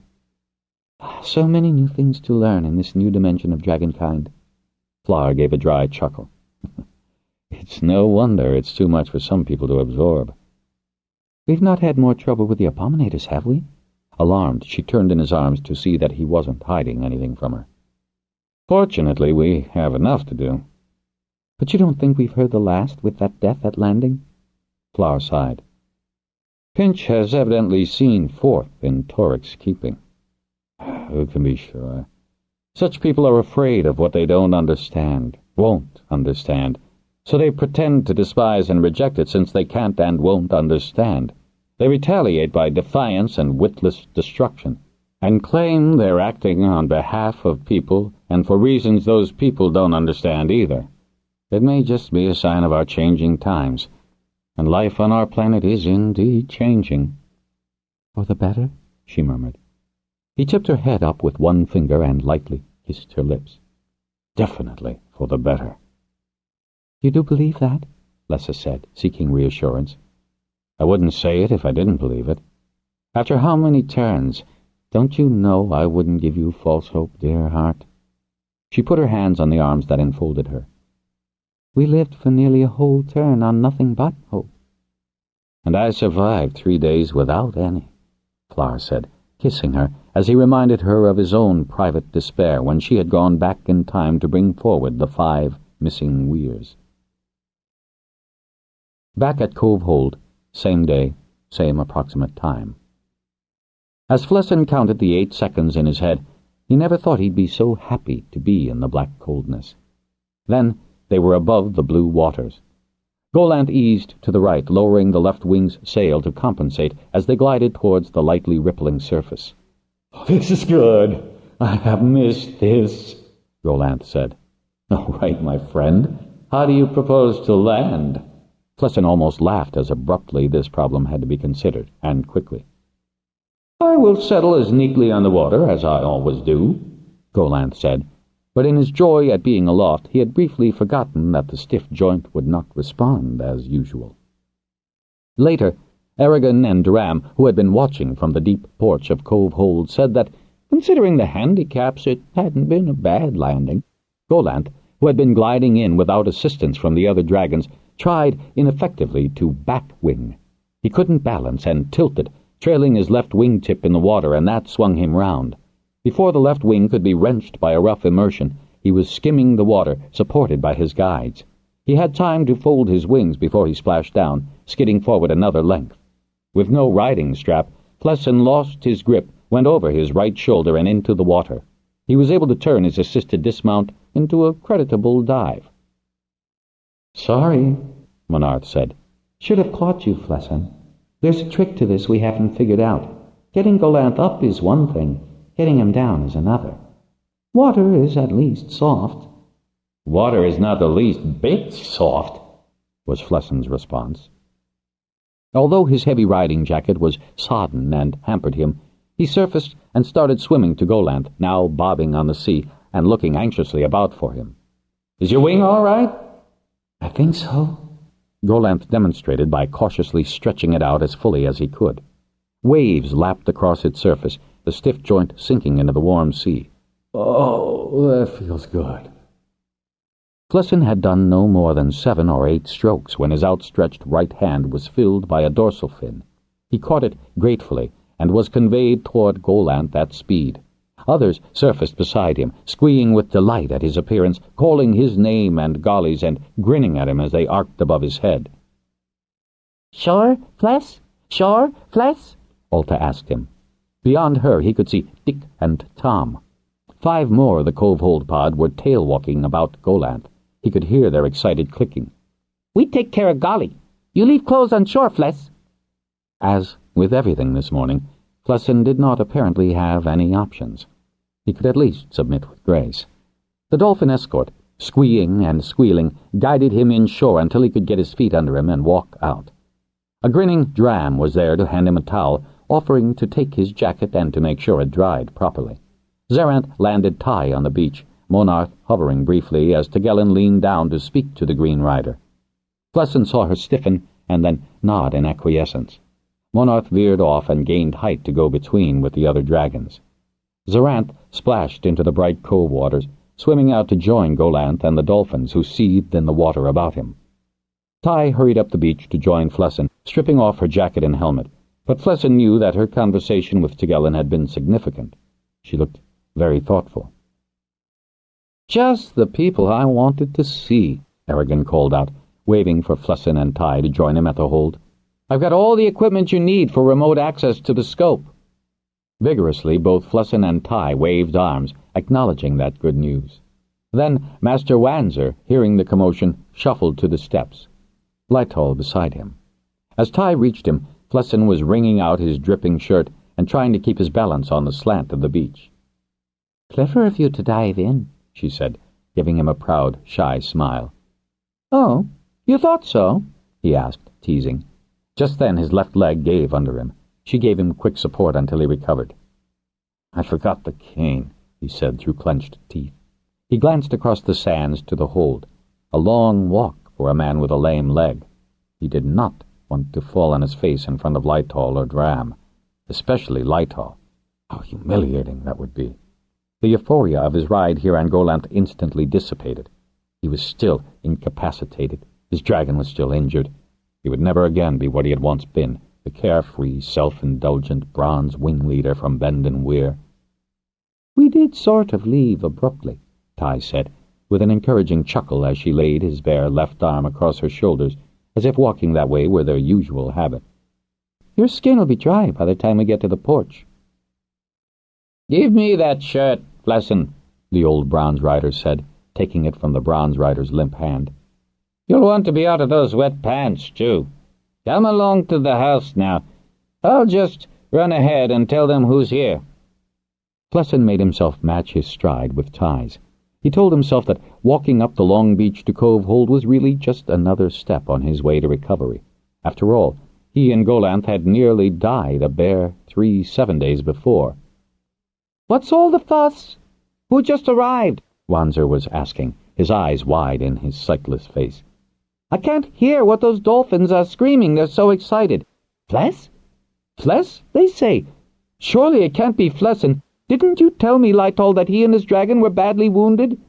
"Yes, he was wounded, Wanzer," Lytol said, coming to stand beside him. "They are here together to see you and discuss the Honshu scope." They are here together. Lytol's sentence reverberated in Flessin's mind, and he felt tears spring to his eyes, not of pity, but for his new perception of Lytol's victory over the loss of Brown Lark. Lytol had recreated his life not once, but 3 times. Between one careful step and the next, the staggering concept that blossomed in detail in Flessin's mind made him reel against Ty, who instantly supported him. As she always had, as she always would, she and Zaranth. "You are all right?" Golanth asked apprehensively, halting the water play in which he, Zaranth, and Tiroff indulged while dolphins leaped and played around them. "Quite right. Quite all right," Flessin reassured his dragon. "And soon you'll only need Zaranth to provide lift." And Zaranth would soon be practiced enough to be the only dragon whom Golanth would need for a lift to safe entry between. Ty and Zaranth were essential parts of the new future he had just stunningly envisioned for them, and for as many other dragons and riders who wished a part of such a bright new adventure. With such inner elation, Flessin found it doubly hard to walk sedately when once he would have broken into a run. The ache in his left leg seemed irrelevant, even if he couldn't speed up their pace to reach Cove Hold. "We're nearly there," Ty said, sensing the surge of excitement in her partner's body. As he took hold of the stair-post, Flessin paused and grinned almost reverently up at Lytol. He saw surprise in Lytol's expression. Then Dram moved past Lytol, gesturing for Flessin to hurry up the stairs. "Come, lad. You're not so completely recovered that you can run around in wet clothes and not catch a chill. This way." And Dram beckoned for Flessin to follow him. When they finally settled to the table on the porch where the 3 dragon riders could keep an eye on their water-sporting dragons, Flessin was wearing clothes supplied by Aragon while his dried. They had had fresh claw and fruit. Boxed and ready for transport were the remote units that would control the Honshu scope from the main level. A technician, highly recommended by Master Benelek, would install these and the circuitry necessary to operate the opening and closing of the observatory roof. "But I want to know, Flessin, Ty," Master Wanzer asked, almost testy with impatience, "is what's happened to the feline problem?" That was perhaps the last question the two Dragonriders expected, and they stared at each other. Lightoll and Duram visibly flinched at their blind friend's tactlessness. "Yes, well, Master Wanzer," Ty began, recovering more quickly than Flessin. "None have been seen around Honshu lately. The holders protect their fields with dragon dung and firestone mash, so we've spread that mixture on our perimeter. Should do the job." "I understand," Lightoll added, shifting in his chair after Wanzer's blunder, "that Master Ballora sent teams to investigate the habits and lairs of these creatures on Southern." He paused. "She's of the opinion that they were originally developed to hunt the large variety of tunnel snake which preyed on herd beasts in the early colonial days. The experiment went wrong, the creatures escaped, and, with no predators to inhibit their numbers, they proliferated unchallenged after the ancients went north. It would be an impossible as well as a very dangerous task to eradicate them. Master Olddive suggests that it is possible to decrease their numbers by using bait tainted with an infertility substance, but first the species must be examined. Master Ballora is not the only council member who is adamant that we may not do away with any species that inhabits this planet." "Except Thread," Flessin murmured, his sense of mischief suddenly dominant. Lightoll gave him a long, almost amused look. "That organism is not indigenous." "No more than the felines," Dram put in, "since they were developed by the ancients." He gave a shudder. "I shouldn't like to think there were any lurking near," Wanzer added, his face furrowed. "Not with Tiroth on duty," Dram said stoutly, patting Wanzer on the hand. Aragon cleared his throat, taking charge of the conversation. Quite true, quite true. Now, I want to thank you, Flessin and Ty, for the work you've already completed, analyzing the images I sent. What I'd like to know is—" and the Star Master hesitated. "If we'd be willing to undertake regular review of the southern starscape," Flessin finished. "I think from Tigellin's presence here today," and he glanced at her, "that Ty must gradually return to her duties with Monaco Weir. With their agility, speed, and control, greens are the most useful dragon in any fall." Lightoll bowed his scarred face in acknowledgment of Flessin's tacit allusion to the fact that he would never again fly a fighting wing. "Perhaps you should consider spending the ninefold here at Cove Hold with us, Brown's Rider," Lightoll said. "I shall hope to be able to land more gracefully by then," Flessin said with a self-deprecating grin. "Practice, I believe," Lightoll murmured, his eyes alive with understanding and compassion, "will suffice." "I will, however," and Flessin paused, taking this opportunity to obliquely salute Lightoll's achievements, "need to pursue another future for myself and my dragon." "Well, you've already proved you can be useful as a star watcher," Master Wanzer blurted out. "You don't need a dragon for that." Wanzer's plump hand covered his mouth as he realized what he had said. "I mean, you still have Golanth, even if he is battered," Flessin finished for him. "So I entreat you, Master Wanzer and Master Ergon, to allow me to study astronomy so that Honshu can become fully operational as the second Pern observatory." "Oh dear, there never has been a Dragonrider astronomer," Wanzer said, and then beamed in Flessin's direction. "But then, there wasn't even a starsmith until very recently." "Ty's already trained to near journeywoman status," Flessin said, laying his hand on hers. "Isn't she, Aragon?" "She is indeed," Aragon said, and the admission was by no means dragged from his lips. "We work well as a team," Flessin hurried on, "and she'll need a profession, too, when Threadfall stops." "True, very true," Aragon said enthusiastically, slapping his hands on his knees in emphasis. "Hope you'll be the first of many." Then, in an abrupt change of mood, "Bear with me, Flessin. How did you and Golanth get here today?" "I was wondering when someone would ask," he said. This new ability that the Weir-leaders mentioned in council? Something... Aragon clicked his fingers, impatient with his memory lapse. About the ability Avis perceived in dragons that has some bearing on averting future dangers? Given that Dragonriders are apparently responsible for what falls out of the sky, Plesson said with a touch of irony, yes, it bears directly on that, and on my very keen interest in astronomy. What is it? Aragon prompted, flicking his fingers for the Dragonrider to speak out. Actually, you all witnessed a demonstration of that ability on my arrival. If Aragon, Wanzer, and Ram regarded him without comprehension, a smile eased across Lighthole's seamed face, and he nodded. I thought so. When the grinning Plesson gestured, he continued. Consider, my friends, that Golanth sustained terrible injuries to eye and wing. I do not think Golanth could have launched himself from even the topmost terrace of Honshu to gain sufficient height to go between. Also, he arrives in the company of 5 other dragons. He falters in landing and is righted without any use of that damaged wing. The other dragons assisted him. Correct? Plesson nodded. Well, it doesn't require 5 dragons to lift Golanth. It does require a good deal of control to lift and land.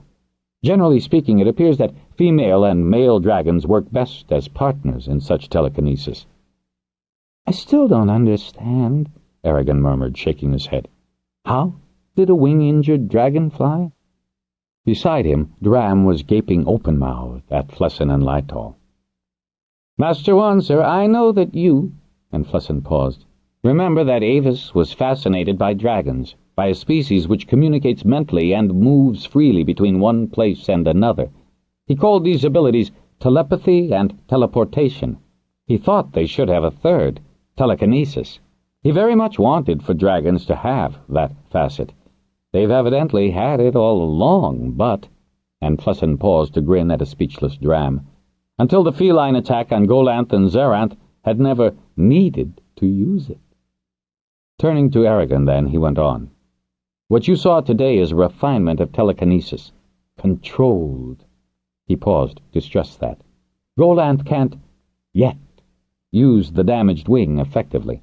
So the dragons lifted him vertically, high enough above Honshu to go safely between, which he can still do for himself.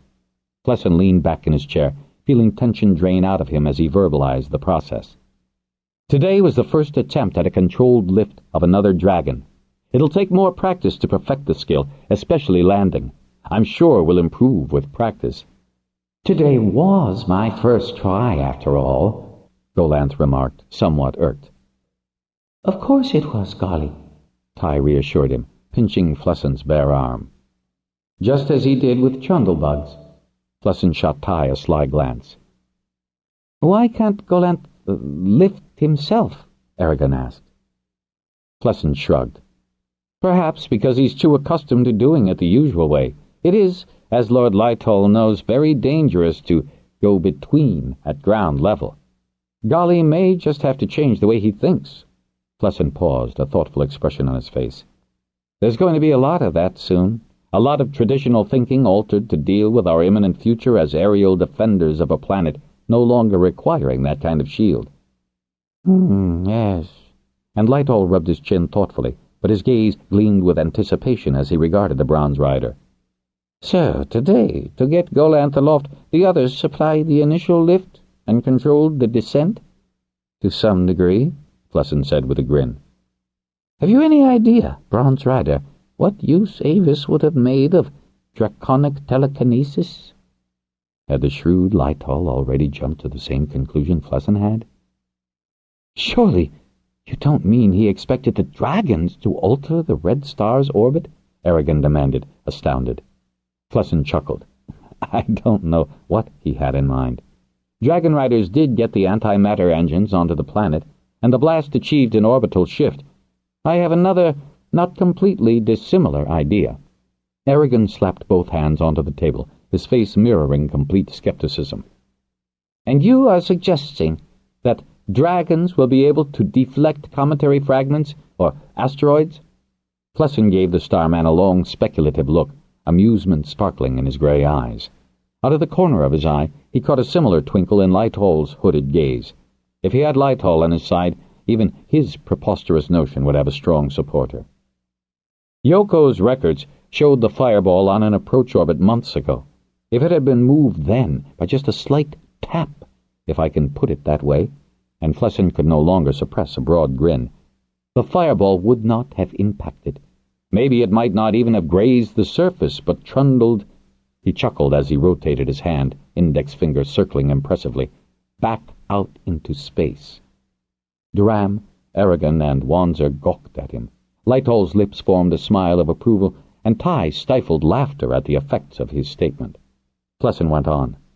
I'm not saying that we can perfect this ability to have a significant effect on what's in our skies, but that doesn't mean we shouldn't try. He looked around the table, satisfied by the thoughtful expressions. Lytol, however, was nodding with comprehension. Flessin leaned urgently forward across the table, the look in his eyes challenging them all. We already know that dragons can go into space without harm. They can manage a journey of 15 minutes duration before they incur oxygen debt. We lifted massive engines from 3 spaceships. We planted them on a dead world. The red planet was much farther away from Pern than anything in the asteroid belt, or among the minor planets. What's to say we can't do more in our own space? We still have the helmets, suits, and the oxygen equipment riders require. I think we should keep them in good condition. I think dragons should practice telekinesis and control their use of it. And another thing, he said, still noting that both Duram and Aragon were having some difficulty in absorbing his remarks. The ancients may have had sleds. We have dragons. We don't have to waste time or reinvent a fuel to lift dragons from the surface of this planet. If a dragon knows where he's to go— He waved his hand to let imagination finish the sentence. Just a minute, Flessin, Aragon began, his eyes wide with confusion and perplexity. We can't afford to risk dragons. They're risked every time they go into a fall, Lytol said, having no difficulty with Flessin's suggestion. Flessin nodded, his smile still in place. We have the Yoko in its permanent orbit. It has the southern array of weather stations reporting to it. I often wondered why there wasn't a northern one. Perhaps because the southern continent was chosen, having the larger landmass and more temperate weather, Lytol suggested. Aragon held up one hand. Now, don't tell me there are plans in Avis records for weather satellites. There are, Lytol said. I was thinking of them more as links between the observatories, Flessin put in, which you know we'll need if we're to do a proper job of sky-watching.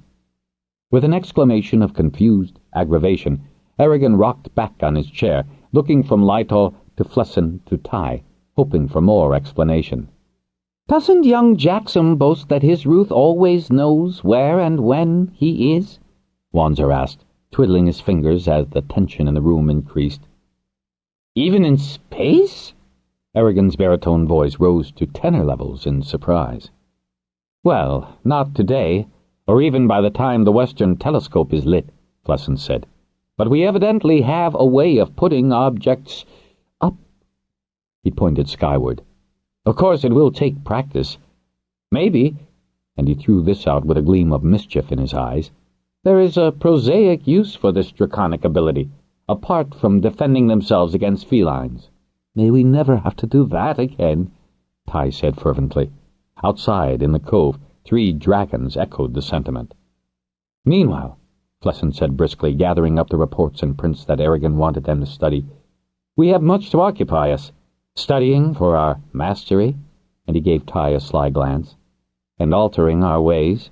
We must do as much as we can to make Pern fair up to our means, to make it the world our ancestors hoped to create. He felt his chest fill with determination to succeed in his new tasks. He could feel tears coming to his eyes as he held out his hand to Ty. She rose, inclining her body toward him, her eyes shining too. He saw Lytol's face light up so that he seemed younger and more vital than ever. Duram and Aragon got to their feet while Master Wanzer beamed benignly around the table. The dragons continued to bugle, and in his head Flessin was certain that their call reverberated through every weir on the planet. He had the dragons' support. Whatever we have to do, we shall, he said in a choked voice. There will always be dragons in the skies of Pern. We hope you have enjoyed our presentation of The Skies of Pern by Anne McCaffrey. Copyright 2001 by Anne McCaffrey. Read by Dick Hill.